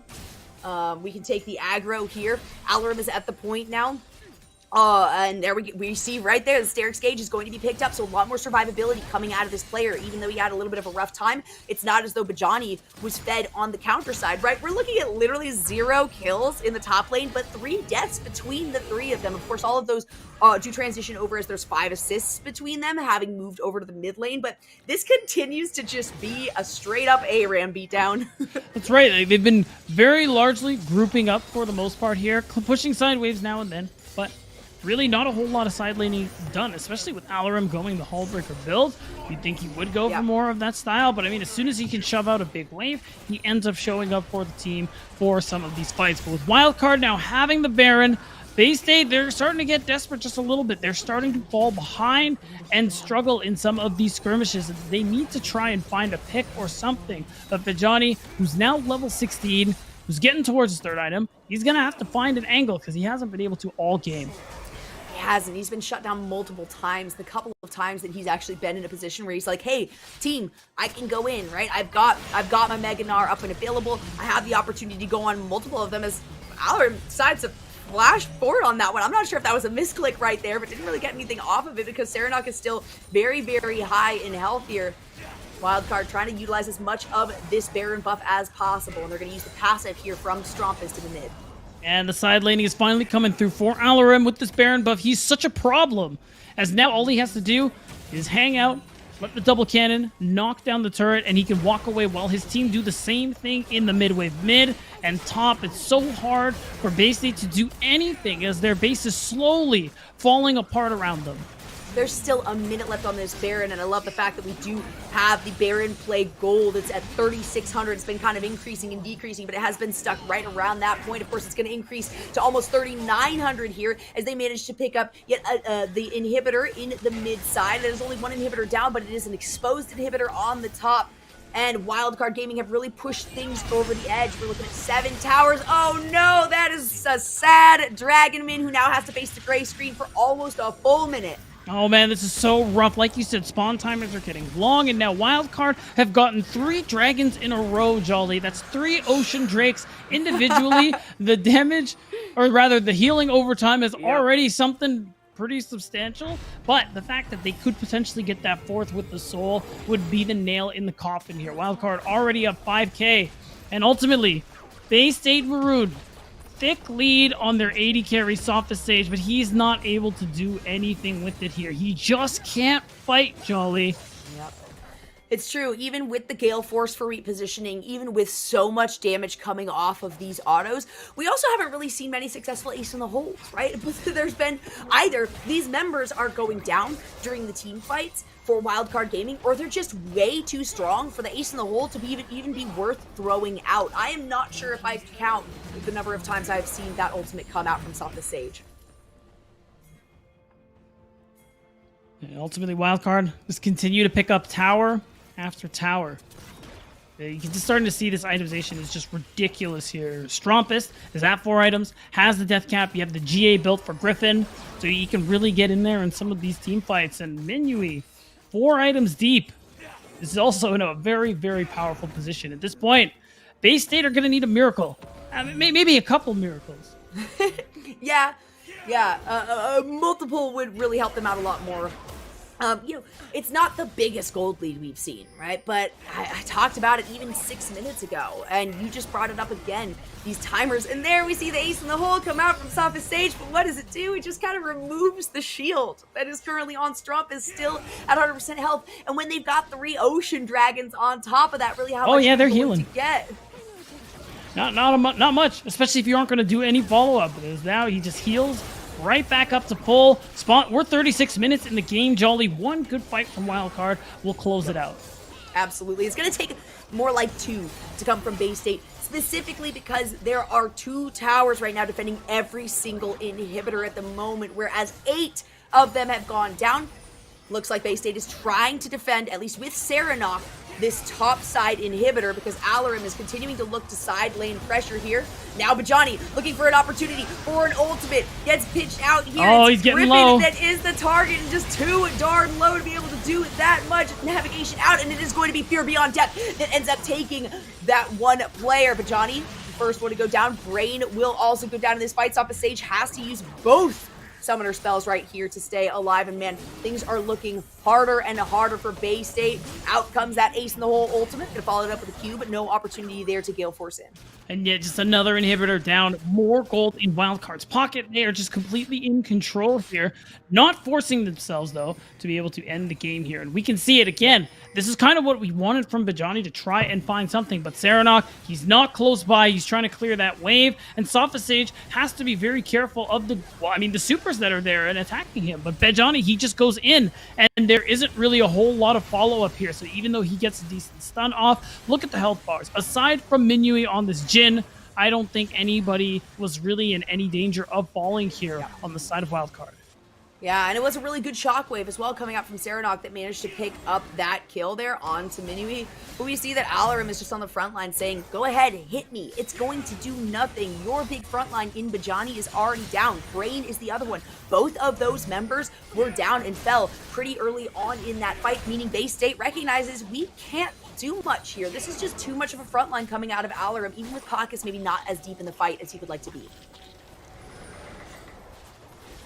Now Baron back on the map. You have Wildcard resetting here, so plenty of opportunities for Bay State. Actually, a lot of things coming through. I think they're going to try and take a risk here with this Baron, as they're just going to go ahead and start it off. The thing is, Wildcard is here. Curtain Call is available. There's a lot of ultimates good to go on Wildcard Gaming side here, so Bay State might have to play for the turn. And there it is. Out comes the curtain call. It's going to be Alarim on the front side of this. Ends up getting stunned down. Still no ultimate. And there should be the ultimate There's coming out of a Benjani. stun. There it is. A lot of damage onto Pockets, who ends up going down here. Griffin has separated 2 of these members out, and that means that Benjani is going to face demise right here. Immediately followed up by Dragonman. Brain had gone down really early on, and Griffin says, hey, if peeling is my job, I can absolutely do that. Now these other 2 members that have survived are on the run. It looks like Dragonman is going to be able to actually pick up the kill on to Minui. In the meantime, Stropis says, I'll end the game right here, right now. Yeah, he's got the wave, he's got the minions and the attack speed, he's blowing summoner Flashes. spells. Bay State Maroon Yeah. are going to fall in game 1. Wildcard, very clean game. Start to finish, are 1 game away from making it to playoffs.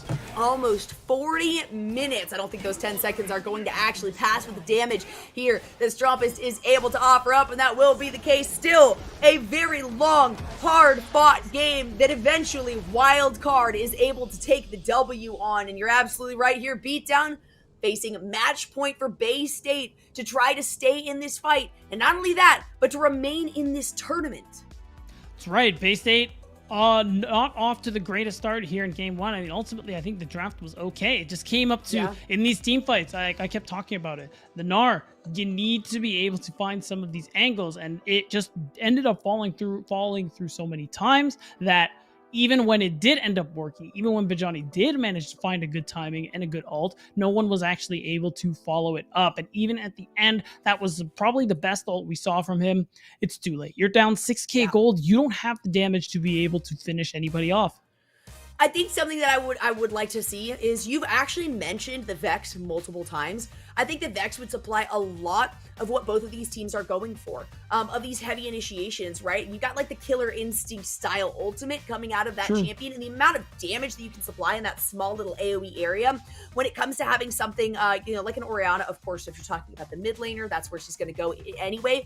But if you've got a Gnar, if you've got a Leona with, with the Solar Flare like that, where you've got some of these AoE abilities to kind of lock down some members, if you could follow that up with something like a Vex, that would be great to see. But Serenok, I mean, right off the bat, this was, I'm pretty sure, no, it was Strumpus that got the responding pick. So, of course, Strumpus is sitting on one of his most comfortable champions. You have to kind of acknowledge, if you're on the side of Bay State there, that, hey, if I'm picking Orianna and Azir is still on board, that's what's going to be picked, and that's going to set me far, far behind in the early parts of the game. Dragonman also not showing up until a little bit later on, falling behind in creep in the early parts of the game.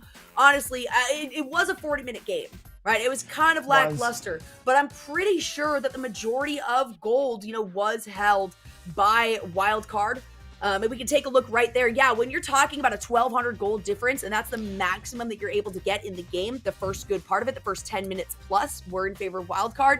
There was a little bit of time there, about 10, 12 minutes, where Bay State had a bit of an edge, but still not quite enough to actually make an impact on the game. No, and you can see it, despite the fact that, you did mention the 1,200 gold lead. I think ultimately it just shows how long the game was so even for, and it really started to fall apart when Bay State weren't able to stack any more dragons beyond the second one. And even though we didn't see the soul come through for Wildcard, it was inevitable at that point. They were winning out on these team fights. They had the late game damage. When you just look at Azir, just look at how much damage Azir is able to do, especially with such a solid front line in front of him. I'm not even sure if Strumpus died more than one time, if at all. Yeah, Strumpus was a menace.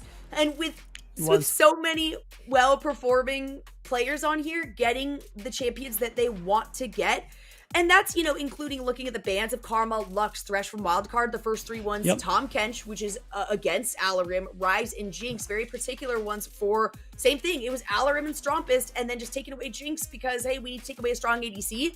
It's impossible to ban out these folks on the side of Wildcard. You got to try to figure out a way to counter what they are choosing, and hopefully now that'll give Bay State the opportunity to pick the red side as they have gone down, and that gives them a lot more chance for counter pickability. It's true. So maybe we'll see things mixed up in draft for the side of for Bay State. Maybe give themselves a draft where they can support Sophos just a little bit more, because Sophos at the end of the day, he was doing fine. Had a really strong CS lead, had some kills, was able to navigate these team fights decently well. You just think about the engage that they were working with and the engage that Wildcard had, and it made it a lot harder for him to actually play this game. So maybe if they're able to play for him more early, maybe draft a little bit more around him, we could see a different series. We could see a game 3. Yeah, well, we're going to have to see after a break. But before that, of course, maybe in the next couple of minutes, you guys can look up Skulls if you are looking to upgrade your gamer gear. You don't have to look any further here. You start your 2022 off right with the official Unified Esports merchandise brought to you by Skulls. There's hoodies, joggers, jerseys, armbands, much more to come, as this is just kind of the early part of the launch here. So you got the skill, you might as well show off the swag. It's Skulls, SKULLZ.com _collections-unified. You're gonna find everything that you need right there. So gear up, game on, get some Skulls, and we'll be right back with more Proving Grounds after a quick break.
Alrighty, thank you so much, folks, for sticking around. We are in what might be the last game of the day, depending on how Bay State performs here, because it is going to be Wildcard, who is sitting at match point going into this next one. Of course, side selection does go over to the losing team, and I'm gonna assume, while I don't have a ping or anything like that, I'm gonna assume that Bay State has selected the red side here to try to get some sort of counter picks. And yes, I just got confirmation. Thank you, production. You're the best. Just got confirmation that that is in fact the case. So Maroon has decided to try to get a little bit of counter ability, which I think is going to be very helpful for them. And of course, still joining me today is the wonderful Beatdown. How are we feeling going to this next game? Do you think we're going to see a game 3, or do you think Wildcard has it in them to stomp this one out?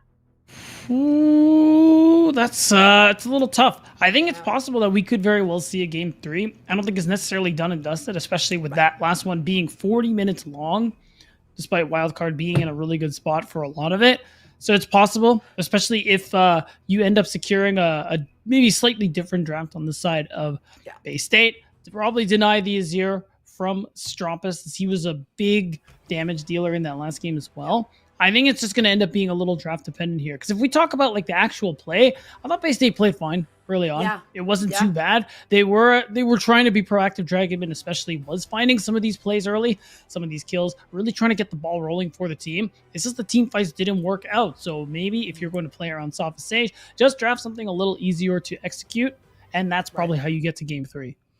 You know, I did feel like, just kind of based on how Dragonmin has been playing the last couple of weeks, it did feel a little bit rougher for Dragonmin this game.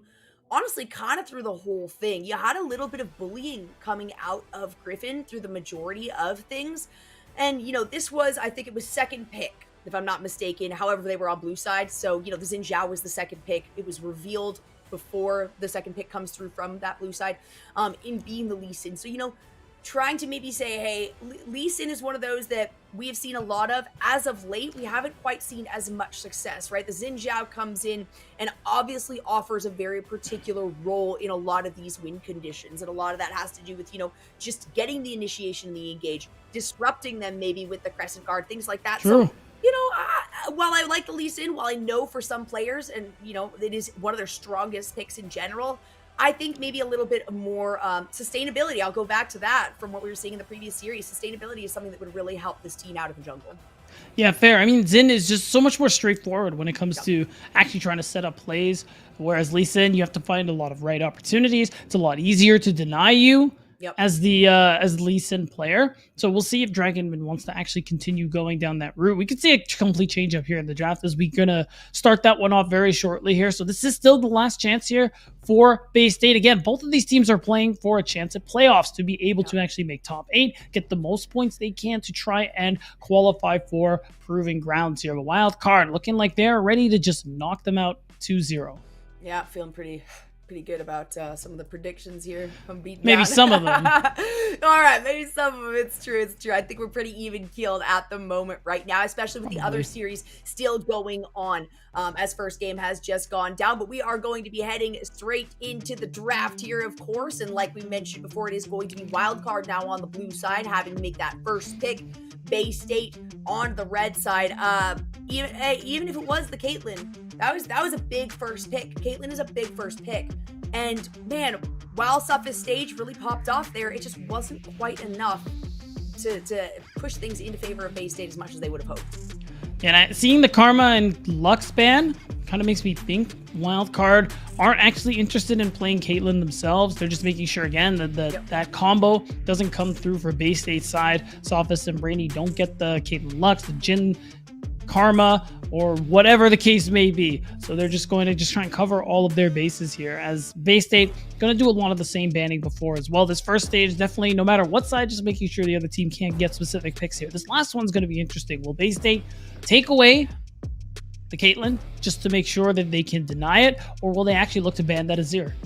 Last time it was, the Jinx was actually banned, so it was Karma Lux Okay, So it is good. I was gonna say if it's not a respect ban coming out of Bay State, I might need to have a word with these guys on this team, because yes, the Tom Kench, that is a ban against Alarin. Yes, the Rise, that is a ban against Strompus. But with how well both the Azir and still the Urgot were played, how often we see these players on them, you gotta add one of the mix. And I love to see it. This is exactly what I just asked from Bay State. Get a little bit more resilience, a little bit more reliability in the jungle, and Viego will absolutely do that from the beginning of the game to the very end. Yeah, definitely not as strong as Xin in the early game, but it's going to be a big problem later on for Wildcard here. And still the Caitlyn looking like it's going to be picked up for Sophist again. Like, he did honestly play it quite well. So it's fine, I think, ultimately to see if he's going to be able to make this one work here. The Xerath hover is definitely interesting because it's a big pick there for Serenok. But yeah, no, they're not going to pick it. Don't worry. Okay, I was like, there's absolutely no way.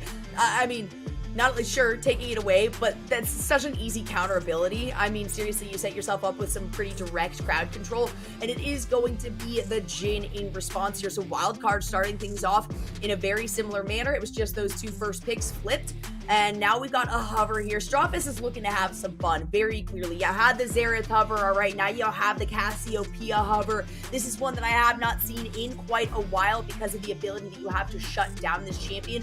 She does have a difficult time recovering in the later game. The poison really adds a lot to the team, and it didn't quite feel so cohesive. So now we got the Gragas locked in, who we haven't seen in a while now. Has actually been in the bans. I do think that was the final ban. Yes, the final ban that we saw coming out of Bay State in the second round in game number 1. All right, it's another pick Alorum has actually shown quite a lot of skill on and is able to have a lot of impact here. There's actually a chance could be Gragas support. I think it will be top lane. But it is nice for them. It's still a nice pick overall. Just I think it offers a lot of disengage with that exploding cask here. So I think that's a pretty solid pickup there for Wildcard. And on Bay State side, the Corki, I mean, I think it's fine. You want to just continue playing the range game like you have been. You have Caitlyn, now you have Corki, a lot of range poke, and the actual damage and scaling into late game. It's going to be nuts. Scaling that package damage is absolutely nutty. Now, I don't know. That's true. If it is, I think what we were looking at like a 4,200 kind of % deal that we're looking at AP transition for the package. So that's why we have been seeing, a big spike in this play, as well as the scalability for someone like Corki, the ability to kind of hang back. Maybe not as much range as you're looking at when you see something like the Azir on the other hand, but a lot harder to play into if you are Azir than if you're going into somebody like an Orianna. So I do like that as a final lock, and we're going to see the Morgana and the Jace banned out out here by Wildcard once again. Jace is going to provide a lot of extra damage here for the side of Bay State. It's going to be the LeBlanc and the Victor, so really focusing down that mid lane. Right, I mean, at this point, just trying to make sure that you lose a good combo there with the Xin Zhao, and two, a scaling pick as well. So you just try to take away as many tools as you can there from Strumpus in that mid lane. The Azir is still technically up here, but I think this time around it would be a little bit harder to play just because the range is definitely going to be a problem. Thinking about Caitlyn, you think about Corki especially, you're going to get chunked out by those rockets, and it's going to pretty much set you out for that actual engage here. And I like the Thresh pickup. You don't usually see Thresh and Caitlyn, but I think ultimately that Dark Passage is going to be helpful at pretty much any point of the game, especially if Serenok plays for these insane Corki package angles, and you could actually technically lantern him out. What are you talking? Where you been beat down? What, Caitlyn and Thresh is like one of the strongest combos right now in the game. I mean, we haven't been able to see a Caitlyn Thresh in like all of Proving Grounds. It is insanely strong right now, especially when you're able to lay a trap down, right? If you see a Death Sentence connect, all you do is Caitlyn, you throw a trap behind, then you anticipate that the Death Sentence is going to be activated a second time, you flay them back, and they're locked up for their entire life, right? It's so difficult to get out of that.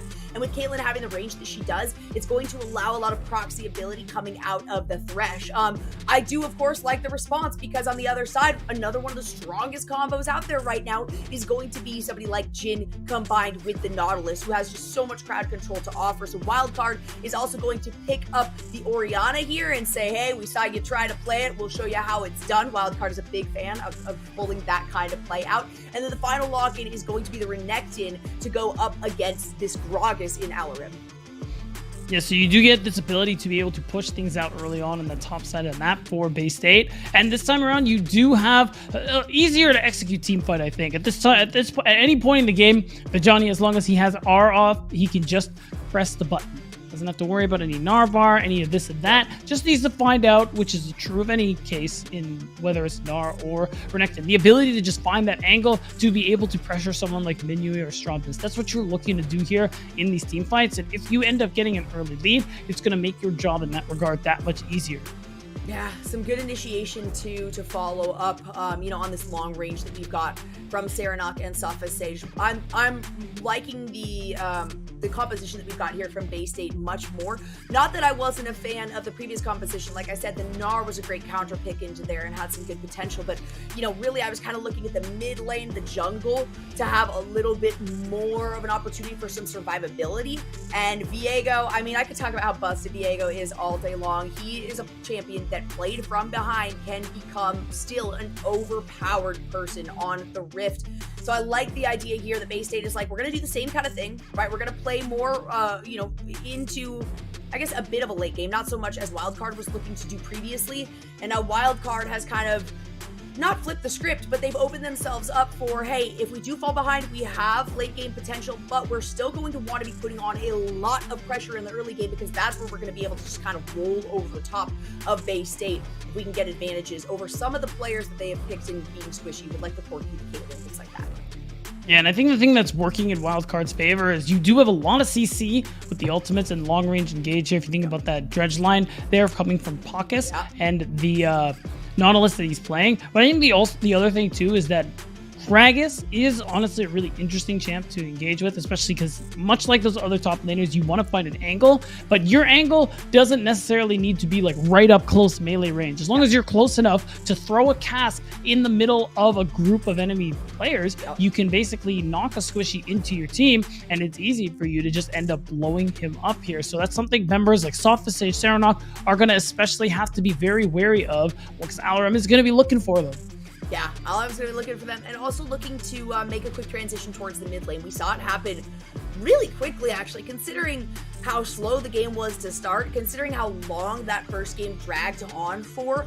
Alarim still was very quickly saying, all right, hey, a single tower's down, we're A-ramming it. And that's where most of the game took place, was straight up, it was around a couple of the objectives, but for the most part, it was trying to find angles for team fights within that mid lane.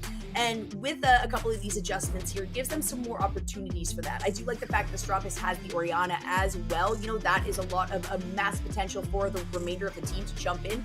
And it is a situation with Gragas. Occasionally you're like, ooh, we've got some particular like positioned ultimates. I don't want the Gragas' exploding cast to prevent, to potentially make my ultimate a miss. But with the remainder of this team, that's really not the case, really not an opportunity that you're looking at, because that's kind of going to be a follow-up, right, to the team initiating with the Crescent Guard with the Shockwave. Right, and that's why I'm looking at Saranok too, to be able to set up a lot of these plays with that Corki package, depending on the build he actually goes for, whether he's going Ludens for a lot of poke damage with those rockets, and a lot of package damage as well, or he ends up going just the usual crit for the Corki. I think either way, it's going to be a lot on Saranok to be able to set up. And I think in game 1 with the Orianna, he wasn't able to find as much as maybe he would have wanted to. So this time around, maybe this time he will be able to actually find something for the team and try to help with the setup here. You got to expect with the amount of attack damage on the side of Bay State that he is going to go AP, right? That's, I mean, he can still go with the crit build, but then where is the damage, that's supplied from the rest of Bay State? Let's head into game number 2. What could possibly be our last game of the day here on the Unified EA stream. Hopefully not beat down. We always love to see these things come to a nail biter, an edge of the cedar, going out to a tiebreaker to end things. But clearly, Wildcard doesn't want to be here any longer than they have to, and they have selected some solid champions to ensure they get some early game pressure. Again, our eyes are on the early game to see how these teams are going to try and find some of these leads. Again, Wildcard, very happy, sitting at 1-0, 1 game away from locking their playoff stop. Bay State Maroon, on the other hand, they're in a bit of a tougher spot, Jolly. They need to make something happen, and you can already see it with what they're trying to do level 1. Maybe going for something a little bit sneaky here. I like the recognition of, hey, you know what, let's try it. Let's see if, we have a couple of members come down here towards the bottom side. The second they say, okay, that's not the case, we need to recall, because the last thing you want to do with your backs up against the wall with the potential to be eliminated from this tournament in Proving Grounds is to give Wildcard Gaming a nice, easy opportunity to get something in response.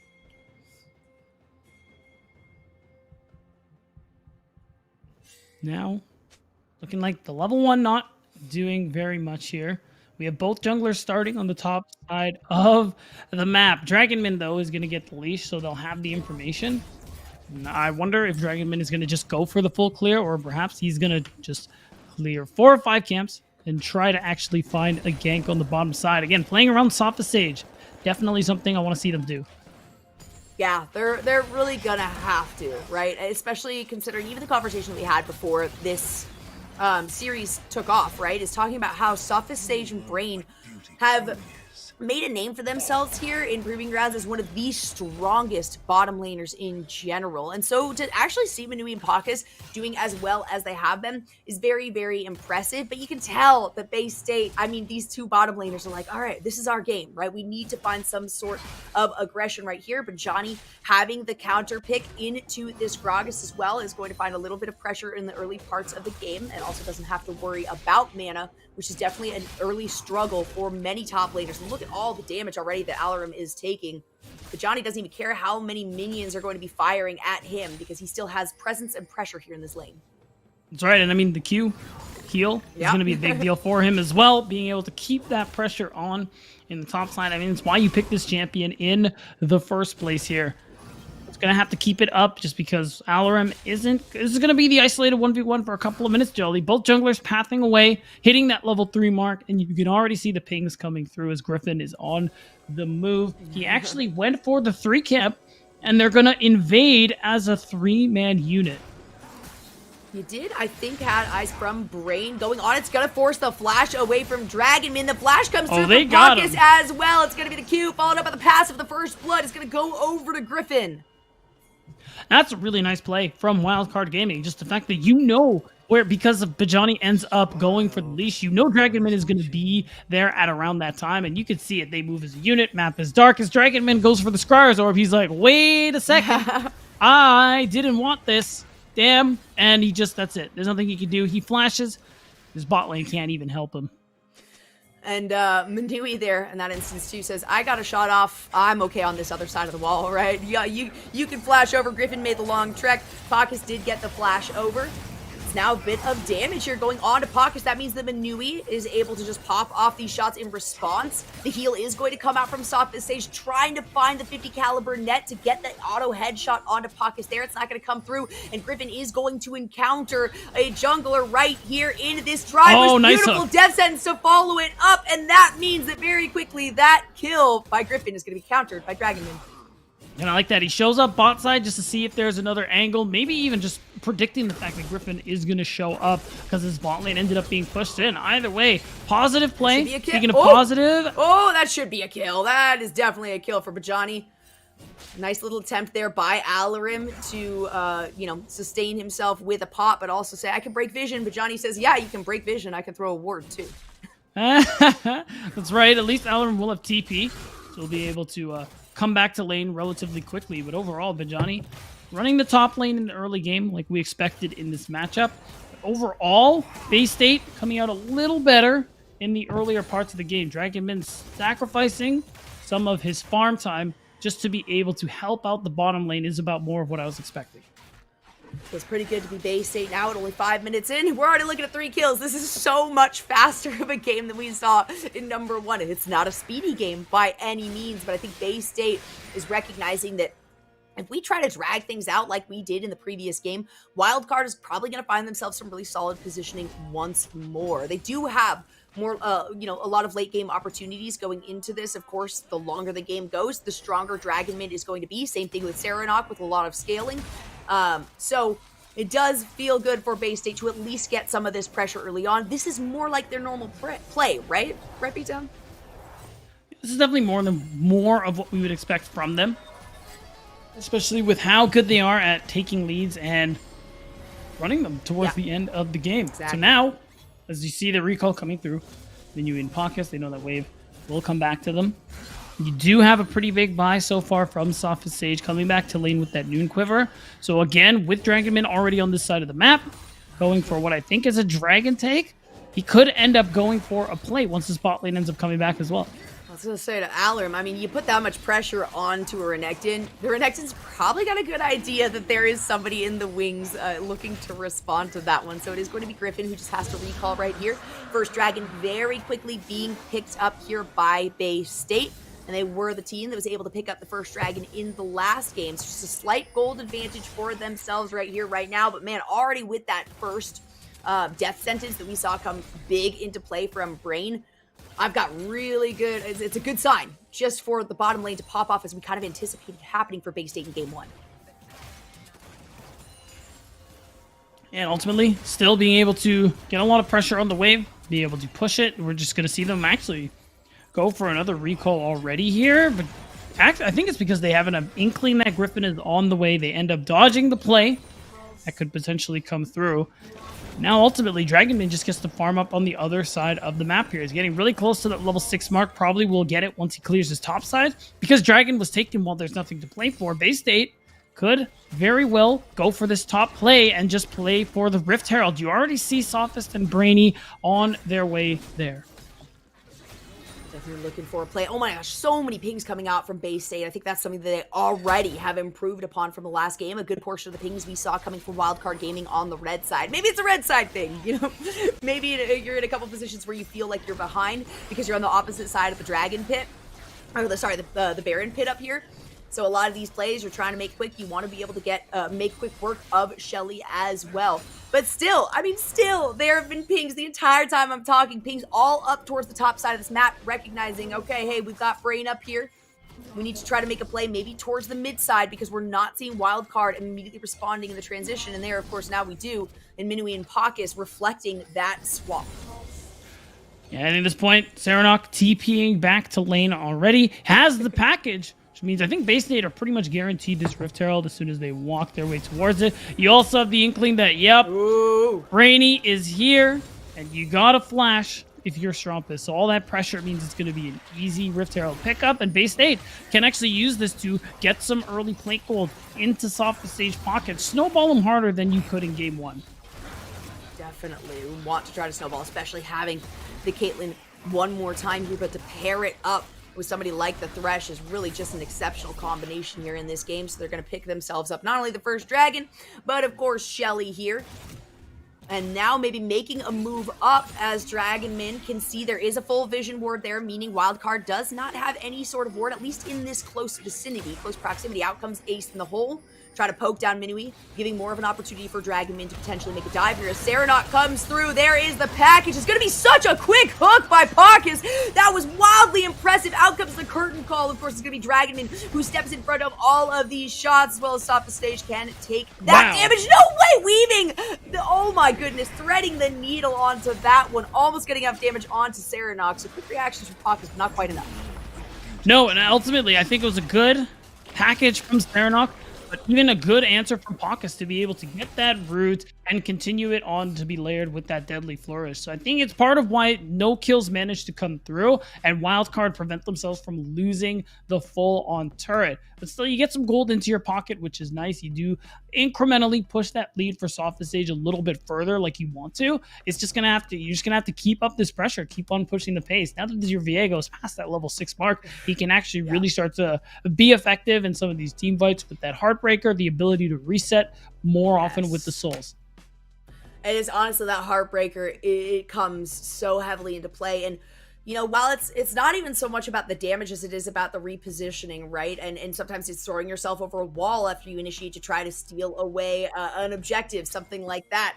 And you do have, you know, the potential here. It does look like Corki is going to be building AD. Of course, as we know, you know, percentage of Corki's auto damage or attack damage is going to be converted into AP anyway, but that is still a good opportunity for Wildcard as a nice little hook comes through onto Griffin. In comes Johnny. The rest of Wildcard might not be able to get there in time. Griffin manages to barely make it out, but will likely go down here. One more auto is all it's going to take. And yes, Dragonmin finds another kill for himself. Still not bad for Griffin to be able to go 1-for-1 in that situation, especially starting it off with him getting hooked. But yeah, ultimately, Dragonmin continues to accelerate on this Viego. It's going to be very, very strong later on into the game, as you highlighted when we were in Champ Select. Now, overall, because of when this happened, you can actually have time to play for Dragon again if you are Bay State Maroon. So far, they're 2-0 for the neutral objectives that have come up so far. And with these resets coming through, you can already see it. Brainy is on the way to set up some vision, and you have the others like Dragonmin and Soft Stage there to be able to try and pick it up. Still not too far behind for Wildcard Gaming. They're feeling all right. Griffin has picked up the 2 kills for the team. Of course, 2 of those are on Dragonmin. And Dragonmin is going to feel more comfortable as this game goes on, right? Griffin has more of an opportunity in the early side, even though, a nice little shockwave is going to come through. But hey, Strumpus, you're going to be pinched amongst these 3 members here. Serenok might have enough. It's going to be a little bit of a death sentence just to ensure that Serenok is able to pick up that kill. And just like that, Bay State double the kills of Wildcard.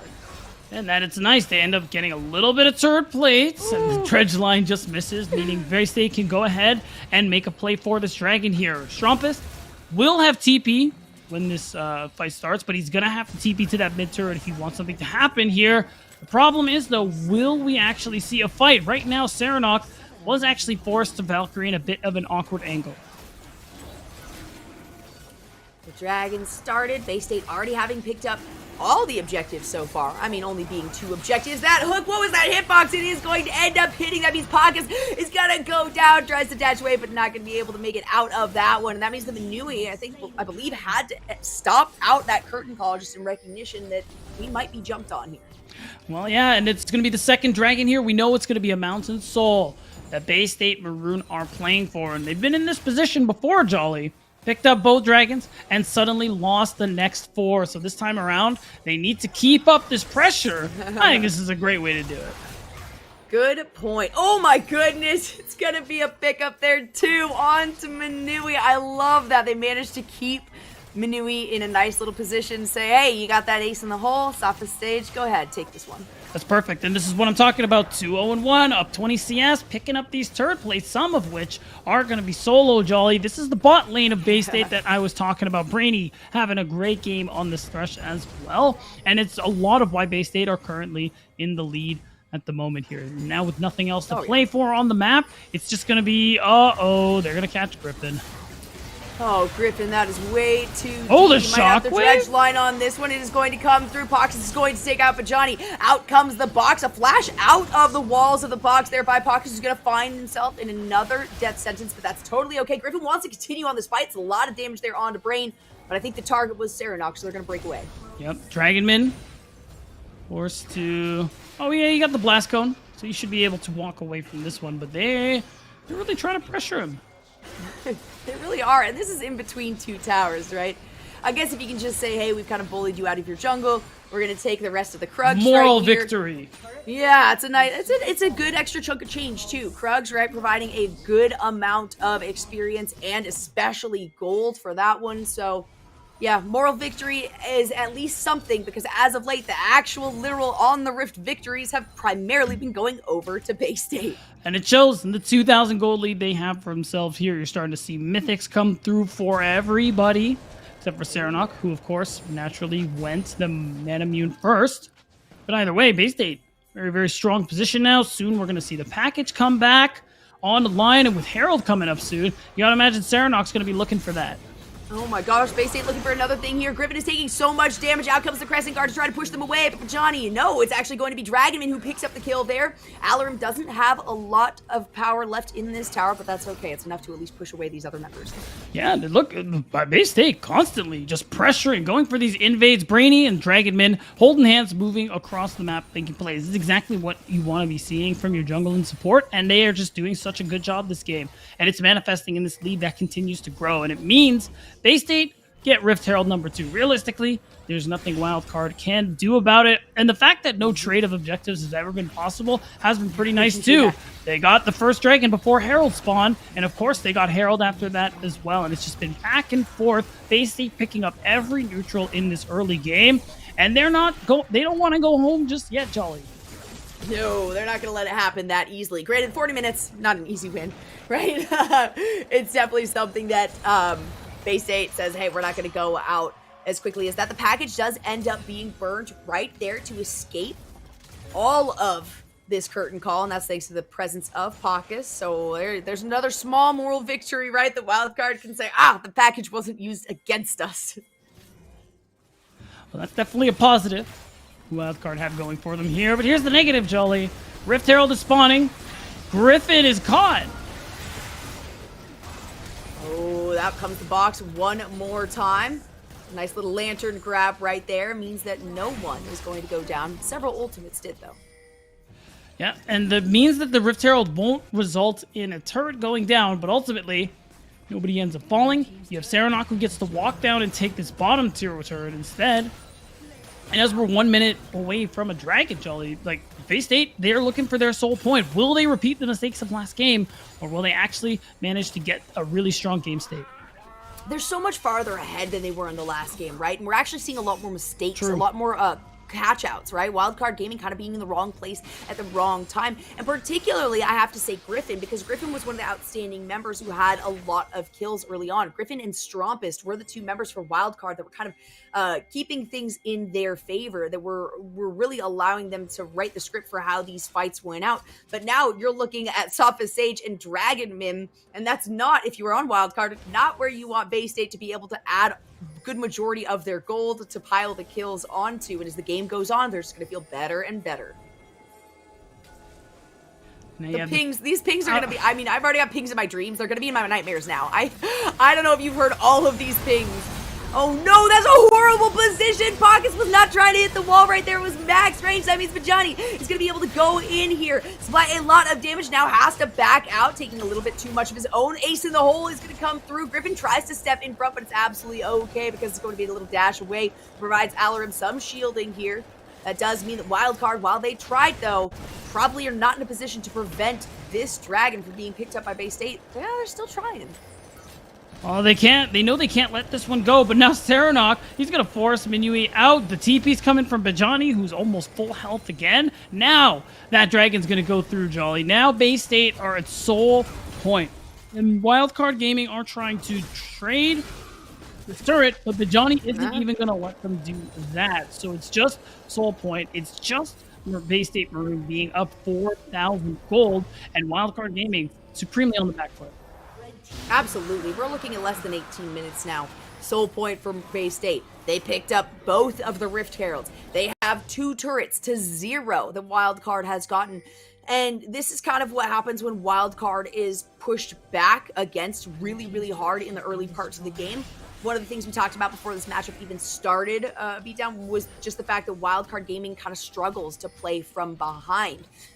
Bay State, we saw it happen there in that last game, and of course it got to the point where those respawn timers were just so long, there wasn't much that could be done about it, but this is what we are used to seeing from Bay State. Early pressure, and if you put Wildcard up against a wall, it's going to be really uphill climb in terms of recovery for this team. We're not really seeing any of that so far.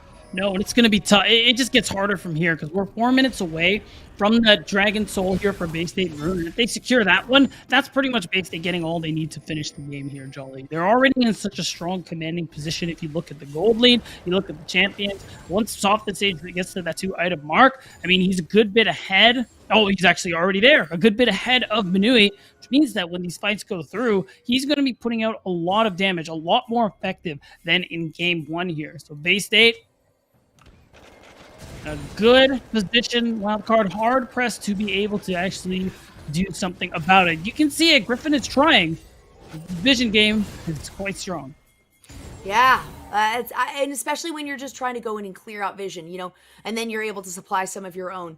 You know, I've touched on proactive reactive play less than I generally do, but that's because we've been seeing, I mean, just a lot of really good responses. With this one, it is all Wildcard trying to just react to the solid positioning, what's already been taken, the already pretty big advantage that Bay State have created for themselves, and that's part of the reason they keep getting caught out in some of these situations. We might even see Alarum here get caught out. There is a ward in that bush, but with 3 members moving very quickly downwards, there's likely not a chance that he's going to be capable of doing anything aside from maybe throwing out his ultimate in his favor. There is the ultimate. You're going to be walking now into the enemy team's jungle. The pings coming through from the rest of the team. Nobody is making moves to try to help Alarum, so he's got to try to go for the teleport here. Can enough damage be done by Seradok? Barely staying alive. Alarum has so little health, but he managed it. My goodness. Yeah, and it's tough. The timing means that Wildcard couldn't actually try and make a play for the Barret as it only had just spawned. You get TP out of the Gragas on the side of Wildcard Gaming. So that is still a big summoner you force out even if you don't kill him. And it does mean you get to push this mid turret. Wow, Soft is looking like he's getting very aggressive. Oh my goodness, so much damage on to Minui. It was the Gale Force that is already expended here. Minui has one of his own in his pocket, and we can see that everyone has adapted pretty quickly to recognizing how much attack damage is on the side of Bay State. We've got plated steel caps across the board, of course, aside from Strompist, who is looking to get a little bit of extra AP penetration on his side of the team. And that could play into a little bit of the later game. Of course, we already talked about it, right? Big percentage of Corky's damage is converted already over to magic damage, but when that is the only magic damage supply that you really have on the team, will it be enough when you get late enough into the game to have some items, some defensive items on the side of Wildcard Gaming? We'll see, because Serenok's actually going for the Ludens build. A lot of poke coming from those rockets, right. A lot of damage coming in from that Corky package as well. So it's going to be a lot of a lot of magic damage, definitely. Now Wildcard. I saw the Manamune. I saw the early build of the Manamune, which is totally classic. That's totally normal. Exactly. So it's hard to guess right away, but now Wildcard trying to pressure, trying to set up as much deep vision as they can, because we're a minute till the 4th dragon of the game. So they want to try and get the best position they can, see if they can catch somebody out like that during a vision clear, because if they do, Wildcard can't get it. Pocket's trying to find something here, needs to be able to respond. So much damage we just saw go on to Griffin, though, who has to back away from this fight in response to the damage is applied on the top side of Dragonman, who is forced to flash away. The Dominant is coming out. Alarum is going to take the ace in the hole to prevent Pox from going down this early in the fight, because they do need to prevent Bay State from picking up this Dragon Soul this easily and this early in the game, and they did a very solid job of that. Still, it's tough. It cost them a lot of team fight tools to be able to do so. Jolly, they were hoping for a pick. Exploding Cast finds nothing. Shockwave and Curtain Call and Depth Charge don't find much of anything, and you still have a lot of your major tools if you are Bay State Maroon. So the TPs are coming through. The package is crucially available for Bay State Maroon. So at this point, they are going to have all the team fight tools they need. It's just going to be about starting it off. And Alarum is looking to do just that. You get the Deadly Flourish to come out, a little bit of a stun onto Bajani, but Griffin has to use the Crescent to get out of this fight and to try to help Strumpus from being collapsed on by all of these members. There but it that is. means that Griffin will absolutely be the one to go down. Strumpus forced to flash away. A nice little follow-up there means Strumpus will find a responding kill, but it's on to Brain, not necessarily the one you wanted on. Dragonman would be the perfect person to get taken out of this fight right now. And I do kind of feel like Wildcard started the fight around this Dragon Pit way too early. When you still have 30 seconds left on that, you're giving a big opportunity to Bay State. Maybe looking for something right there. We're gonna Oh, find they the got kill it! coming from Pockets. They are going to be able to steal that. On top of it, you get a shutdown coming through from Strumpus with a beautiful shockwave. But Johnny does manage to take down Pockets. I mean, look at Strumpus. So much damage in that last fight, and you could see it with the Q and Ws and how much burst damage he was able to put in. But the big one to highlight, Jolie, Alarim, when that exploding cast came back, he used it to keep Dragonman out of the pit. Wasn't able to actually commit the smite. Means it was easier for Wildcard to get the dragon. You delay the soul, and they keep themselves in the game effectively by doing this. Serenok still has not died yet in this game, too. You've got quite a few deaths now on the side of Wildcard. They are primarily onto Griffin and onto Pockets, and Griffin, being that Xin Zhao, does have to kind of get in the middle of things to set up the rest of the team, so could be a lot worse, right? A lot of these deaths could be on Manui, a lot more could be on Alarin, but the fact that there's no kills that Manui has been able to pick up here, even a single one going over to Pockets from earlier on when Manui was not able to be in the fight after going down.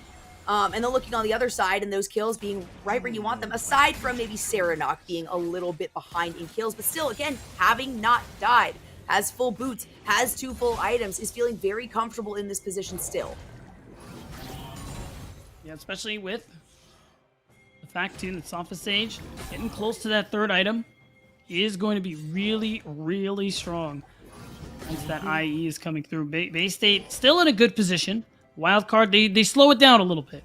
They buy themselves time by stealing that dragon. But we're going to have to do the same dance again in 3 minutes. And speaking of, Wildcard want to dance. There it is. Shockwave. Comes out. A lot of damage to the Shockwave, and then on top of it, finally, Manui finds the first kill. It's going to be a beautiful explosive cask right there. Sophist Sage is going to be the target here. A nice Gale Force on top of it is going to allow the kill to come through, but it goes over to Pockets with the Ignite. I mean, it's still very positive. You're going to be able to make a play for this Baron, although Serenok has a lot of these rockets ready to go, but Johnny is here as well. Now, Strumpus is going to be the target here. Strumpus is able to stay on the backside, not with the flash forward. It's going to be a nice little pop-up, but Johnny takes a lot of damage here. Strumpus is able to move back thanks to a beautiful Zonia's. Still a lot of damage, and it finally gets a takedown there. Strumpus the one to pick that up, forcing a flash by Serenok, who tries to use the blast code to get over the wall. It's Manui versus Serenok, and Manui finds the final shot, is able to get a kill there, and oh my god, Wildcard Gaming is transitioning things way back into their hands. Oh, this is a great position for them to be in, Johnny. They reduce the gold lead further, and by finishing this Baron, they're going to even the game up. And oh, you can see a Griffin a little too deep. Goes on the backside. Alarim is there to help out. The blast code is going to be used here by Griffin to go back in because they need to take this down. They need to prevent here this Viego from going over the wall. The Shockwave on top of it. That's a lot of damage. Strumpus is able to pick up another kill, all the while dealing damage to this Baron, and all 5 members managed to get out alive with the buff. And that is unreal. Wildcard managed to pull it back together and find themselves back in the lead here. And you can see it, how this one is going to start. Griffin goes in, and you see all the ultimates start to come out. And honestly, it's been the shockwaves, I think, have been such a big tool here in these fights from Strumpus, being able to put out a lot of damage, being able to displace people so very well, and it's just putting Bay State in these positions where they cannot win these team fights. They lose too much of their health, and even in this situation here, but Johnny wasn't able to get on top of Strumpus because of the stasis here, and Serenok's poke just wasn't enough. Look at the health bars on Wildcard. The only one you could really threaten is Strumpus, and ultimately, nobody could actually get on top of him. It was kind of scary for Strumpus there, to be honest, after the follow-up. Not even just the fact that, hey, you know, you're peeling away this Renekton, this Benjani, but then to follow it up with the fact that Corky's going to be able to throw out, you know, I think it was the big one, actually, that managed to, 2 members managed to step in front of to prevent that damage from going over to Strumpus. It's very cool. And there you go, Wildcard Gaming got a significant lead for themselves here. They got another kill, meaning Strumpus is currently unstoppable, and you're just going to be able to take down more turrets, stack more gold in your favor. What a sudden swing in favor of Wildcard. Now they're up 3,000 gold, and they're knocking on the base. All these traps coming through. I mean, sure, but what? It's not going to matter. I feel like my face right now is your face after, you know, the game number 2 in our first series. Oh, of the day. yeah. I cannot, I can't. I didn't. I can't. I almost spit out my tea. I was not expecting to see you on the screen, but I just cannot. Seriously, this felt so heavily in Bay State's hands. Every single objective, you know, up until the steal from that dragon, which is the turning point. The first objective aside from some of the towers, but even then those towers were picked up on the follow-up, on the Baron play. And look at this, 5,000 in favor of Bay State for a considerable amount of the game. We're looking at like 15 minutes that they had things in their favor, and immediately it gets spiked off in the other direction. Wildcard now looking at, you know, at 2K differential right now, but they still have 25 seconds left on this Baron play. They've still managed to take so much. The gold swing is just unbelievable on Wildcard side. And Jolly, it's happening again. Bay State, 3 dragons. Wildcard seem to be stealing every dragon after that one. And now, 4 minutes. I think this next dragon is going to be their last chance, Jolly. If we find ourselves in the same scenario where it's 3 dragons apiece, Bay State, I think they're going to fall apart, and Wildcard's just going to take it.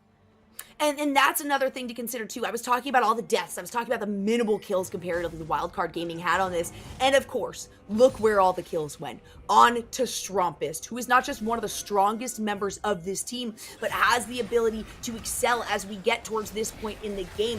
The shockwaves have been so on point. And on the other side, Serenok, well, we've been anticipating Serenok, you know, popping off, getting a lot of damage in the early parts with excellent positioning, finding a lot of those successful fights for Bay State.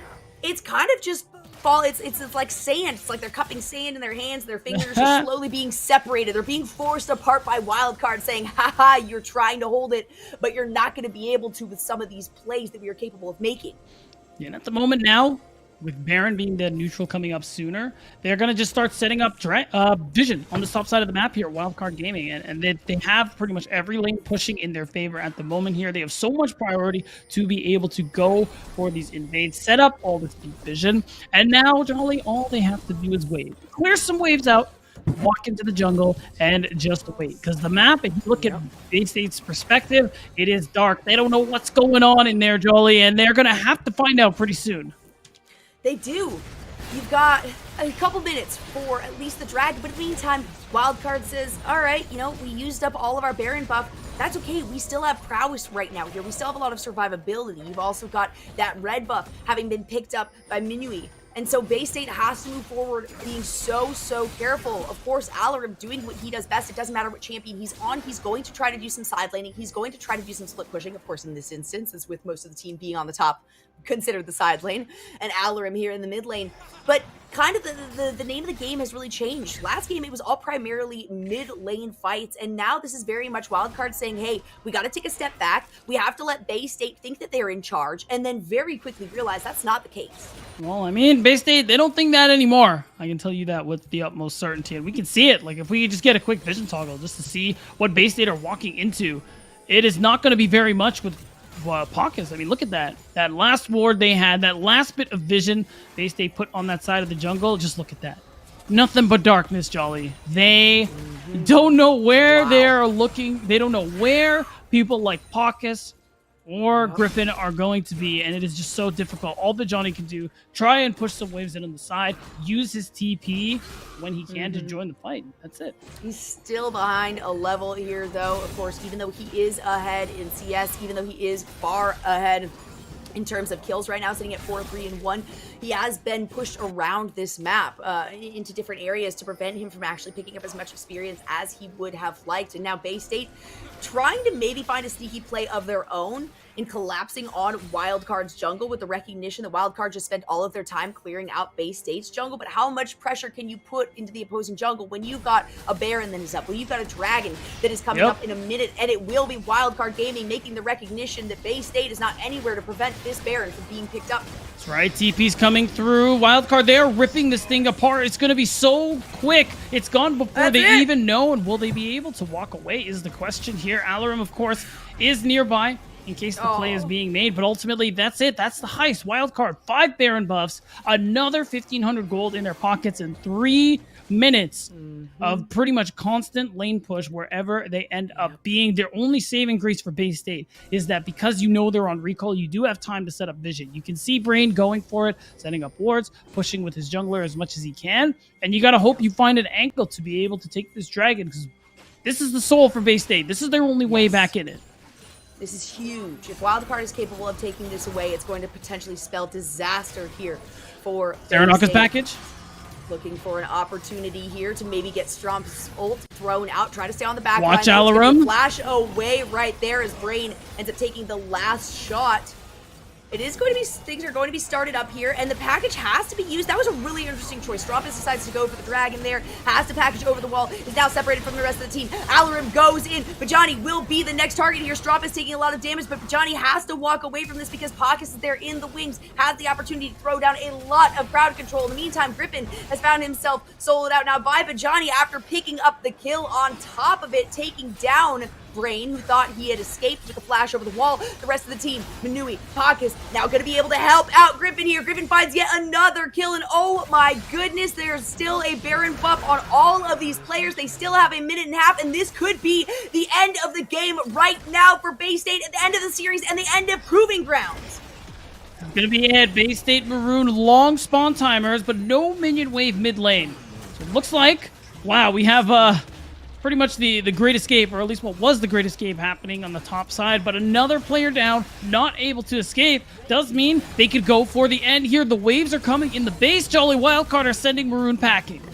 This is it. This spells the end. Only 3K now in favor. Look how quickly they're taking down these objectives. In the meantime, they're able to pick up kills on top of it. These members of Wildcard Gaming don't even need to focus on the Nexus. The minions will do that for them. They can just pad their stats with some extra kills, and just like that, Bay State, looking like they are staying in the game and pushing this out to a number 3, are not going to find success here. All it takes is one good fight from Wildcard, and they turn things in their favor. They end it in an 0-2, and you're right, they send Bay State packing. Well, Wildcard Gaming, a great series from them, looking so much better than they did last week against Golden Guardians Academy. Really bouncing back this week, and you could just see it in how they play. Game 1, things even for a long time, and you kind of highlighted it. One fight, and they managed to pull ahead, take Baron, start taking turrets, continue to advance your gold lead. Game 2, it's an even worse situation for them. The fact that they were able to fall so far behind and get their way back in this situation where Bay State, again, 3 dragons, both Rift Heralds, not able to close out on the soul, and because of that, it was just this slow decline into what was eventually an 0-2. My heart is actually beating so fast. Like I'm having to do some breathing exercises right now, and I was not even playing that game. Things look so dang good for Bay State, but my goodness, Wildcard said, you know what, we're done. We really don't want to play this out much longer. I need to know what was going through their minds to be able to turn around a game like that. And the gold, it wasn't incredibly heavily in favor of Bay State, but it definitely was. The game was absolutely in their hands, and somehow, some way, Wildcard got it within themselves to shut down some of these primary carries on the side of Bay State and really pump up, in particular, Strumpus, of course, as we saw popping off in both of those games. Just incredible. I think we got to give a lot of credit to Alarum in Game 2 at the very least. Oh, yeah. The way the way he was team fighting, the way he was finding all these angles, using these explosive casks to be able to break up fights, isolate people, end up stealing that dragon, which would have been Bay State's soul, for example, has been a big key on why they managed to pull that win together. I think Strumpus also had a great game on Orion. Of course, the whole team played like very well. You got to give every player on the roster credit. Those are just like the highlight moments for me in Game 2. Oh man. Okay. All right. We got to take a break. You need some water? I've chugged through all my water, all my tea. Honestly, that was such an insane game. Luckily for you guys, we're not just going to get a winner's interview. We are going to be able to talk to one of the players on the losing team here in Bay State as well to give them a little bit of a goodbye from the Proving Grounds for now. Wildcard finding themselves moving into playoffs for next week. So stick around. We will be right back with a couple of interviews here on Proving Grounds Closed Circuit.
And we are starting things off with in a gym. I love your background there, Sarah Nog.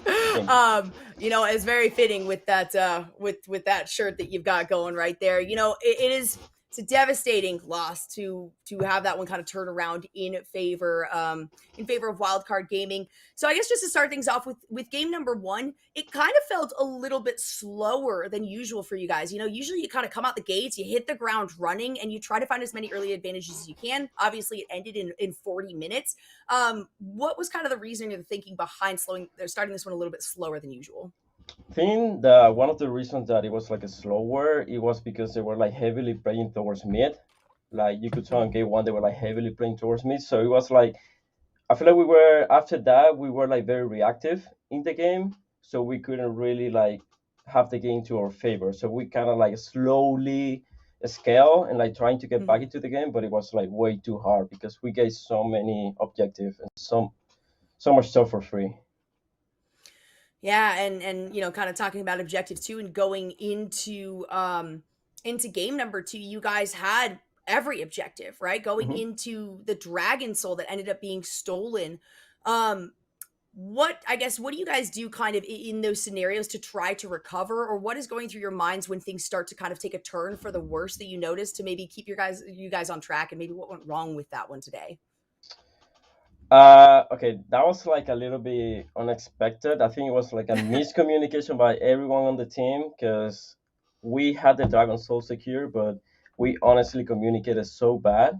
But after that, it's like especially me, I'm like really good at like calming down the team, be like, okay, don't focus about that. Let's move on and move on to the next play. But I mean, they play better as a team. Like they know how to play from behind. They know how to play also when they have an advantage. So, I mean, they were better. Well, better from behind than we've seen them in the past. I'm not going to lie about that. But you know what? I'll say then I'll ask you, I guess, a personal question here. If there's one thing really that you could have changed, and I'm assuming maybe just based on your previous response, I kind of know the direction. If there's one thing you could have changed, whether it's about your individual play style there, whether it's about something that happened within the team that probably could have turned things around, what would that have been?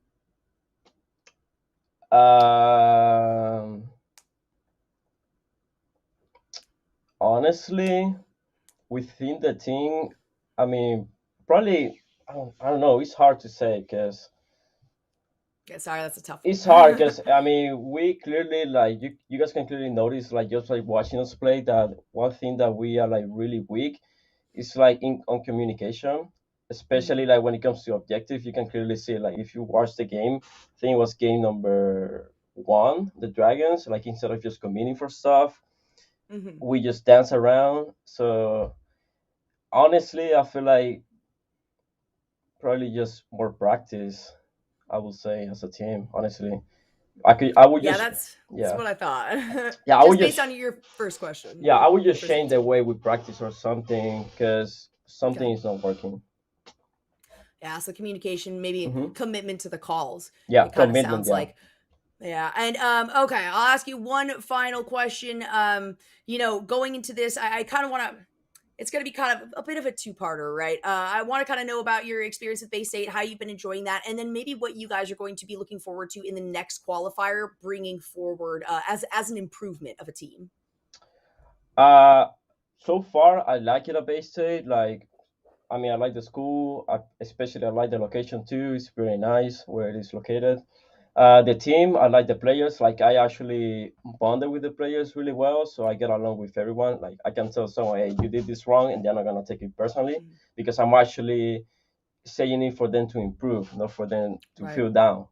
And like, that's a cool thing about us, that whenever we say stuff to our faces, we don't take it personally. We actually take it as like a compliment because he's trying to help me improve, But so far, it's been great. Yeah. That is very good to hear. Well, hey, we look forward to seeing you guys at the next closed qualifiers. And hopefully now that you've kind of narrowed down some of those issues that maybe you guys have as a team, you can spiff those up and come back and take Wildcard down in the future. But, we really appreciate being able to cast you guys. We appreciate seeing all of your improvement throughout the last couple of weeks. And of course, I appreciate you answering some of my questions. Thank you so much for doing one of these interviews. A lot of teams, a lot of players are not quite in a mindset. So it's good to see that you've you got that stability going for you, and that's definitely a good thing for a player. So I appreciate you being here. I appreciate you talking to me, and good luck with everything moving forward. Thank you. Now it's just time to hit the gym and release the anger.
We are back with my final interview of the night, and of course, it's the man, the myth, the legend himself, your mid laner, Strumpus for Wildcard Gaming. My goodness, Strumpus, I'm not going to ask you the silly question of how are you feeling after that, because it's got to be fantastic, but I do have to ask what your guys' mentality was at the turning point in game number 2, when you were able to steal away the dragon first off and then transition things into a Baron play.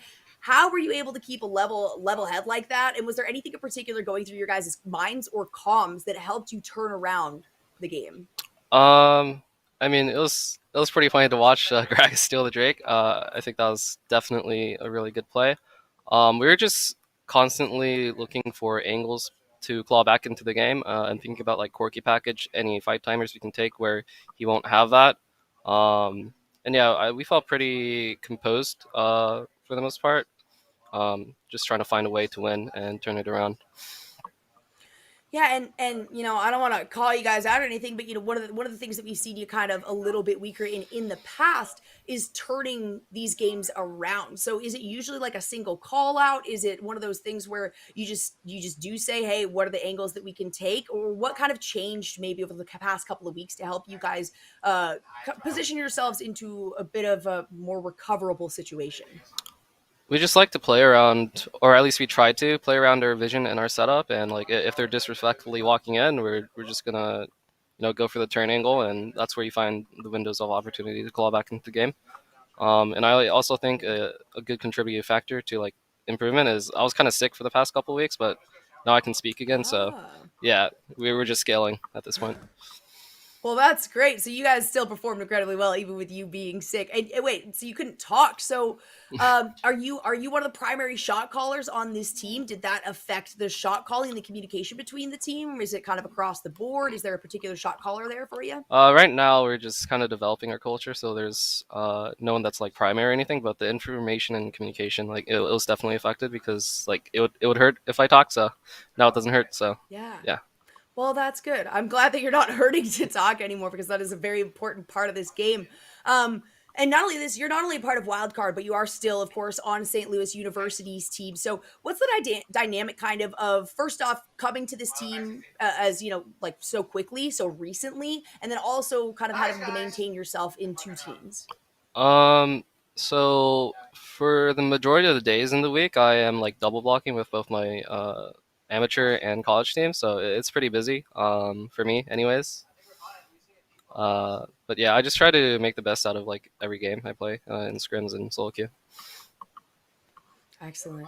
A lot of solo queue players we know kind of struggle with the teams, so it's awesome to see you doing so well on both of them. I'll end this with one final question, because you guys have solidified your spot in the playoffs. So is there, of course, without giving anything away, right? Is there any particular maybe mindset, maybe any sort of particular training that you guys do ahead of time to set yourselves up for that, especially going into playoffs with such big name teams? Well, everybody practices, and like we do draft prep and scouting beforehand, so I guess that's our process. Yeah, and I just want to see how far we can go in this tournament. Awesome. Well, you were absolutely mind blowing. They keep asking me, you know, who do you want to talk to for the winners interview, and literally everybody in the channel was like, Strumpus, we need to talk to Strumpus. Okay, you know what? I'm gonna throw one last one in there, just because I can, because I'm talking to you. You and Alarin both have a ridiculous pool, okay? If there's a situation where somebody is able to put all 5 bans onto you, do you think that is enough to ban you out? Or is your champion pool just deep enough that you can do anything? I mean, I can bust out like 15 picks, so I don't think it really affects me much. And the deeper you go, it's like the non-meta picks, I'm more comfortable on them. So I love it. I love to hear it. That spells some good things then coming into the playoffs for you guys to maybe pull out some cheeky picks. Either way, thank you so much for being here. Thank you for putting on an amazing show for us to watch. Thank you for chatting with me. And hopefully now you can wind down with a bit of a cup of tea and maybe a game or 2 to yourself. So thank you so much for being here. Of course, thank you to everybody who was watching. That is going to do it for us for the day. Oh, never mind. We're just going to say goodbye to Strumpus. I get to talk to Beatdown again for a second. So thank you so much for joining us, Strumpus. We really appreciate you being here. Yep, thank you. All right, Beatdown, we're back. I almost cut you off there. But we are back in it. Can you... Oh, you can't hear you, Jolly. What's There we go. Now you should be able to Oh, hear that's me, right. You weren't in There we go. hello. I was in the interview channel still. I know. Yeah. So I was gonna say I almost cut you off there, trying to throw it out. But honestly, hey, this is the last. We've got a date tomorrow, but as We for do. playoffs, we're gonna be doing that next week. Anybody you want to thank? Any last minute words before we head out of here tonight? I want to thank you, Jolly, for not asking me to make the twit longer. Yeah, we did have a conversation about that earlier as we take a quick look at this breakdown for match predictions. We constantly have a couple that are counter to each other, and I don't want to be that guy, but feeling pretty good about today's predictions. Jolly, I don't want to be that guy, but why don't we look at the number above our heads? Yeah. Okay. Yeah. Alright. I just want to say, I got 3 out of 4 wrong today, and I'm still ahead Still of at everyone first. else. So I want everyone else who's watching the stream to know y'all are pathetic. I'm still winning this. There's nothing you can do about it. Have we not done the math yet? I'm not winning anymore. Okay. Never mind. That's good. Oh, it would no. have been super depressing if I was winning after that. I'm not gonna lie. Oh, Orbital is winning. Of all the Orbital is winning, man. we Whoa, gotta you feel hear bad that, for Orbital? She's trash talking you now. having been on this. I mean, come on. Hey, we've been doing these predictions for a while. I'm still wearing my crown from Scouting Grounds of last year in the summertime or late. You mean summer 2020? 2020. Well, no, it was okay. Scouting Proving Grounds of 2021 too. Oh, okay. Proving Grounds 2021 tied with Magical for first place. So I'm still wearing that crown, all right. If I was to take another one, it would just be unfair to everybody else. Oh, So I see. I gotta give some over, but I love to see that some of these underdog teams did kind of come through. Sure. Of course, Radiance Bay State ending up having to go home, but my goodness, it has been such a pleasure to be here in the group stage. Of course, day 5 was today. We got to be around for 3 of those days. I cannot thank production enough. I cannot thank everybody behind the scenes, even for including me, allowing somebody who says some of the dumbest things to be on your broadcast. That's pretty bold of you all, but I appreciate being here. And of course, Beatdown, we've got to cast several things over this last weekend. It is an absolute pleasure being able to call stuff with you. And we will be back tomorrow on the Academy stream. Exactly. Yep. So, hey, this isn't the last you're going to see of us, that's for sure. Yeah, no, you'll be there tomorrow. We'll be there next week. You can't get rid of us. That's We're true. here forever now. You can if you wanted to. We are going to close out on that, though. Thank you to everybody at home who is watching. Of course, Skulls, check that out if you want to find some amazing Unified merchandise. Thanks to Unified. Thanks to all the players for being here and playing through some amazing games with us. But we will see you next time on the Proving Grounds.